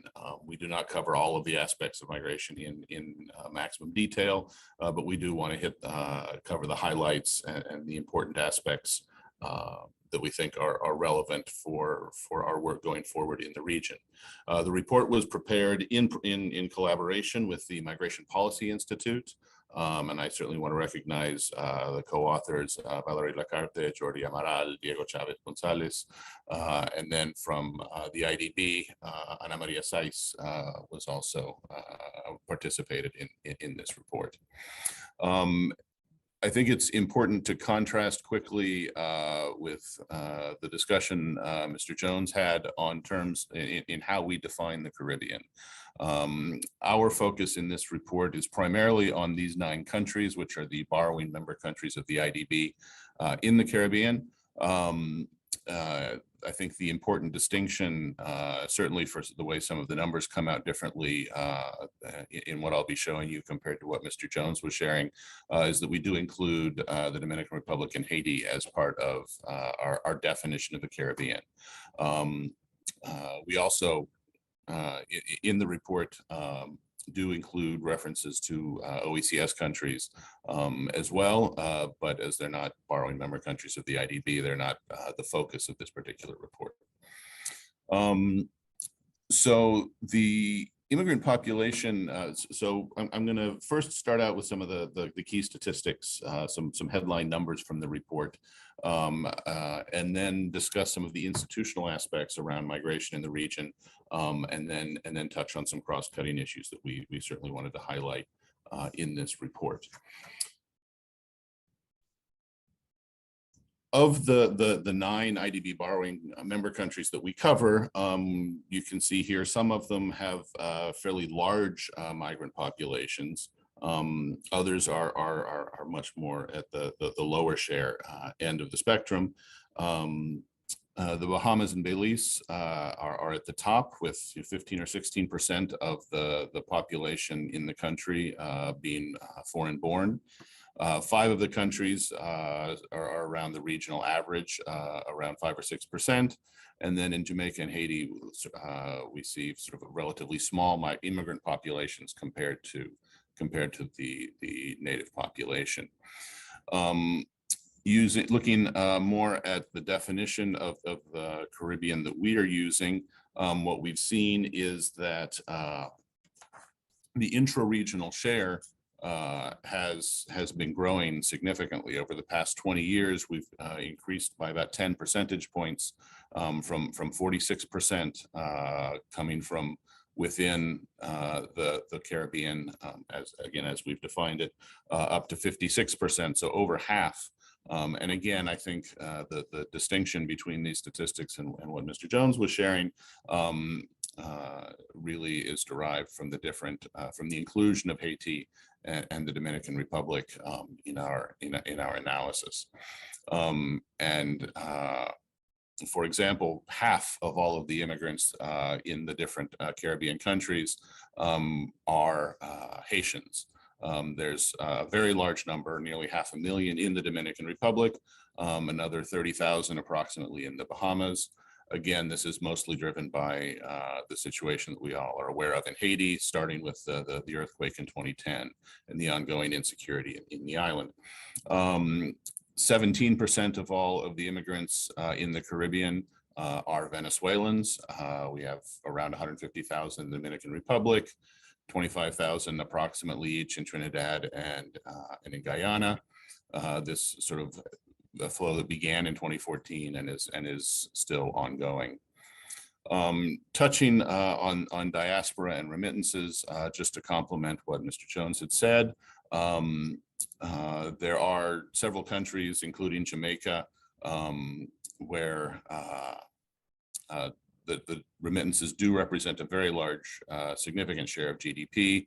The figures we had for 2021, 21% of GDP in Jamaica, 19% in Haiti, 8% in the Dominican Republic, though they do account for a larger total amount. And the same pattern that Mr. Jones had highlighted, of course, growing consistently over the past 10 years. 2022, as the stress from the pandemic wound down, we saw a bit of a fall in total remittances, but still significantly above the 2020 and 2019 levels, with remittances in total at nearly an all-time high. without going into as much detail as on the diaspora that I think the CEPAL, the ECLAC presentation discussed, I just wanted to highlight one thing from the IDB. In Jamaica, we are collaborating with the Planning Institute and the Ministry of Foreign Affairs on the development of tools for communication and engagement with the diaspora.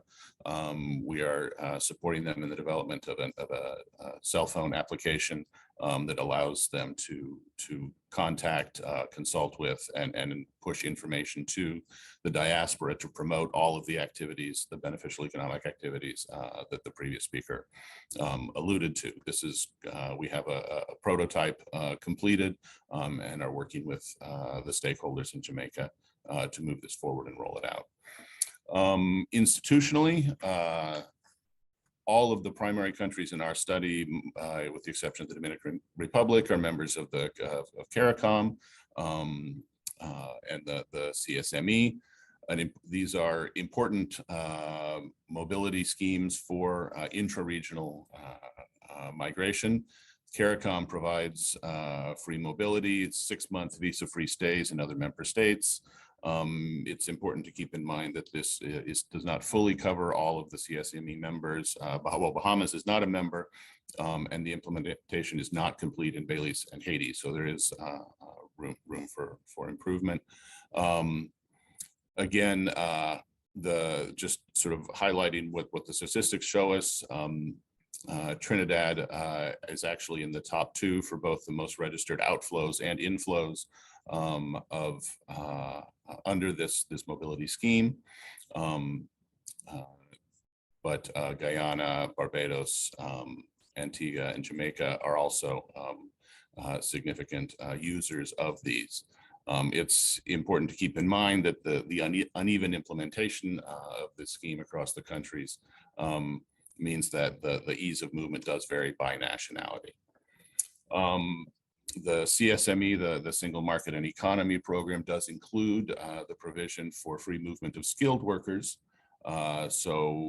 Workers with specific qualifications in specific industries can get certificates that allow them to move freely and have access to formal labor markets, unlike the free mobility scheme.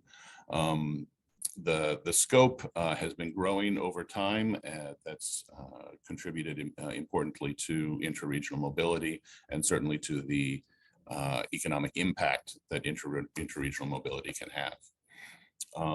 The OECS, of course, for its part, has free movement, including access to the labor market.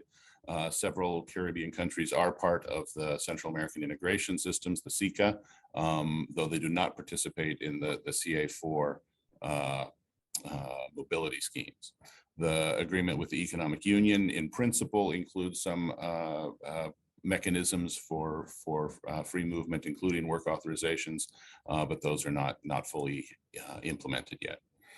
And then the final issue that we really need to take into account when thinking about mobility within the Caribbean are the issues around climate change and natural disasters. The case with Haiti and other cases that we've observed in recent years, the earthquakes in Haiti, more recently the Hurricane Maria that hit Dominica. Both of these generated significant displacements. There was meaningful responses to this from the other Caribbean countries. For Haitians, the Dominican Republic extended special humanitarian visas and suspended deportations of Haitians. The Bahamas, Jamaica, and Turks and Caicos all suspended deportations. In Dominica, there was extension of stay for Haitians after the earthquake. So there is a precedent for these kinds of responses. After Hurricane Maria, a number of countries accepted Dominicans through the CSME 6-month stay program. So, but these positive precedents established sort of in response to natural disasters, we think could really be augmented and improved if there were more predefined arrangements, pre-negotiated arrangements for responses to natural disasters. that these would both accelerate response times and provide more predictability around sort of impacts and the capacity of the region to respond to natural disasters, which for climate reasons are likely to be increasing. So I'm going to stop there. I'm not sure that I think I've run out of time. The QR code on the screen will get you to the report online for all of the details that are in it. And I'm certainly happy to take any questions. Thank you.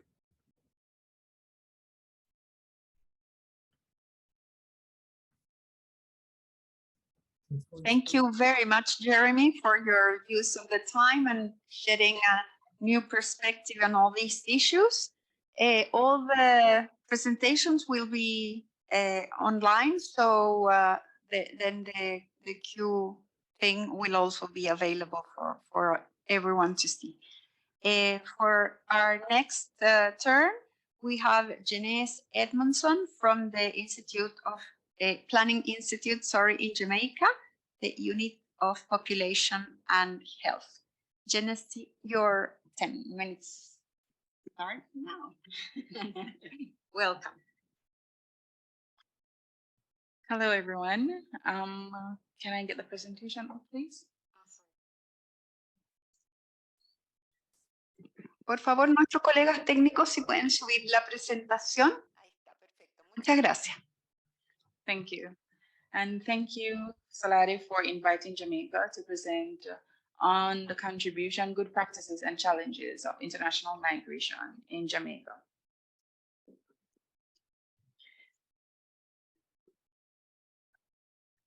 How we see international migration as a transformative force, a contribution to sustainable development and poverty alleviation. Similar to what Francis had said earlier, majority of the Jamaican population, migrant population, is in the USA, Canada, and the UK. For majority of those that have left Jamaica is a part of the working age population. These persons, they try to lift themselves out of poverty. They still contribute to sustainable development in the different areas. On this slide, you can see where immigration and immigration in Jamaica. Immigration, how they record it in Jamaica is not just persons who have been there for a while, but we also have our voluntary returned residents, involuntary returned migrants, and persons who apply to stay in Jamaica over 6 months. So that is the combination of immigrants on this chart.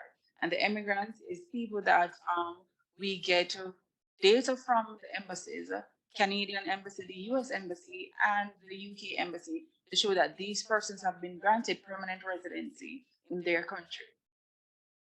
However, what is lacking in this data of immigrants is persons that have left and they are living in the 3 main destination countries but are yet to receive their permanent residency. So we can see that there's a lack of data right there. With our policies in Jamaica, we first have our Vision 2030, the first National Development Plan. And out of the Vision 2030, we have the National Policy on International Migration and Development, the National Population and Sustainable Development Policy that was approved last year in December as a white paper, but it has not yet been implemented. The National Diaspora and Development Policy, as Francis stated, is already approved, but they are working on the action plan at this moment. The Vision 2030 is a strategic development plan. It provides a comprehensive planning framework in which economic, social, environmental, and government aspects of development are integrated. The tagline is Jamaica, the place of choice to live, work, raise families, and do business. The International Migration Development Policy ensures that international migration is adequately measured, monitored, and influenced to serve the development needs of Jamaica as outlined in the Vision 2030. And the population policy shows we try to manage and achieve the desired population size, structure, and the distribution to improve the well-being of all Jamaicans.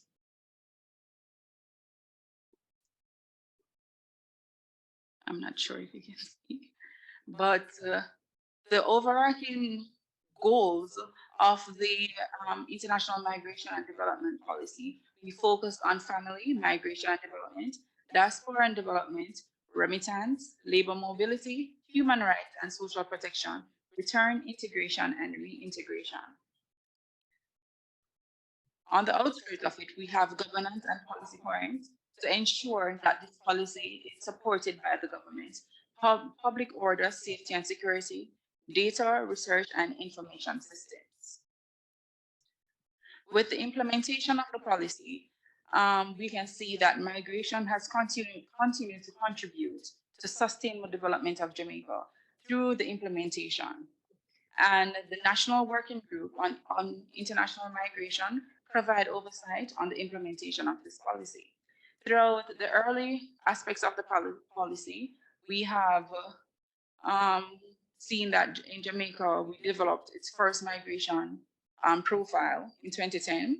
And then we also have a capacity assessment and the development strategy in 2013.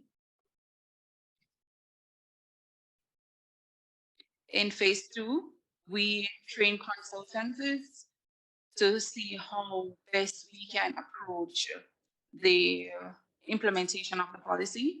We had our migration action project and the plan of action to support international involuntary return migrants.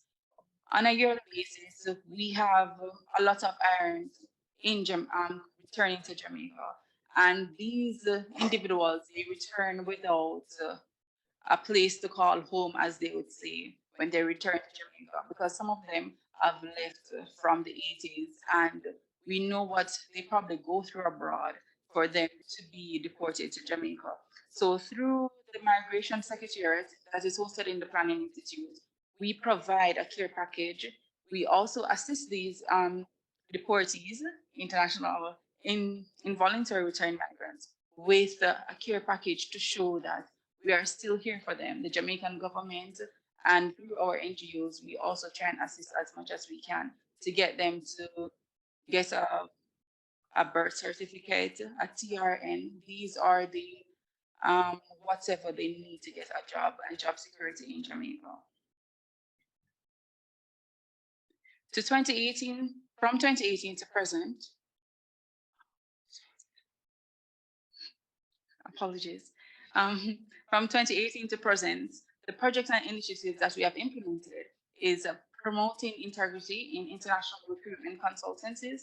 These are the persons that allow Jamaicans to go abroad to work for up to 6 months. And they work with, that is a regular migration. And we had a migration radio series to promote the migration policy and to show individuals that the government is still trying to assist the diaspora or involuntary return migrants, and even with our students at our school, mostly in Canada. The National Diaspora and Development Policy, it has not yet been implemented, but it was approved. The purpose of the policy is to establish the government's commitment to broad inclusion of the diaspora in nation building, recognizing tremendous capacity, interest, and resources within the distinct diaspora groupings, and aligning programs and initiatives to respond to opportunities and challenges being faced by the diaspora. The thematic areas cover socioeconomic engagement and participation, human exchanges, economic inflows and investment, trade, physical environment, engagement of the diaspora youth and young adults, tourism and cultural exchanges, data and information of governance. The policy will cover education, healthcare, charitable foundation, social services, business, investment, and trade. As Francis stated earlier, that our remittances has a lot to do with our GDP. And according to the Economics Department of the Planning Institute, we, even in 2022, while our GDP is still our economy is still recovering from COVID. Remittance as a share of GDP is 18.8%.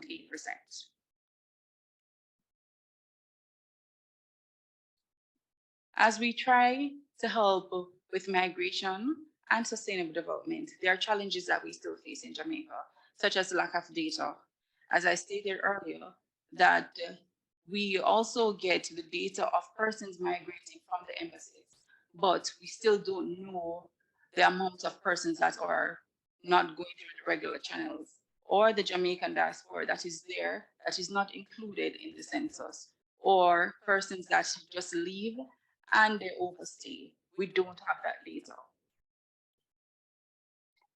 The capacity challenges to collect, analyze, and disseminate data. Our census was due to be published last year. However, based on the challenges that we face, with the Statistical Institute of Jamaica, we have yet to complete that census. Therefore, we don't know for a fact the amount of immigrants that we have in Jamaica right now. And there's also limited data sharing between the institutes about from our immigration agencies to our planning agency. We have that challenge right there. And our bureaucratic challenges, the support that we need from the government and the implementation of the policies. New project initiatives that we have planning is the Jamaica Diaspora Engagement Model for Development, the JAMDEM project, the Diaspora Registration Platform,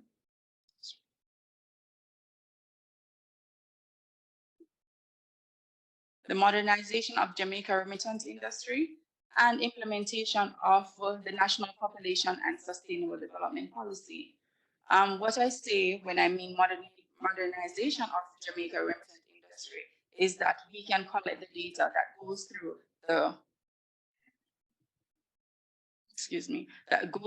the original channels of money that is coming through Jamaica. However, we cannot track everything that is coming in. So that is what the modernization of Jamaica remittance industry is for.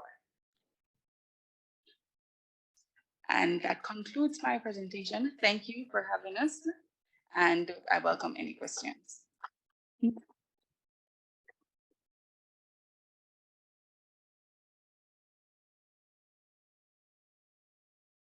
Thank you for that overview and for sticking so strictly to the time so that we can have a little bit of time left in the end for questions and comments from the audience.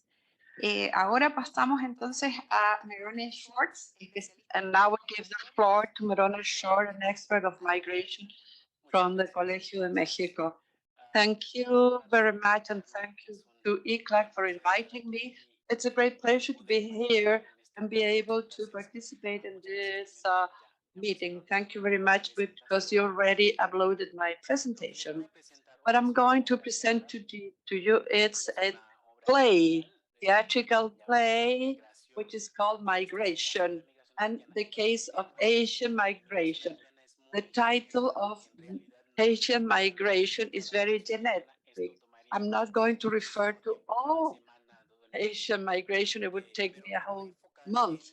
I'm going to focus on Asian migration to Cuba. That could seem a little not in the context and we are, but at the end of the day, you will see why at the end of the day, why I decided to focus on Asian migration to Cuba. Let's start with our play. And the first act,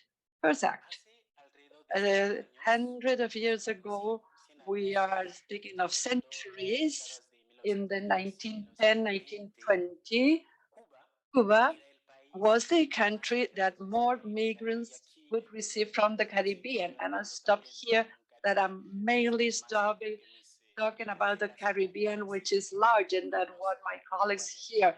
If we include Cuba, Cuba was the country receiving the larger number of migrants in the Caribbean.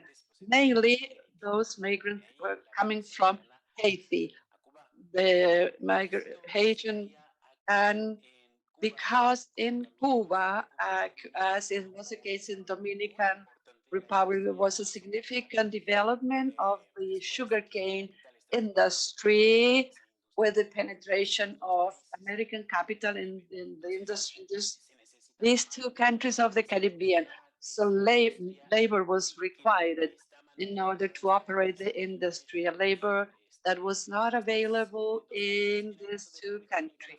In the case of Dominican Republic, was a bit different, but still they didn't have enough work hands and workers. So, and then they called or received workers from other island of the region, mainly Haiti and Jamaica. In the specific case of Haitian migration to Cuba, for those years, the incoming flow to Cuba was around 12,000 and 19,000 persons, depending on the sources, per year, according Asian came to Cuba to work. And at that time, the migration from Haiti and from other islands, Caribbean, from Jamaica, St. Vincent, etc., then trigger a strong discussion in Cuba. They say, no, we are going to Africanize in a demeaning way, that Cuba was becoming African, that the nationality was getting deteriorated. They were losing, with this migration was the introduction of diseases, prostitution, witchcraft, etc. Some discourses are still present in many cases. Some narratives of this type, or the Cuba was more interested in getting closer to Argentina, Uruguay, not to Haiti. It was demeaning to get closer to Haiti. But there were all other biases that criticized those narratives on Haitian, on Jamaican, Caribbean migration to Cuba during the 20s and 30s.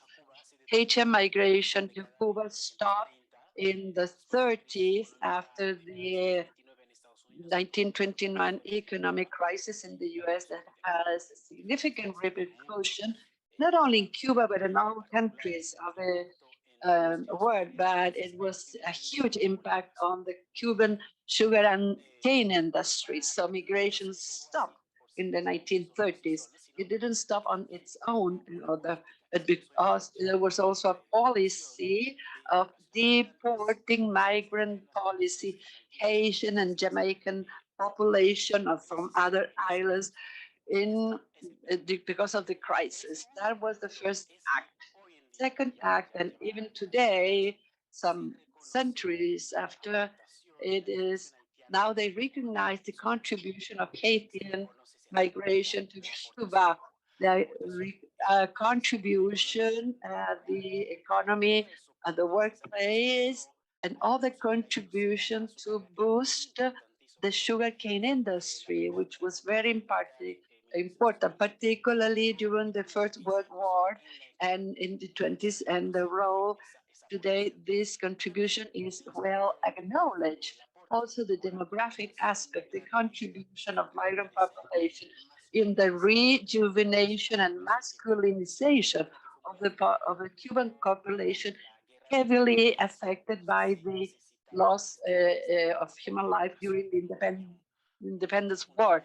It was a demographic topic issue, and also cultural contribution of the Haitian population in the east of Cuba, with cultural expressions and dance, theater, religious practices, ways and customs, gastronomy, um, um, culinary contribution, which is still they are recovered, and there are programs by UNESCO that shows and recovers the riches of the contribution of that time. Third act, the Asian migration continued, and at the same time, it took place in Dominican Republic, and after they continued in Cuba and Dominican Republic, and to this date, Asian migration to the Dominican Republic and to other islands of the Caribbean, Bahamas, Guadeloupe, Martinique, Saint Martin, other countries such as US, Canada, and Guyana, and more recently to Brazil, Chile, Ecuador, Peru, Mexico, etc. More recently. And we have seen that this Haitian migration to not only from Haiti but other coasts is takes place in the midst of debates, concerns, and discussions that emerge or stem out from different concerns because of the situation of Asian migrants, and also concerns because in some countries say, no, we're getting invaded. Other concerns that stem from that. We all said that there's caricature, exaggeration, strong xenophobic and race narratives, racism, very strong racist narrative that says the color of the skin, they should not come because they are black people. That type of narrative that emerged. And restrictive migration policies, doors that are being getting closed in many parts for migrants. So now, what is the end of the play as a question mark? What happened in Cuba? Should we wait until there's a given migration flow stop to then start to reflect, to study, and acknowledge the contribution to this society and to the host country? Because question mark, because I have this in this meeting during the migration to Cuba, first act of the play, all the same concerns. There are no, they are coming prostitution, witchcraft, diseases. They are bringing with them crimes that that are committed, security problems they bring with them. All problems that at the given time of the migration war were the issues or preoccupations that guided the discussion. But today that it stopped, migration stopped, then they take again, they start to scratch the memories, generations and files to show with evidence the contribution at that time, which is no longer here. So the question, should we wait until the migration flows stop? The undesirable flow would stop to then start thinking what it contributed with a good contribution to the society, and then ask ourselves, when we speak about human rights, and also link it in this discussion, when we refer to human rights, are we really considering this for everybody, every human being, or only for locals? Or only within local people for some categories of human beings? Because in the national people, we have seen how many movements are there of some categories to discuss human rights. We are not living human rights as the case of in the region or in native populations or African or Afro-descendant population, which is a nice word to refer to us, the colored or black people. Very unbalanced. They say human rights. We are from the country, but we are not being respected in our human rights or women's group, etc. Are we really referring to human rights for everybody? Then migrants are human beings also, as human beings we have qualities and contributions, and as human beings, there are some elements that go for this or negative ways or crime that they commit crimes or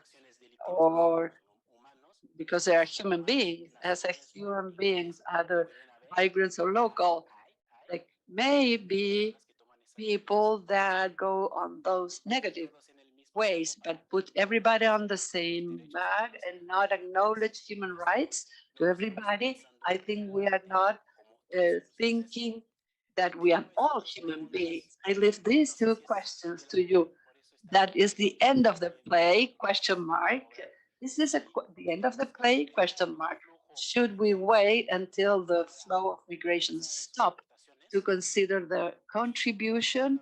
Second, are we really considering human rights for everybody? Thank you very much.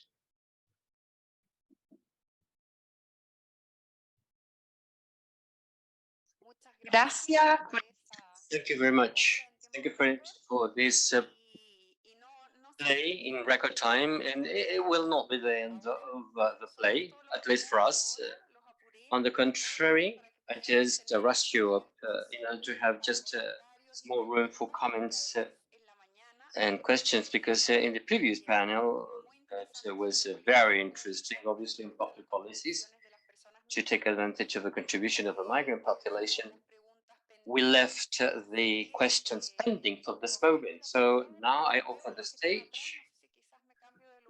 I don't know the people. I don't know if those behind me would like to raise your hands, but this is open. Or the panelists of this panel, or the panel members of the panel in the morning, please.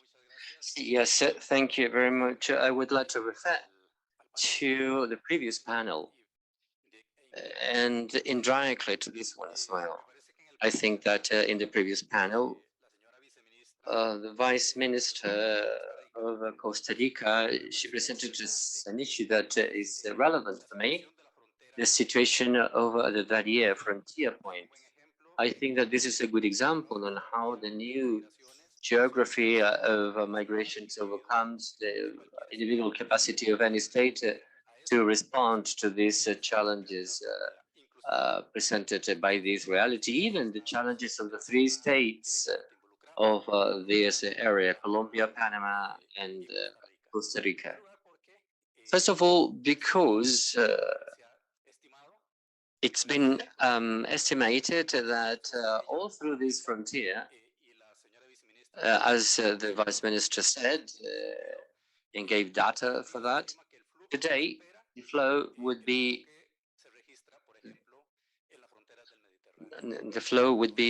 beyond the flow on the Mediterranean Sea. So we are just having a very important migratory crisis. So this is a challenge, and what are the answers? And what would be the kind of policy and management which we can resort to? It is an important point because I think that it links the discussion on migration in the Caribbean, the mechanics of mobility, with the creation of these new corridors in the region. And from my point of view, this shows that challenges of migration today cannot be serviced with good practices in the national frontiers. We need more international commitment, and not metaphysically speaking, but with a real footing, in fact. Thank you, Abelardo, for your comment, and I will see whether there is anyone who would like to talk. Yes, from behind.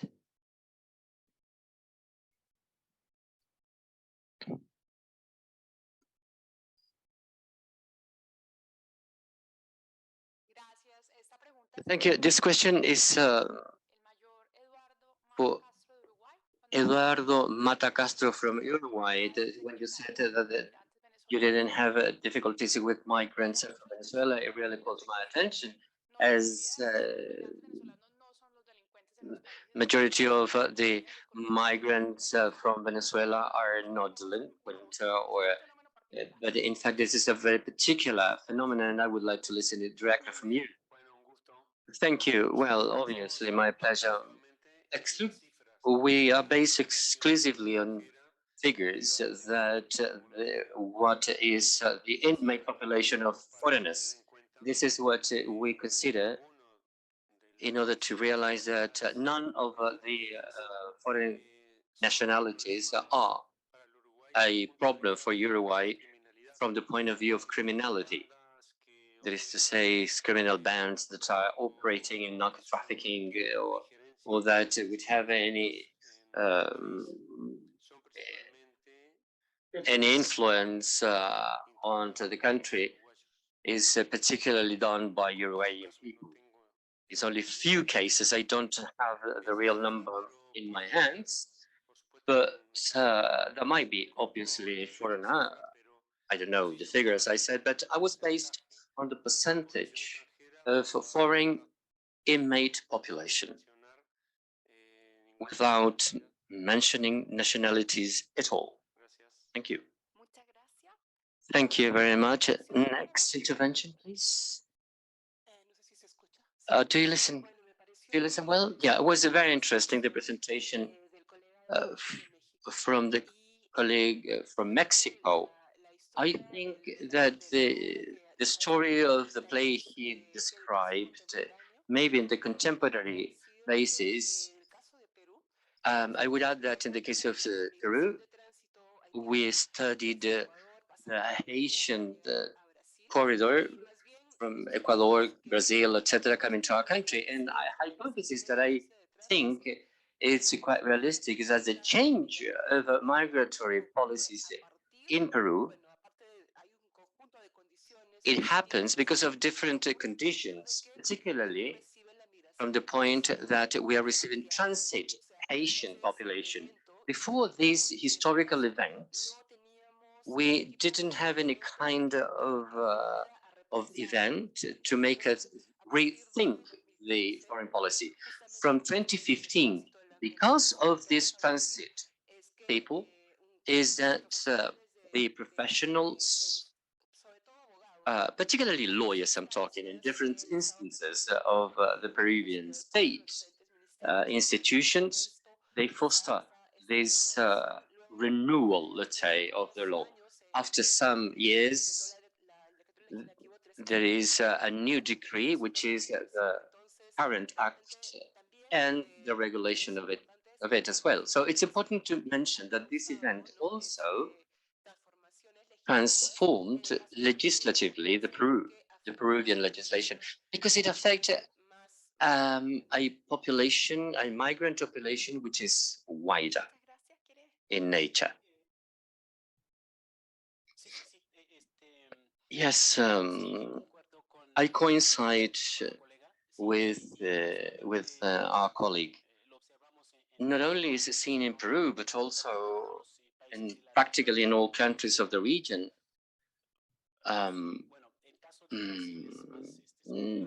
The case of Brazil is previous, 2011, but the other countries is from 2015, not only Peru, but also Ecuador, Chile, and Mexico. The case of Mexico is not a policy based on laws. It is not in fact a law, but it is just provisions from the government to transform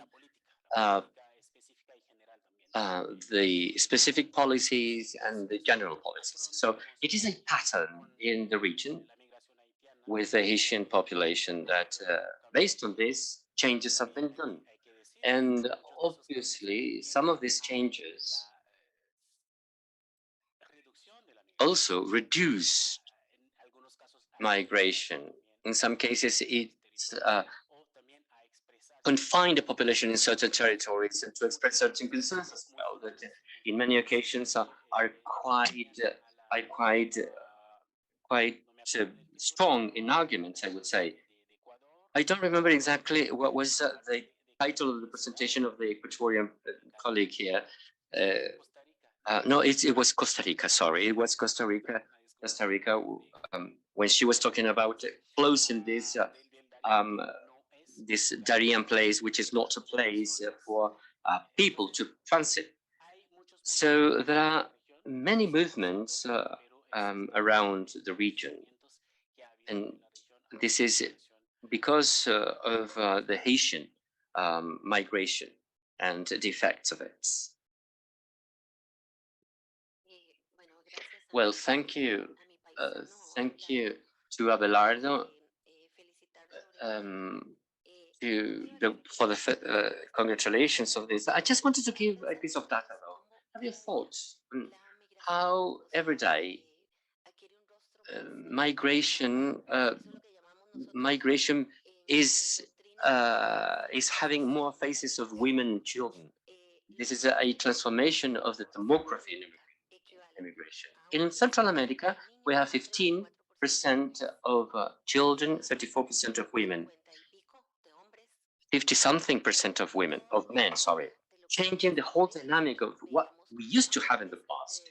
We saw men between 18, 30, 35 years, labor ages. Today is children and women, families altogether that are migrating. That is why today we have to be much more careful about that. And I just wanted to give pieces of data on the taboos that we have to work with. We have to work harder from our countries. Migration is a problem of delinquency and insecurity, because this is something that was repeated in my country once again and again. So we studied that out of 18,000 inmates, less than 5% were people from different foreign countries, less than 5%. And out of them, 70%, it was because of international trafficking, narco trafficking. That is to say, they are just taken in international waters, going to different places of the world. So the traffickers then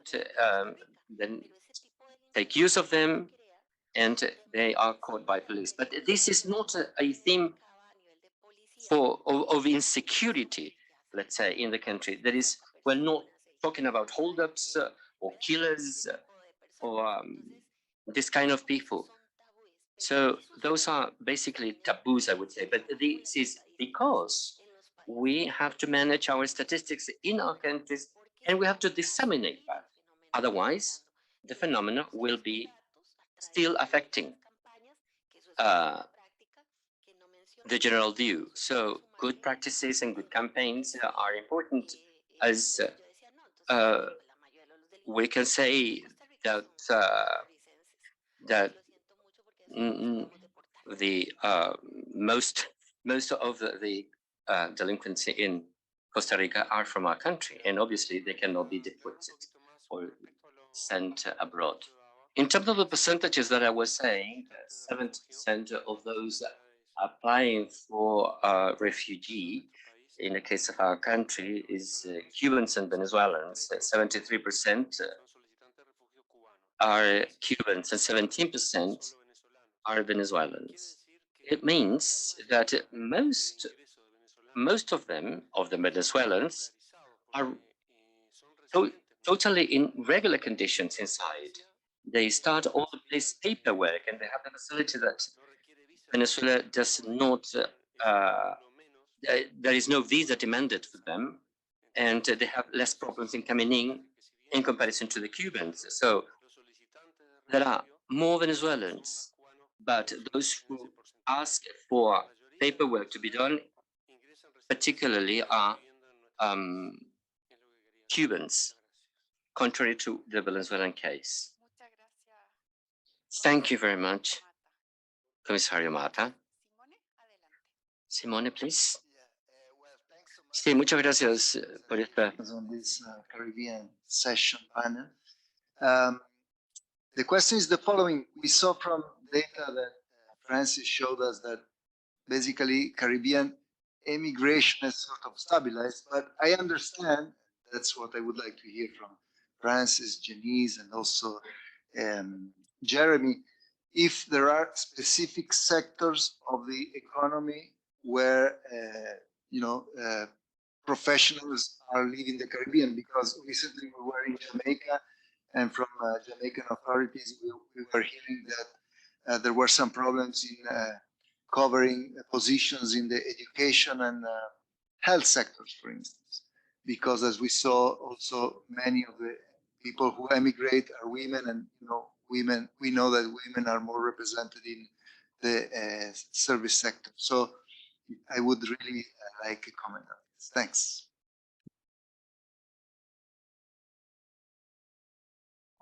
Okay, so for the data that we have in Jamaica regarding the teachers, nurses, migrating, we don't have that data because it's irregular migration.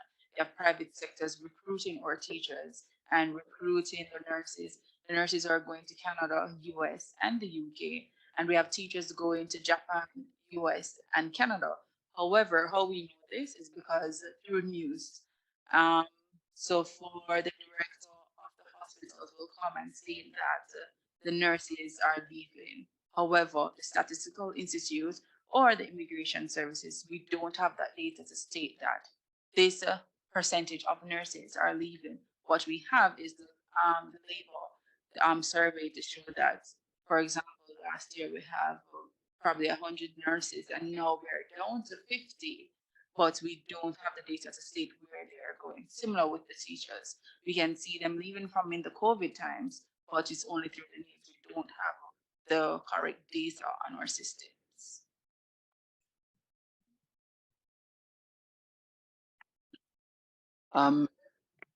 Sorry, Francis and then Maxine. I mean, just to add that, yes, it's certainly a big problem in those specific sectors that you mentioned, and it's an incredible loss to the to the country, to the development of the country, and just when you think of the costs that have been invested in training and educating these people, and it's like sort of recruitment and retention in the health sector in Jamaica must be like trying to sort of fill a bucket with a hole in the bottom, because you're pouring all this investment in and it's just all pouring out the bottom. I guess making some sort of representation and arguing for some degree of sort of ethical considerations to be brought into the recruitment that the health sector in UK or United States is undertaking, and some sort of consideration of the costs that countries like Jamaica are bearing, and that the only just the needs of the US health sector or the UK health sector can't be the only consideration here. And just as a last point, yes, it's a problem in these specific sectors, but I also think it's a generalized problem, because when you look at just the level of qualifications of the migrants, such a high proportion of them are tertiary educated. So I think it's reasonable to assume that they're losing such a high proportion of their sort of tertiary educated youth that it must be affecting, as well as these specific sectors, it's a sort of general sort of loss of skills, in across all sectors as well. Sí, yo tengo una pregunta para la viceministra. Yes, I have a question for the Vice Minister. If I recall correctly, the figures, you talked about approximately 200,000 persons in transit last year. 220,000 persons for people. Yes, very similar to what we heard 1 week ago and during the meeting of the concessions of Montevideo and Buenos Aires on the side of a person from Honduras. So the question specifically is, what kind of material solution do you give to those people once they come into the territory of Costa Rica, and whether they have you have any kind of idea what kind of trajectory, how long will they stay in the country, and what kind of outgoing process will they follow? Yes, thank you for asking. Well, 220,000 last year, approximately. but the figure that Panama has is around 260,000, something like that. For some reason, probably, well, we anticipate that they take maritime routes, some of them. And so they don't not necessarily come into Costa Rica through the canoa path, which is the normal inbound path. Last year, we had many people from Venezuela, around 90%. The flow was around 90% from Venezuela in the streets of San Jose, and the main population centers with children and women hanging out in the streets. So this created for the country a great disconformity on the side of the population, because in Costa Rica, the child labor has been eradicated for so many years. In Costa Rica, it is forbidden to exploit the image of a woman and children with the purpose of income. And we are not used to that phenomenon. We are a population that take great care of our children and our women, in excess, I would say. We have great laws on this, and but so many things increase crime and whatnot. So to us, to see women and children out on the street begging, this is not something the country is used to. So it has been established by presidential mandate a line of buses directly, which are waiting for the migrants in Panama, where they leave us a few meters from the border, from the Darien path, and we receive them there at some meters from the border with Costa Rica, and then they go directly in line, and they are left in a point directly at a point close to Nicaragua, where they continue their trip. They pay for those buses, their fare, and what the country did was simply just facilitate their path, and not for them to have take 4 different buses where they would be exploited by cab drivers or others for transport. They would charge you $50 for just a few miles, where all traffickers here were offering the high levels of fares for hotels and whatnot. Very much, great deal of abuse. So we were facilitating the path. So, however, we do select. We have shelters in the south side of the country. The only shelter which gives them food, sanitary services, and psychological service as well, because they're very affected. They're in very poor conditions. There's a space there for the children, and the very little humanity that is given to these people during their path through the country, they receive it right there in that place. They are evaluated there, and in that place, they can only stay there for an average of 5 days. After these 5 days, those who are there, who are in good physical condition, they can continue their journey, and those who ask for help or who are detected by our officers that they require support, then they're taken there, and we give them basic humanitarian service of health, service kits, health kits, cleaning kits, rest, food, all those things. Actually, this is a very pretty center. I invite you to go there. It's one of the major achievements and good practice that the country has, because this does not come out from the taxpayers, but rather this comes from the investment of the migrants themselves. When they buy for the residency, when they pay for their guarantee deposits, this goes to a fund, and then that center is financed from that fund that migrants themselves who have already residents are contributing with. So I can tell you that that was one solution in the midst of the crisis. Right now, it's been over 130,000 people that continued during the normal flow. We will probably be reaching around 500,000 who have gone through the region this year. So we're hearing all this information for you next. This all is historic, actually. At this point, this path for people and the route, a place without war, without any kind of armed conflict, with the greatest amount of people in the world. These figures, what they show, is concern us ever more. Because why is migration growing them that much?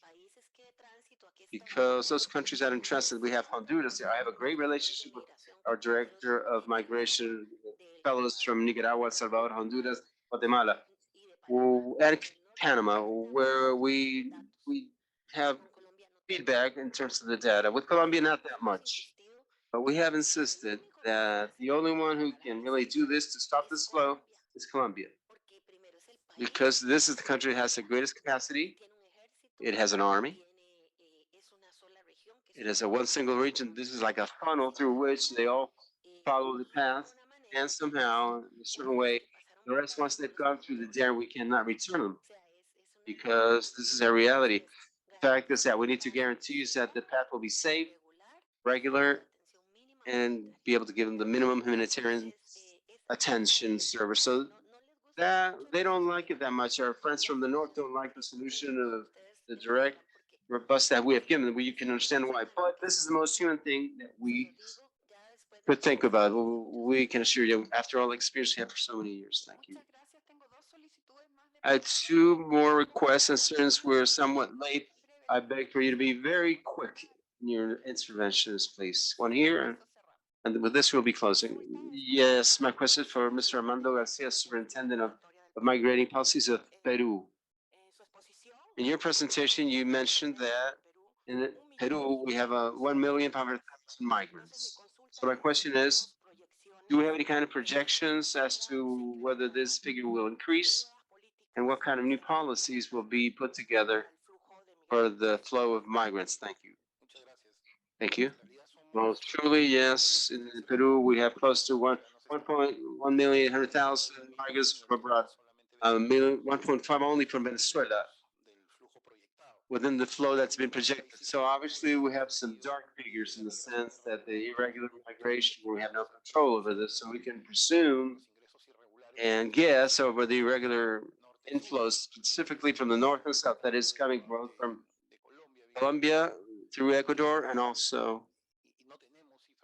Now, we do not have any figures, definite figures, final figures. And with regard to projections, what we intend to do right now is two things. Increase the regularization patterns for those people who are already in our country.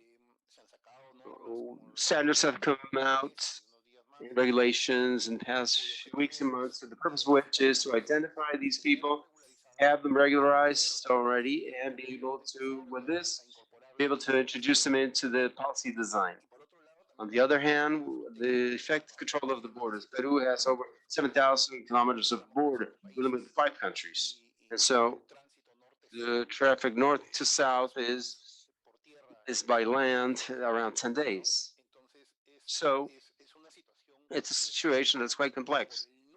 Due to the number of migrating citizens in Peru, we have seen a great deal of positive situation. Also, obviously, you know, forget that in Peru, things are related to criminal rates and things that we're trying to fight against, starting obviously from the regularization that will affect. We're very much aware that the most of them are the good people, the people who want to work, those who wish to be a part of society. And these steps are also available during a specific period in order to be able to, in fact, identify the greatest amount of people.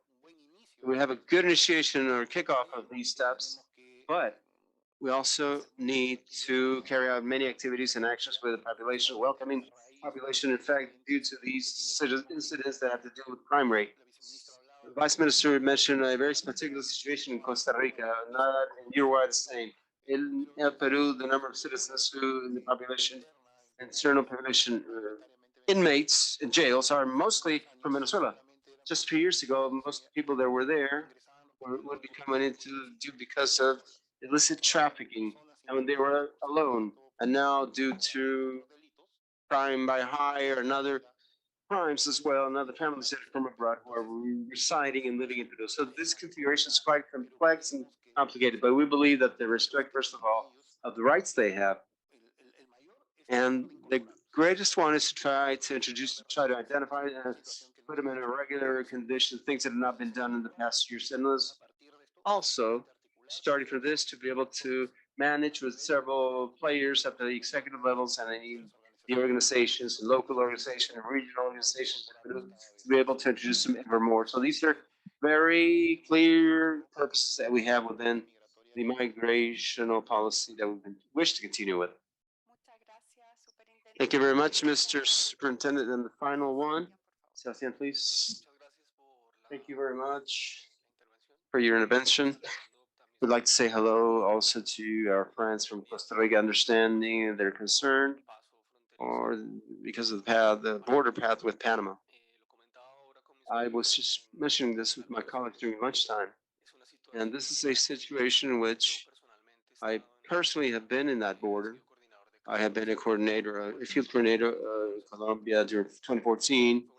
It was a commission which started with 1 week. It ended up being a month because of the difficulties being able to get there with a form, get there, reach that population, and be able to tell them many times that during that census or survey, we had to do this by horseback riding to be able to go to different areas, reach those populations. So understanding that the border with Panama is not like the one we have with Venezuela, which is very different. The terrain, not the same one we have with Peru or with Ecuador, which is our normal, very well-established border paths.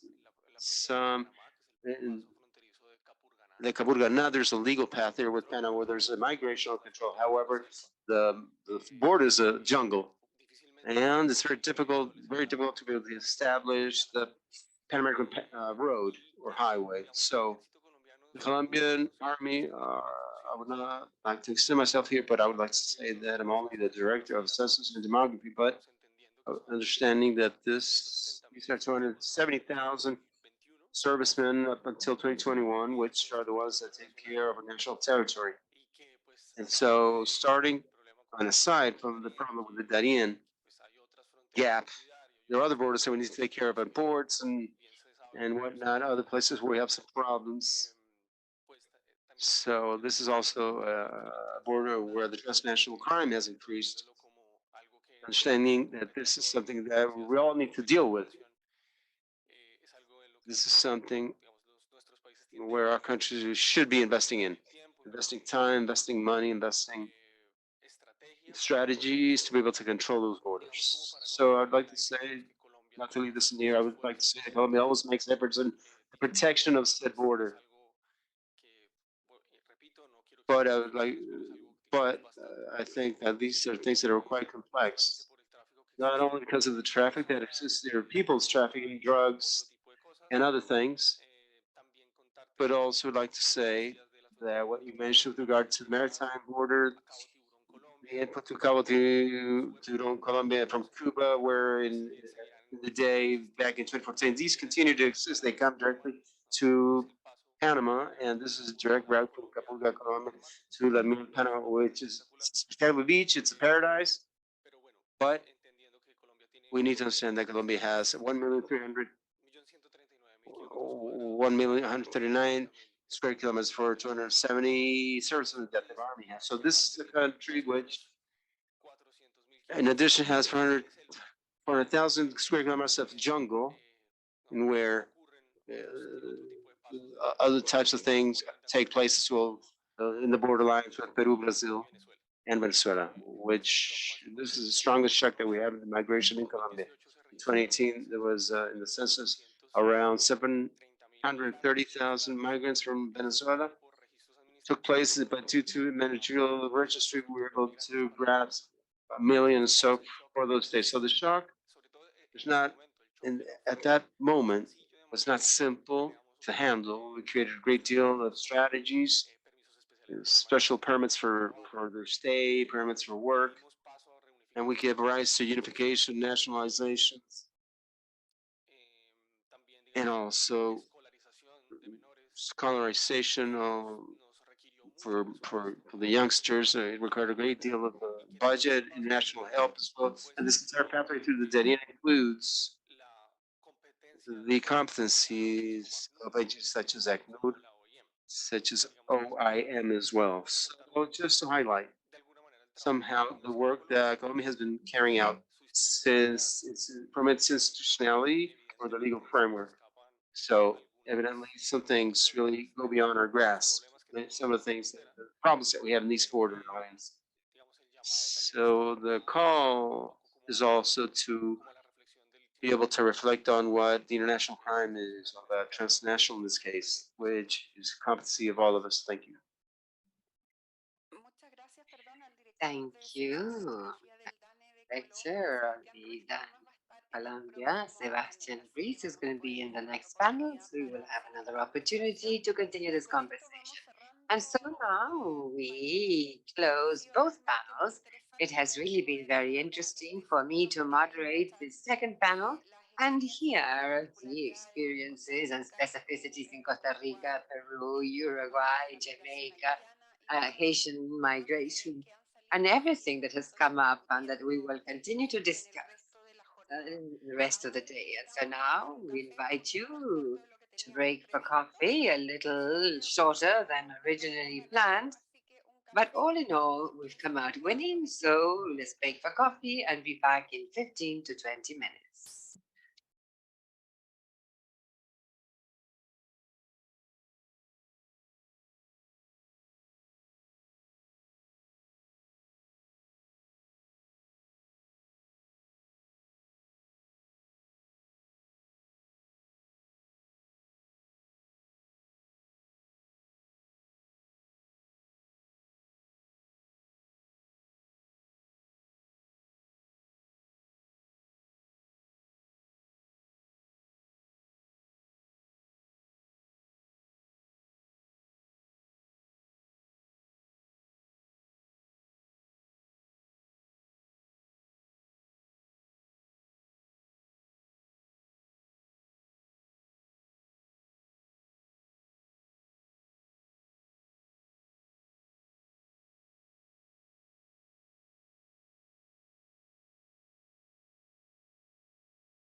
A team of interpreters will complete because they have offered to expand 30 minutes beyond 6 o'clock because of United Nations regulation for interpretation. They cannot extend more than half an hour after 6 o'clock.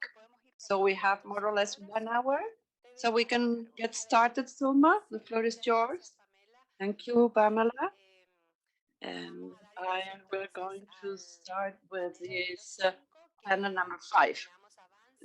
Progress and challenges in the availability of data sources for analyzing the contribution of migration, starting from different sources, censuses, administrative records, surveys, and new sources. As in the case of the previous panel, we have excellent experts, professionals on this team. Thank you to Felipe Muñoz, Adriana Oropesa, Peter Abad, Miguel Ojeda, and Sebastian Ruiz for being in our panel. The first presentation will be made by Felipe Muñoz. He is the head of migration unit of IDB. He will be presenting virtually to give Felipe the floor. Hi, Sulma. Hi, Sulma. Okay. Good afternoon, Felipe. Go ahead. I'm giving you the floor. Hi, Sulma. A pleasure to greet you. First, I want to acknowledge or thanks and the Population Division for delivering these positive studies on migration to consider what are the contribution of migration. I am the head of migration unit of the IDB.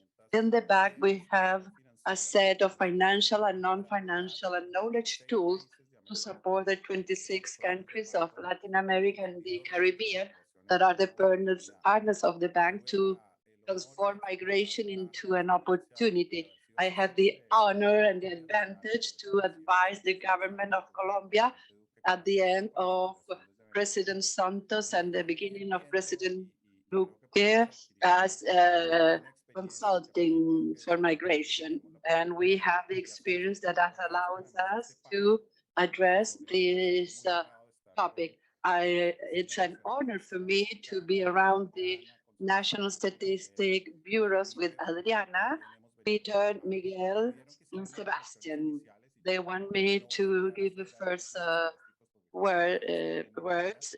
My appreciation to Celada, the government of Chile, and ICLAC, and to also my panel colleagues from the IDB. First, maybe it's evident for many of you, but what are the information that sources in migration, in governments and some of the agencies?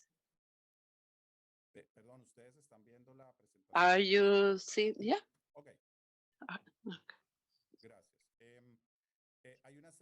There is a number of data and sources on migration that are competing among them. So we have administrative records that are important for the information collection process. They have specific designs, but sometimes they cover partially, and they are important on how you work with them. At IDB, we're providing support to the governments of Colombia, Chile, Belize, Ecuador, and Peru to improve interoperability and the use of information from administrative records, specifically agencies or migration bureaus of these countries. Other tools, we name them extraordinary tools. I want to really stress for those that are here the IMCOE survey of Peru on survey on Venezuelan population, the one by Dominican Republic, INEGI of Mexico, on the migratory also of the DANE, the National Migration Survey of Chile, INES of Chile. All agencies are adopting mechanism possibility to have extraordinary tool for measuring a phenomenon. I won't be expanding on that. A massive, repetitive phenomena that has changed the profile of migration in countries in Latin America.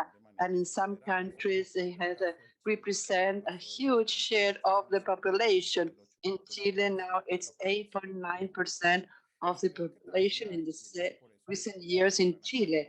This is why my colleagues are here. This is so important of what national statistic bureaus made with the with the census and household surveys as general or overarching criteria. So it's important to gather information that a more extended manner.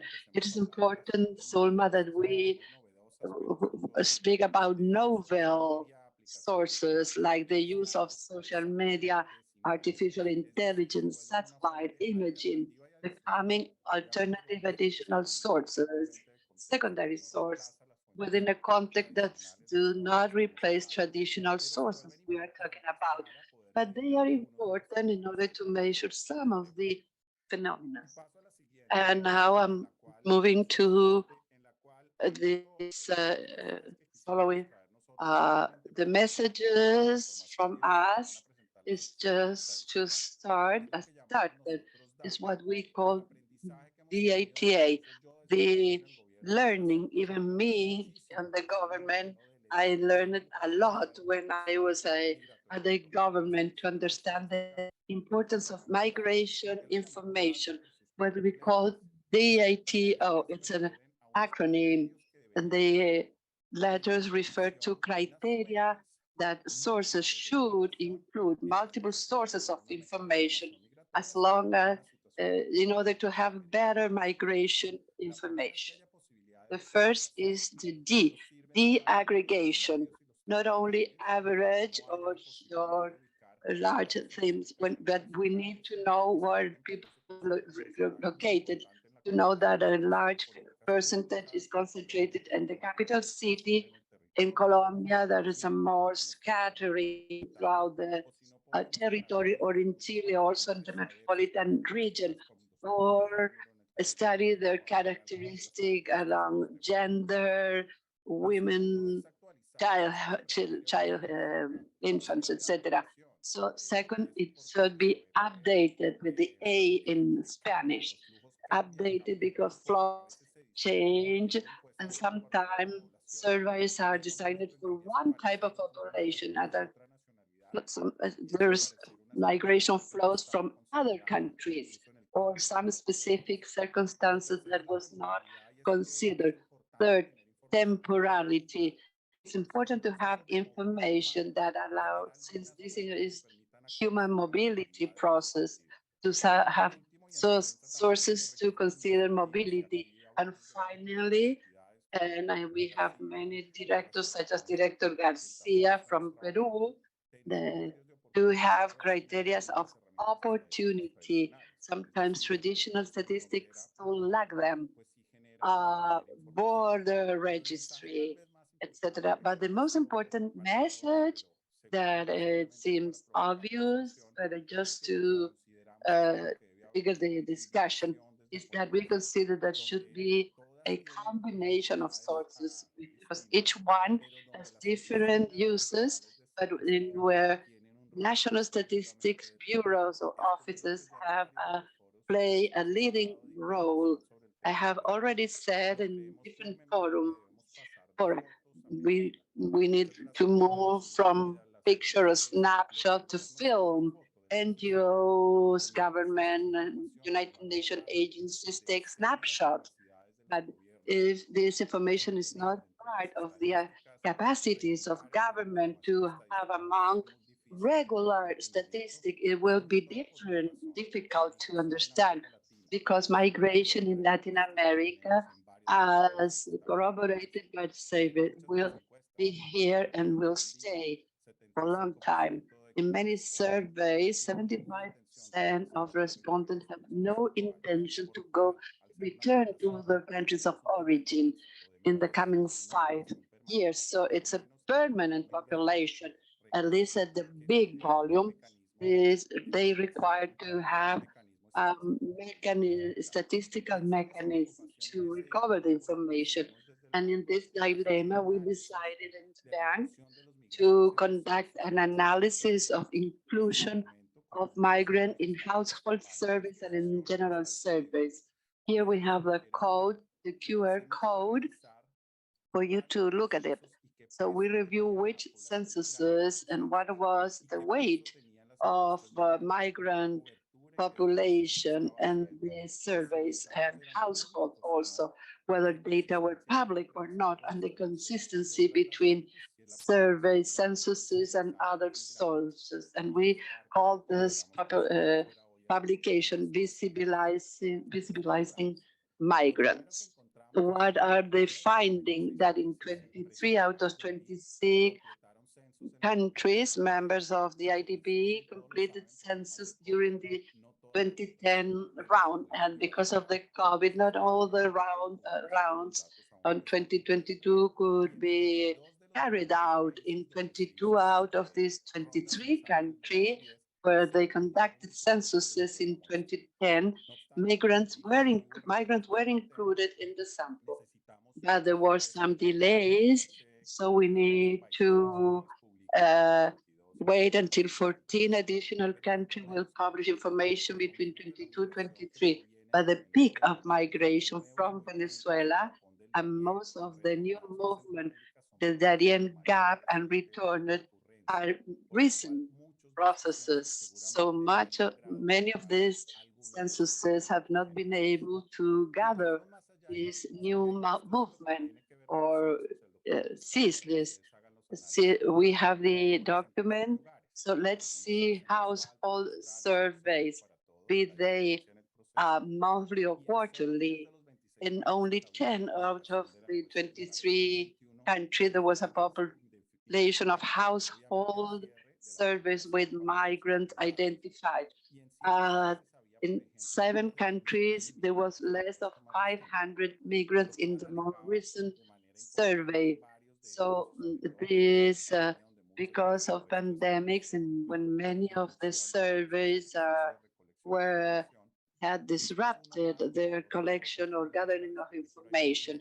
And we have a lot of information that we found in this household surveys. The red dots is where there's no survey available. White dot, it is a survey, but there's no identification of migrants. And green is the good news, where there is. It's a significant percentage of household surveys with identification of migrant people.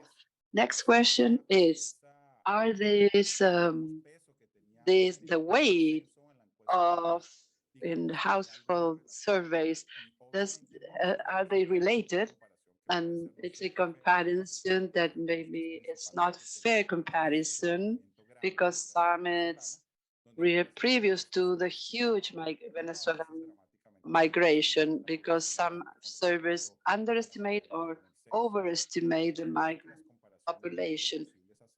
It was impossible to make comparing at a country level because I'm just cherry picking some of the information in order to have an overview on where are we.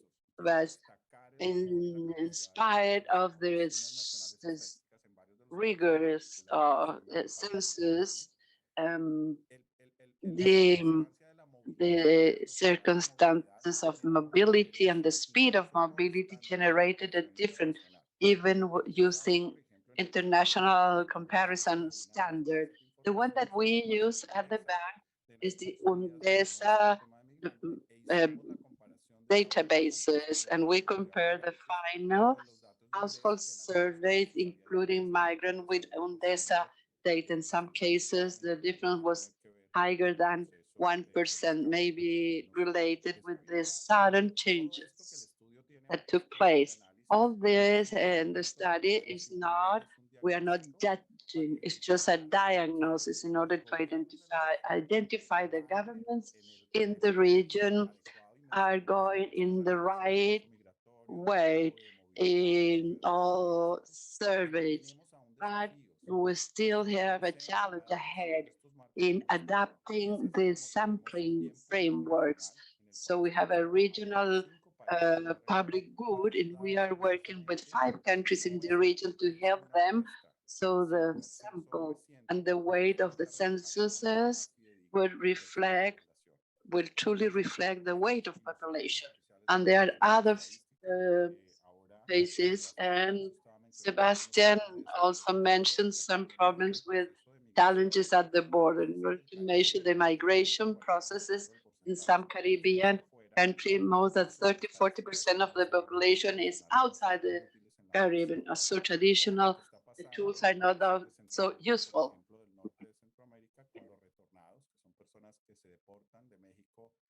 Y de Estados Unidos y cómo la contabilidad nacional que tienen con los datos que se tienen del CPB de Estados Unidos a veces dificultan un poco el seguimiento y son temas, digamos, que tenemos que seguir avanzando. Y por último mencionaría 3 desafíos. El primero es el de interoperabilidad y quiere decir que la información al ir un poco al primer objetivo y al mensaje, y es que lo que se requiere es una combinación de fuentes, la necesidad de compartir información con seguridad y certeza entre las entidades de un gobierno es absolutamente vital para poder tener un diseño de política pública más asertivo. Y es por ello que desde el banco estamos ayudando con cooperación técnica, como lo dije, a Colombia, donde hicimos un taller de interoperabilidad, a Ecuador, a Perú, donde vamos a avanzar en el tema con Chile. Yo visité incluso y estuve reunido con el equipo de INE de Chile y donde lo vamos a hacer también en Belice, donde el 15% de la población es población migrante, por ejemplo, y tratar de que esa información fluya entre las entidades. Lo segundo es obviamente buscar en la combinación de instrumentos cómo se recogen algunos mecanismos de estos flujos repentinos y cómo fortalecemos a las oficinas estadísticas nacionales en estos mecanismos.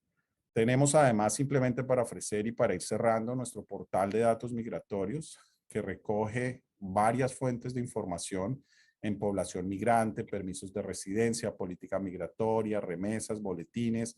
En eso obviamente la División de Población de la CEPAL hace un gran trabajo, lo hace la OIM, lo hacen los demás.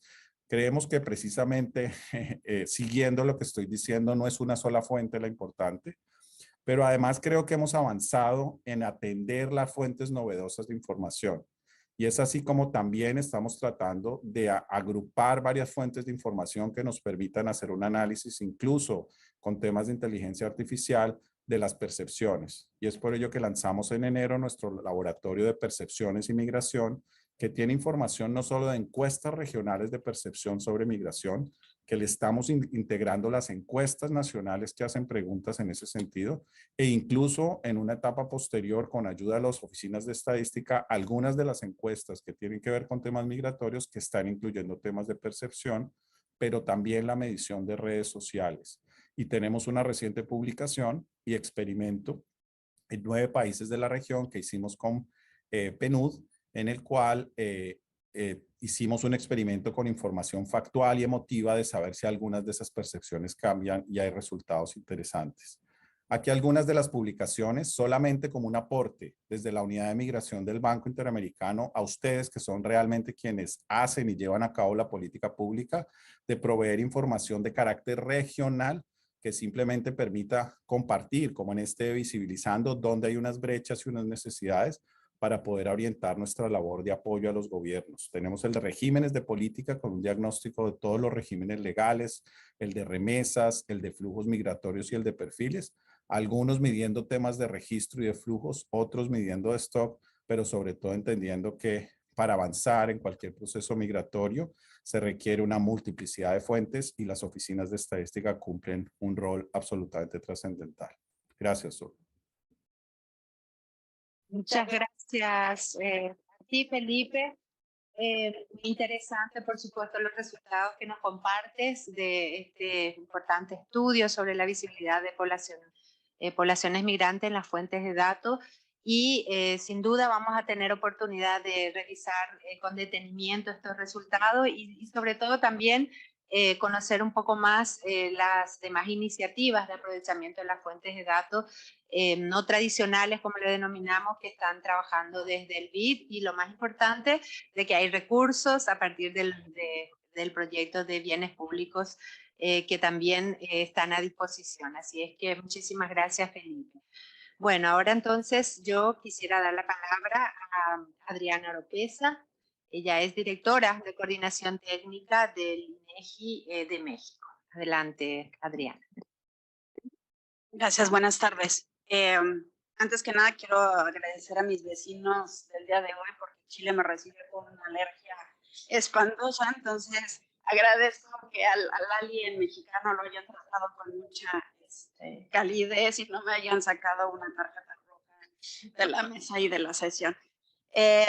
La siguiente, bueno, creo que no van a ver mucho, pero la figura inicial, el estudio que hace de CELADE, muestra una parte de lo complejo que es la realidad de migración o de movilidad humana en México. Y quisimos empezar por poner esta lámina para, siempre se habla como de México que exporta o que ha exportado durante muchos años personas a Estados Unidos. Pero ahora, y como se ha dicho en toda la mañana, el perfil migratorio en México ha cambiado y la movilidad y la cantidad de personas que se mueven a lo largo del país es un poco diferente de cómo se ha movido tradicionalmente. También, como sistemas estadísticos nacionales, hoy nos invitaron a hablar de contribuciones, pero en un contexto más amplio tenemos lo que llamamos data needs o requerimientos de información mucho más amplios que tienen que ver con diferentes marcos, digamos, los conceptuales, que nos requieren diferentes fuentes de información con niveles de desagregación. Entonces tenemos las contribuciones, tenemos la Agenda 2030, que nos dice, Felipe mencionó, por ejemplo, algunas de las desagregaciones, pero la Agenda 2030 pide muchas más desagregaciones. Si hablamos de la gobernanza migratoria, como la define uno de los ODS, o como tratando de aterrizar qué significa en el pacto global, el indicador 10.2 nos da una pista de 6 dimensiones. Cuando hablamos de derechos humanos, mencionaban hoy en la mañana los de esta, pero si hablamos de derechos humanos o de cosas que hay que darles atención, hablamos de protección, no necesariamente de protección social o de seguridad social o acceso a salud, sino de protección en el tránsito o en la permanencia en el país, asistencia, identidad. Y todavía para complicarnos un poquito, dependiendo de las condiciones de los países, es la información que necesitamos antes de que se realice el movimiento o que las personas decidan moverse de un país a otro, como puede ser un huracán. Mencionaba Jeremy hace rato las razones ante procesos adversos o climáticos que generan los movimientos. Me gustó mucho la postura del doctor Laura en la mañana, donde decía la frontera es en el norte y la frontera en el Darién, ¿no? Para México siempre ha sido la frontera en el sur y en el norte, en Tijuana, bueno, la frontera en el Río Grande, pero hablamos de tránsitos, porque son tránsitos por muchos países que pueden ir acumulando personas y fenómenos que hay que entender. Los países que son destino, México tradicionalmente era que exportaba y algunas personas que pasaban por el país, y ahora México se puede convertir en un país de destino, lo cual significaría retos distintos, y de lo que podría ser la migración irregular, que no quiere quedarse en México, ¿no? Porque tenemos otra migración que está inserta en la economía, que llegan, digamos, personas de diferentes nacionalidades a insertarse en manufacturas, en la industria aeroespacial, pero que a la hora de las estadísticas, si le ponemos país de nacimiento o cambio de residencia, podemos tenerlos a todos en la misma bolsa. Y finalmente, si hablamos de los retornos, ¿no? Entonces, nada más esto es a lo que nos enfrentamos los sistemas estadísticos, un día sí y otro también. Pensando en lo que decía Felipe, cuando nos preguntan qué podemos hacer, y casi me deprimí en la mañana cuando Marcela decía, bueno, es que los censos están limitados, las encuestas, las muestras nos dan, los registros administrativos no están conectados, pues bueno, tratando de hacer del lado positivo, buscando las contribuciones, estamos intentando usar el censo de población a todo lo que da, viendo 6 encuestas en especial qué podemos hacer y en su caso darle el feedback al equipo de encuestas de lo que tendrían que pensar si requerimos hacer un cambio o no. Y ahí tuvimos una participación, les voy a contar muy rápido lo que hicimos con lo que estamos terminando de hacer con la oficina de OIM de Costa Rica y México para analizar 20 indicadores ODS. Estamos trabajando con el Ministerio del Interior, que ha habilitado una serie de estadísticas muy ricas, pero donde ya empezamos los números, si los vemos todos juntos, y si no leemos bien las letras chiquitas o los metadatos, ya los números se nos empiezan a confundir, ¿no? Porque entonces podemos hablar de solicitudes de refugio o de eventos de personas en tránsito de 400,000 personas, y cuando vemos el censo 1.200.000, como que parece que los números están mal o que los números no cuadran, cuando en realidad los números suelen estar diciendo poblaciones completamente distintas. Estamos empezando a trabajar, por ejemplo, con el Ministerio de Salud para atender específicamente, o estamos focalizando más o priorizando poblaciones que quisiéramos atender en términos de rezagos. Entonces, uno de los registros que traemos es con la Secretaría de Salud, específicamente en la atención, digamos, a lo que la Secretaría de Salud de México dice emergencias, que podrían ser poblaciones en movimiento o caravanas.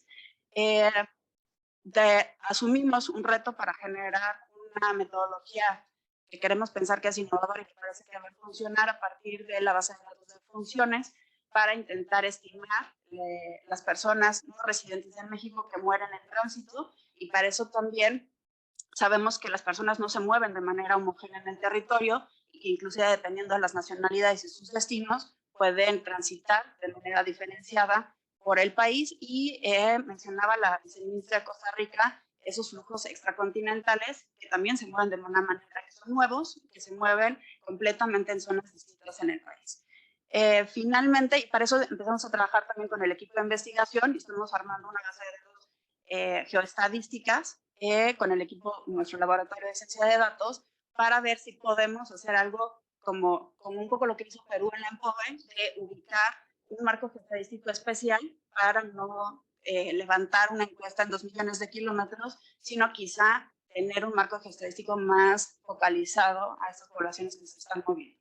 Finalmente, también con el equipo de investigación, esto está todavía como estamos jugando, y cada vez que nos reunimos seguimos jugando con los datos y seguimos jugando con qué podemos hacer, pero intentar aprovechar el web scraping y ver si podemos hacer a través de estas redes o de estas nuevas fuentes de información algo que nos permita caracterizar a las personas en movimiento. Y finalmente, quizá también comentarles que tenemos un grupo institucional de estadísticas de migración, y logramos atraer a 2 agencias que habían estado haciendo actividades de manera, digamos, paralela en el grupo, y que tienen que ver con levantamientos como son las matrices de desplazamiento, el apoyo que está dando la OIM en la oficina en México para mantener la continuidad de las estadísticas de las 2 encuestas en la frontera, y ACNUR ahora también con una propuesta de encuesta para refugiados.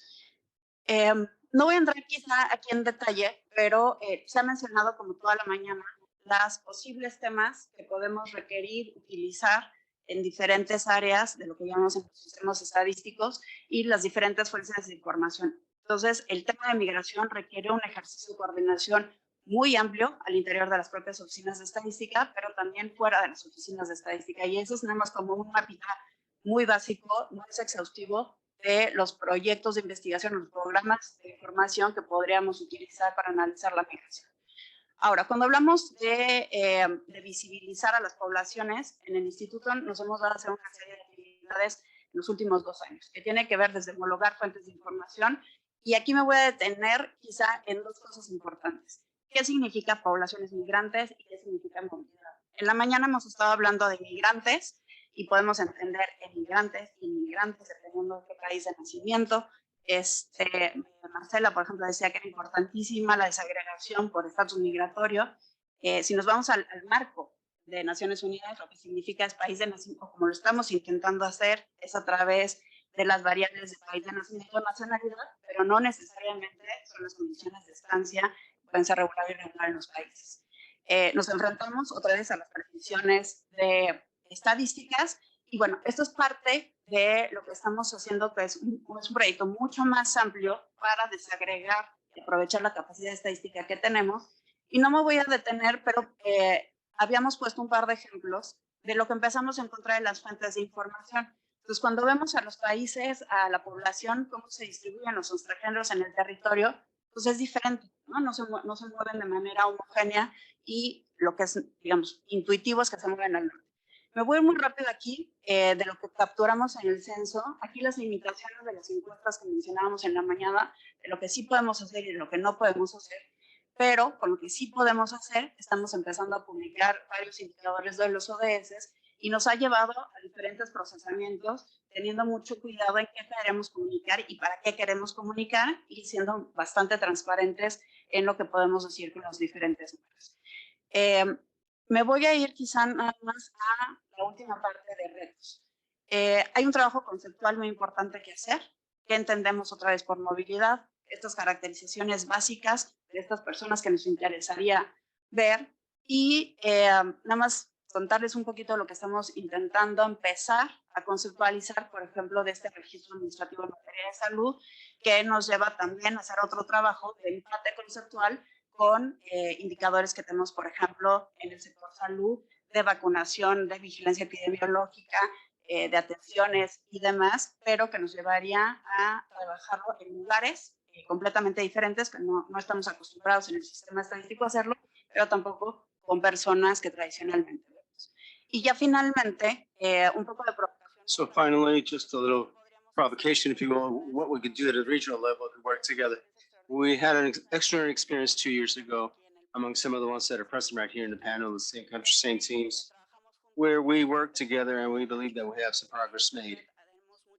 We'll have many challenges ahead and we still need a legal framework, homogenized. Some countries say returned or deported, we say.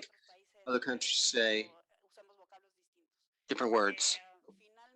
Finally, Colombia had presented or made a proposal in order to shift or standardize the way in which we measure the movements of people. For example, we have several surveys in the region, but not necessarily do we ask the same things in the same way. So it would be worthwhile to carry out an exercise and experience to see precisely what kind of surveys we have and how we could have same concepts and standardized wordings, which will finally lead us to have indicators that would allow us to compare and be able to see what we do and have a regional view of the phenomenon. Thank you very much.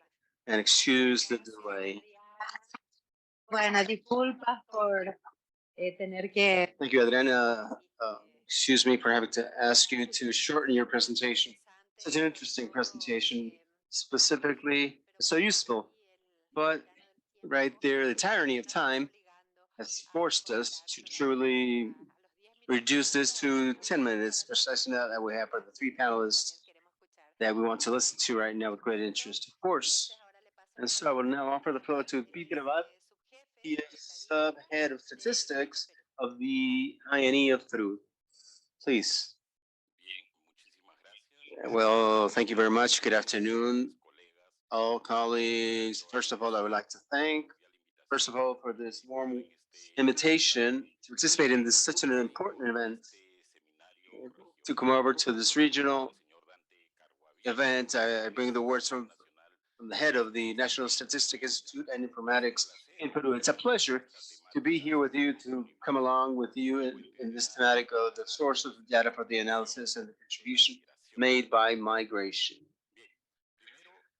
Well, first I would like to present this map. You know very well that Peru, as many other countries in Latin America, is a country which is deeply involved in migration. According to the last population census, almost 1/3 of the population, or 10,600,000, have migrated internally from one place of origin to another place of destination with the intention to adopt a new residence. Thanks to the technical support by CELADE, is it that we have been able to integrate all this information, the survey information, in a portal called Odyssey Peru, or Odisea Peru, which also moves the daily movement and segregation in the territory. Now, this topic related to migration, we have assimilated the value, how valuable it is to have the wealth of moving along with the migration. And we have seen rigorously been able to see how part of the population of Peru has been able to move over to other national spaces and have a wealth of the population living in other latitudes. I will present also in a few minutes a survey that we carried out abroad. In Peru, we have around 1,600,000 foreigners. In this slide, by August 2021, you we have recorded 1,400,000, of which 87% were from Venezuela. With regard to Peruvians abroad, practically 10% of the population present in Peru resides in other latitudes. 12 cities in the world concentrate over 54% of the population. So we have Buenos Aires, Santiago, Chile, Madrid, New Jersey, New York, among the main ones. So this is just for you to have an idea of how the migration goes. Now, the information sources, we have three major sources that have already been mentioned before. These are the national census or surveys, national surveys, the administrative records. In the case of national census, only in 2007 we included a question regarding migration throughout the entire lab. In 2017, we introduced several questions which have allowed us also to be able to carry out an analysis of internal migration, also foreign migration. Here we see a group of national surveys in which we have introduced questions related to migration. But there are two very important ones which are permanent. When we talk about the fact that they're permanent, we say that on a monthly basis we have results coming from these surveys through mobile averages related to migration. In the case of the National Budgetary Programming Survey, we can see indicators of internal migration. And in the case of the National Household Survey related to remittances coming from abroad. We also have records that are very important in terms of management, the superintendency of migration, also from the national records, civil records in Peru, the central bank, the Ministry of Labor, also the Ministry of Education, among others. But there are two topics, and also we have mentioned already two surveys that we carried out. Survey of the Venezuelan population that lives in Peru that took place in 2018 and also in 2022. It was planned, this last survey was planned, the POVI that we call, in 2021, and it was executed in 2022, 1 year later. There's also a worldwide survey of the community of Peruvians abroad. Now, with these surveys, we're able to obtain additional information. In the case of the worldwide Peruvians abroad survey, the purpose was to give updated information of the demographic characteristics, social, economic, vulnerability, and so on.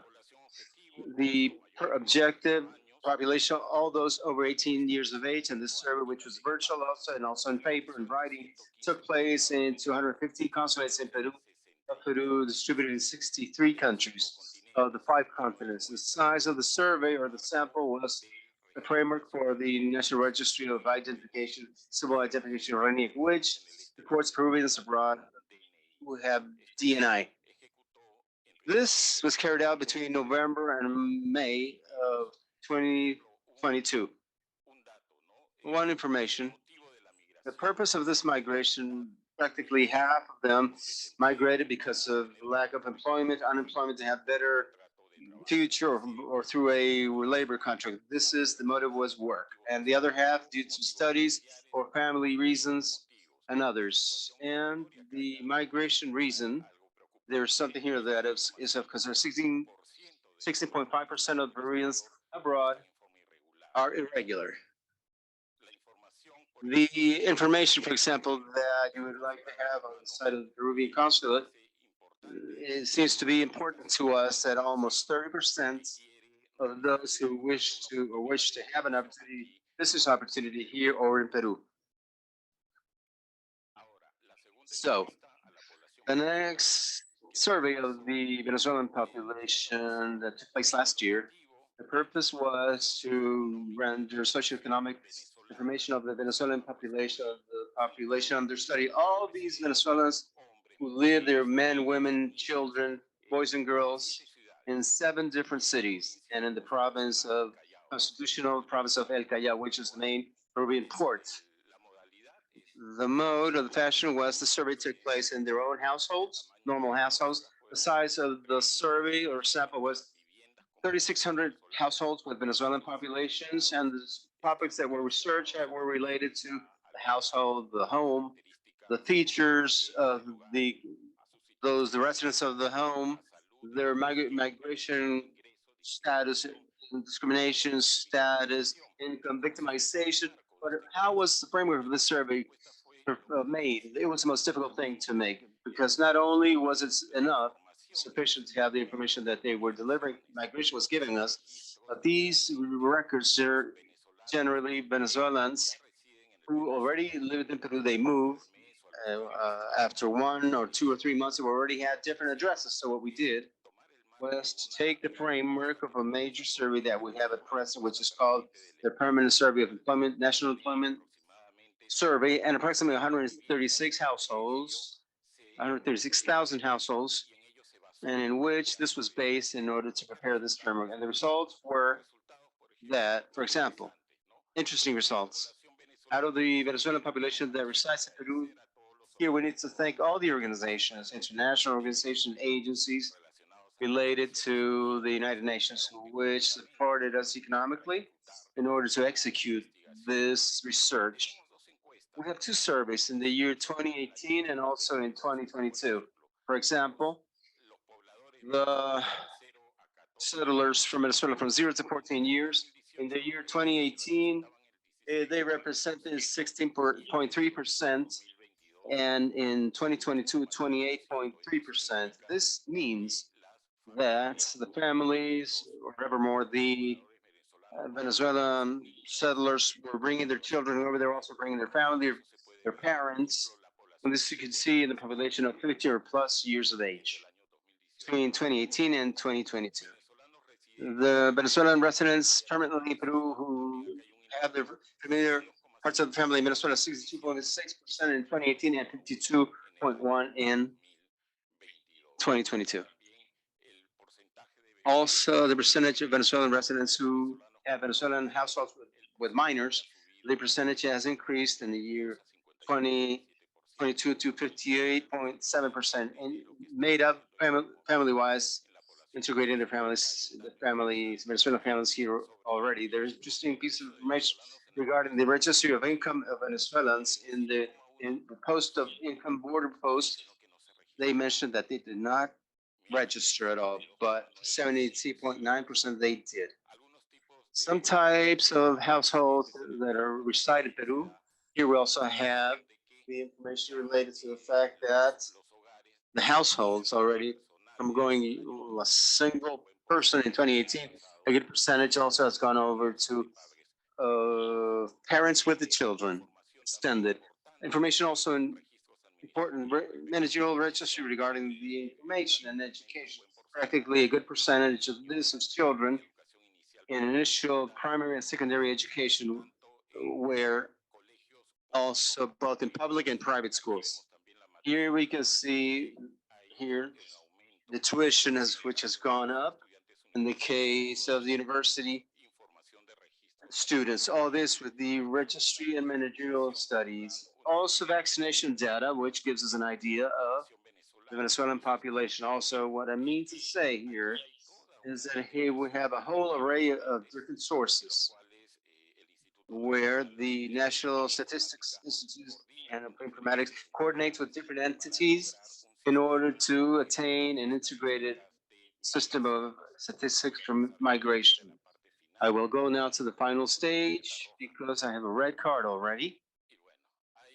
And so those who wish to know more about this publication may have access already through the website. These are 137 questions that were asked. And regarding the managerial registry, as I mentioned before, these are very important. Those of migration, but also from the Ministry of Education with migrations that we have just finished an agreement in 2022 where we have shared information. And this is what we need to do practically with all the different entities, all the agencies. What we look for is an integrated system statistically for immigration. We have a very important board, the Intersectoral Working Board for the Migration Management, which is presided by the Foreign Ministry. where we have all the different entities of the executive power, also the civil society, and this is where precisely we want to have a subgroup on statistics. And what we wish to do, and the challenge is to design, implement, and manage an integrated system of these statistics of migration, international migration in Peru. That's all. Thank you very much. Thank you very much, Peter, especially for keeping to the time. Without a doubt, very interesting data and information that will be available, as we've said, as well as all the presentations. So we will also have an opportunity to review these in detail. I would now like to recognize Miguel Ojeda, who is head of the Demography Subdepartment at the INE Chile. The floor is yours. Thank you, Zulma. First of all, I would like to acknowledge and greet all colleagues and friends in the room. It is always a pleasure to come to Senado. I will try and be as brief as possible in order to keep to the requested time. The good thing is that several colleagues have spoken before me, so I will try and not repeat what has already been said, because the idea is that we may work with as much data as possible. Originally, Chile has not been a country that received migration, and so what has changed, this has changed in recent years, and so INE has had to work with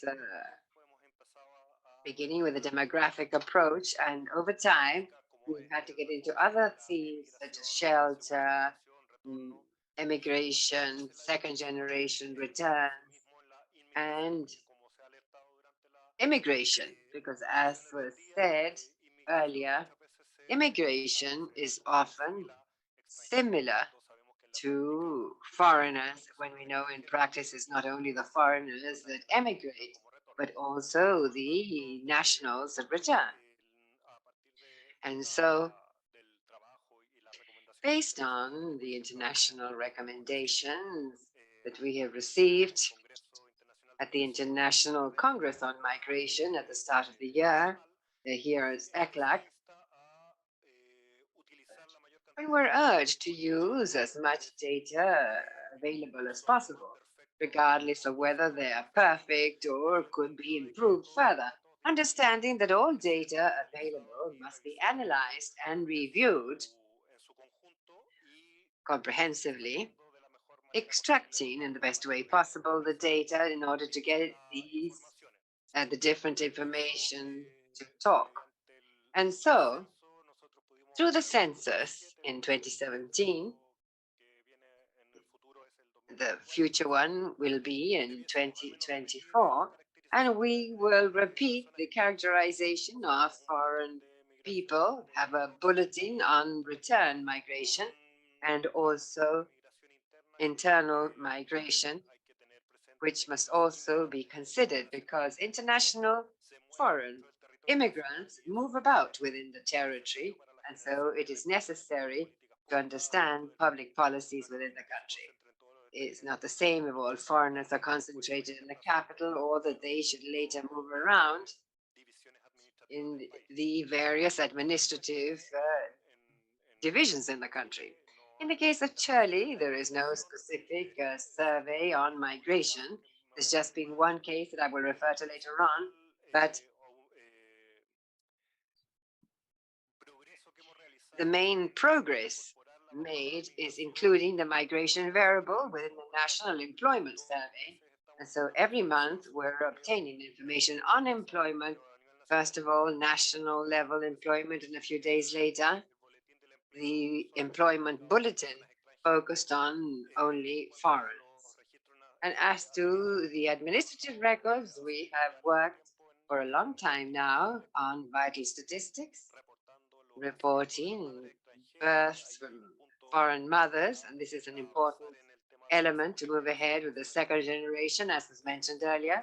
And we did the first and second Chilean registration abroad, And currently, we're working on a bulletin on international passenger movements that are passengers, not people.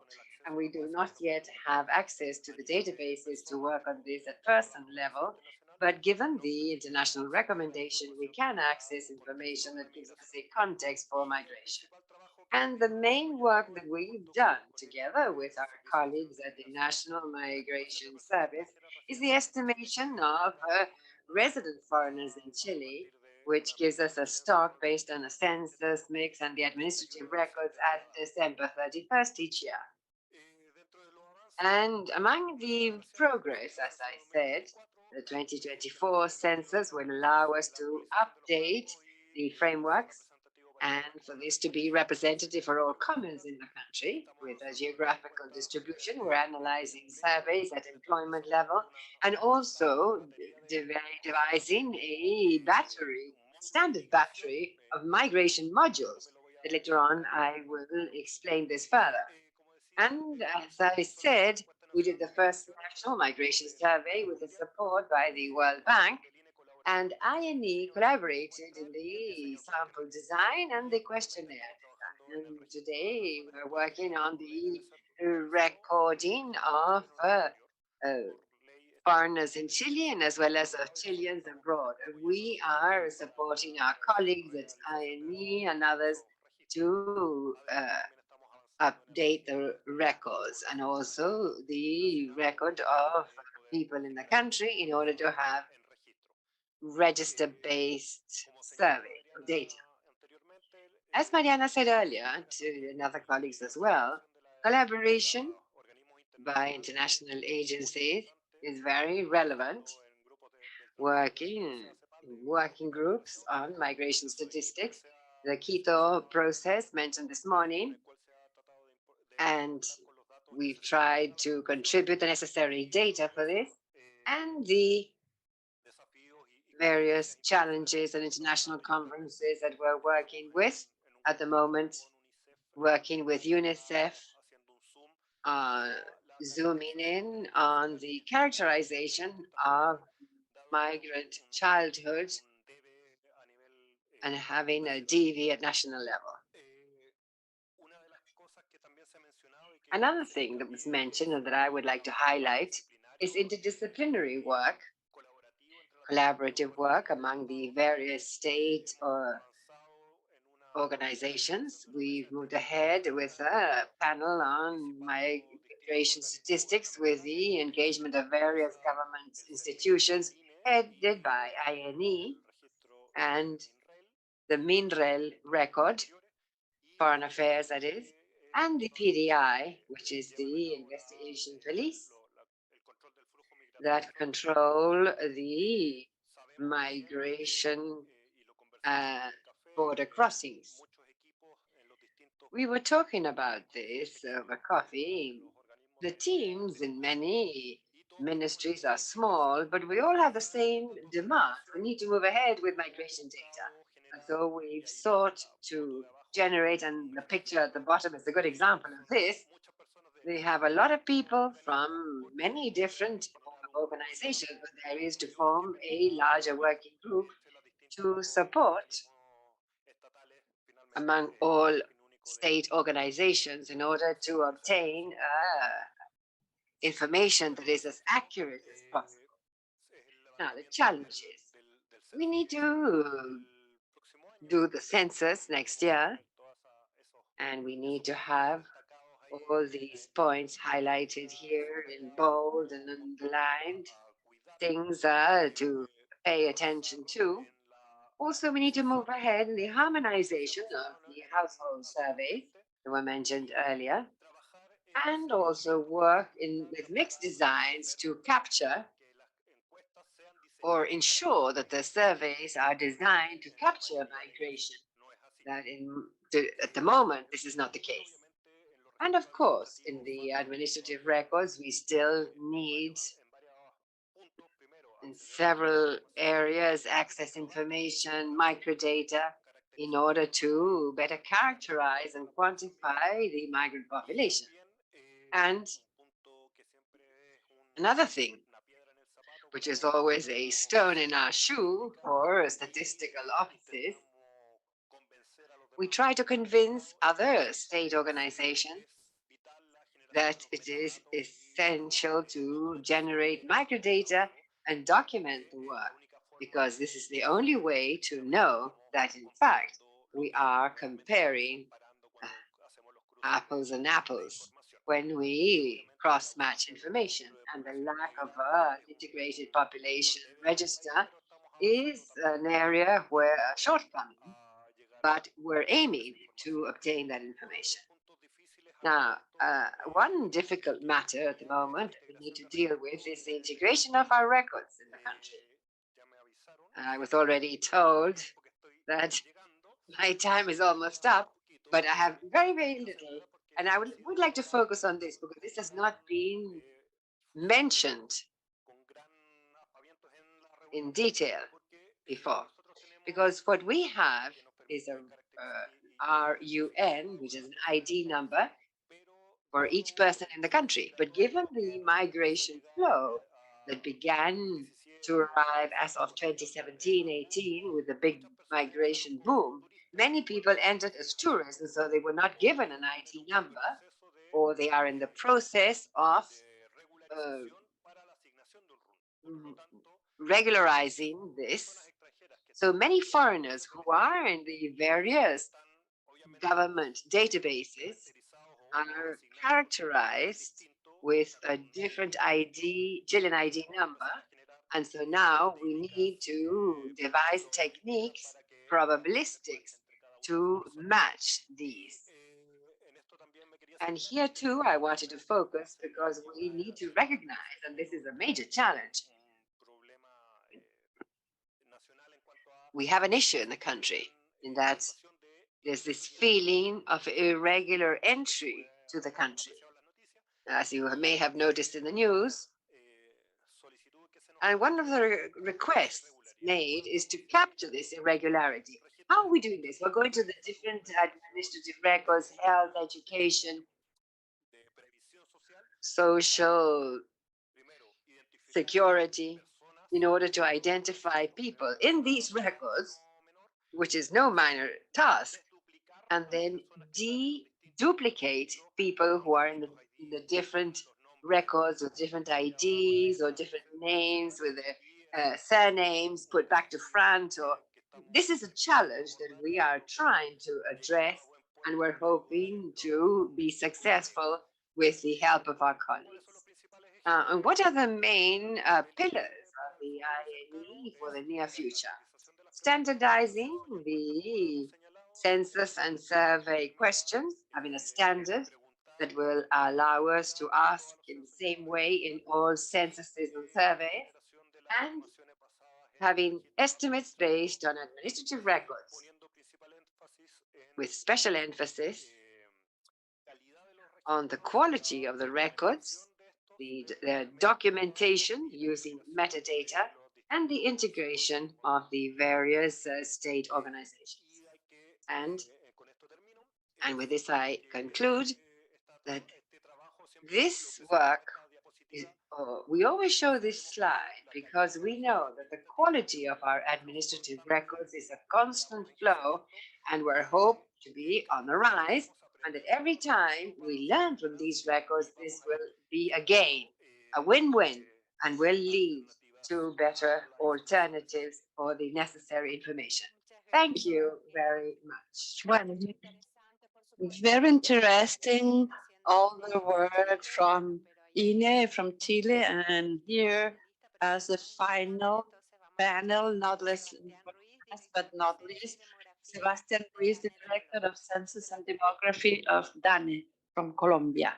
Floor is yours. Good afternoon, and I hope to keep out of the time. Thank you for inviting me to participate in this seminar. As progress and challenges, I want to present you a project that is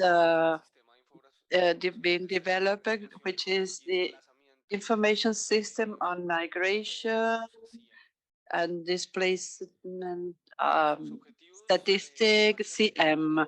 the main objective, because we have a lot of information that was deployed in different institutions, and the main objective to link information on migrant and displaced person. As you know, we have an internal war that information that can be generated from administrative record and censuses and survey.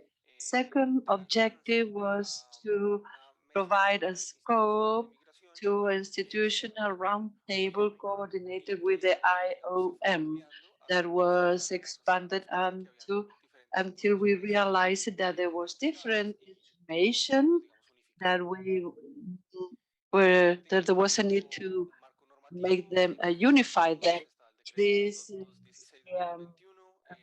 regulatory framework decree 216 from 2021, law 2035 of 2021 that allows us to declare some department of municipalities as border zones or areas. And for demographic and socioeconomic characterization of migrant population, law 2136 that puts us ahead of the national statistics system. And in the also we have a COMPES. COMPES is the National Council for State Policies that, and under decrees, allows us to adapt institutional response to the need of the institution, to the new needs of social, economic, cultural integration needs of the Venezuelan migrant population. And finally, we have the Decree 2404 that mandates the creation of intersectorial roundtables with the Department of Planning, DANE, and other agencies such as the Colombian Institute of Family Welfare, responsible for children and families. I can skip this. These are all laws that involve managing the risk of disasters. Disaster reduction, disaster risk reduction that meant relocating people, particularly in the south of the country and the center north of the country, particularly due to floods that we have suffered during those times.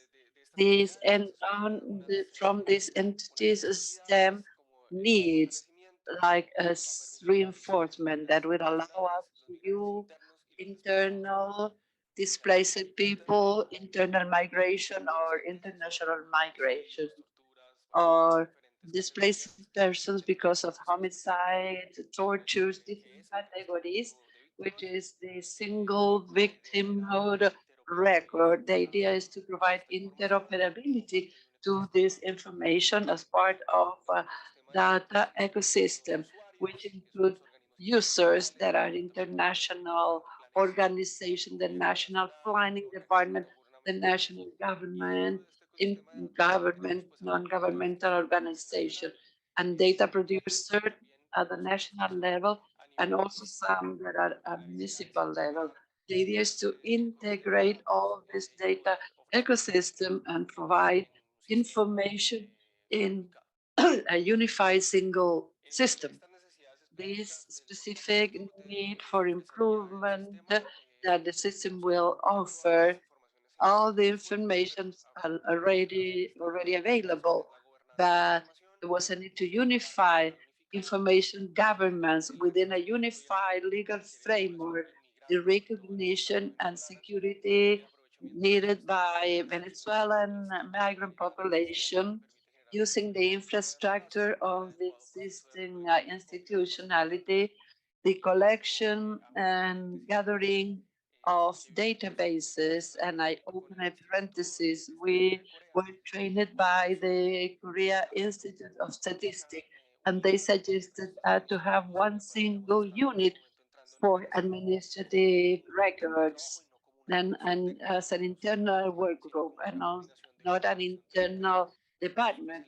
And then also the need to manage international cooperation and having a joint baseline. We have this list of concepts unified under this system. I'm going to skip them. And then in going to the data sources, databases collected by the DANE, and we have a construct estimations or projection, quality of life survey, integrated or comprehensive household surveys, other information that we collect are from migrant centers that were created to care for the Venezuelan population. We have also administrative records from the agency responsible for migration, Migración Colombia, and the in and out record, which is part of regional public goods created with under the IDB that created an algorithm to estimate population in and out. So the basic database by Migración Colombia, labor permits. Also, we have a connection with the Colombian Institute for Family Welfare that provides information of unaccompanied minors. We are doing a great job in the north border of Colombia, particularly with the problem of the Darien Gap, information from the health ministry that are the single databases of that include health care providers in Colombia and IPS that are institutions. And from there, we obtain the records of service, healthcare provision, healthcare services, immunization programs for minors, especially records of localization and characterization of disabled persons. And this is then also individual records and other information coming from SysBank, which is a focalized system of state assistance, and the new household records from which has built from the administrative records, the educational, the information on contribution to social security, information of the victims unit, and other information collected from different institutions, supragovernmental institution. This the 2 minutes that I have. I want to try and describe them. So it's divided into 3 parts. One is the subsystem of international migration information, one subsystem for internal migration, and then we have the different information, especially administrative record for international migration, administrative records that provide 41 points of entry, and but the border with Venezuela is very permeable. So we couldn't gather the whole information, but using other surveys, we were able to pick this information. For the internal migration system, we are going to generate statistic on residential or home for the creation what is a basic population records or registry, because there we link the records and using other algorithm we can locate where people reside. And I'm going to know estimates of population because we need to consider demographic component. And for displaced person, we have collected information of victims and the single victims, and the outcome at Today, we have a geo displayer in the DANE website. And what we are doing every year with people coming in and out from Colombia with this information of all this government. And that's it. Thank you. Thank you, Sebastián, and sorry for pushing you too much. But okay. Y lamentablemente un atraso importante en el horario original. Yo quisiera aprovechar de agradecer también a nuestras y nuestros intérpretes que nos han acompañado, incluso ya más allá del horario previsto. Y dado que son prácticamente 20 minutos casi para las 19 horas y que estamos todos cansados, yo sugiero y propongo que posibles preguntas o información adicional que haya sobre este importante panel podamos hacerlo mañana, en los primeros 15 minutos, así también le damos oportunidad para que descansen. Y bueno, muchísimas gracias nuevamente aquí a nuestros panelistas, Adriana, y nos vemos mañana. Gracias.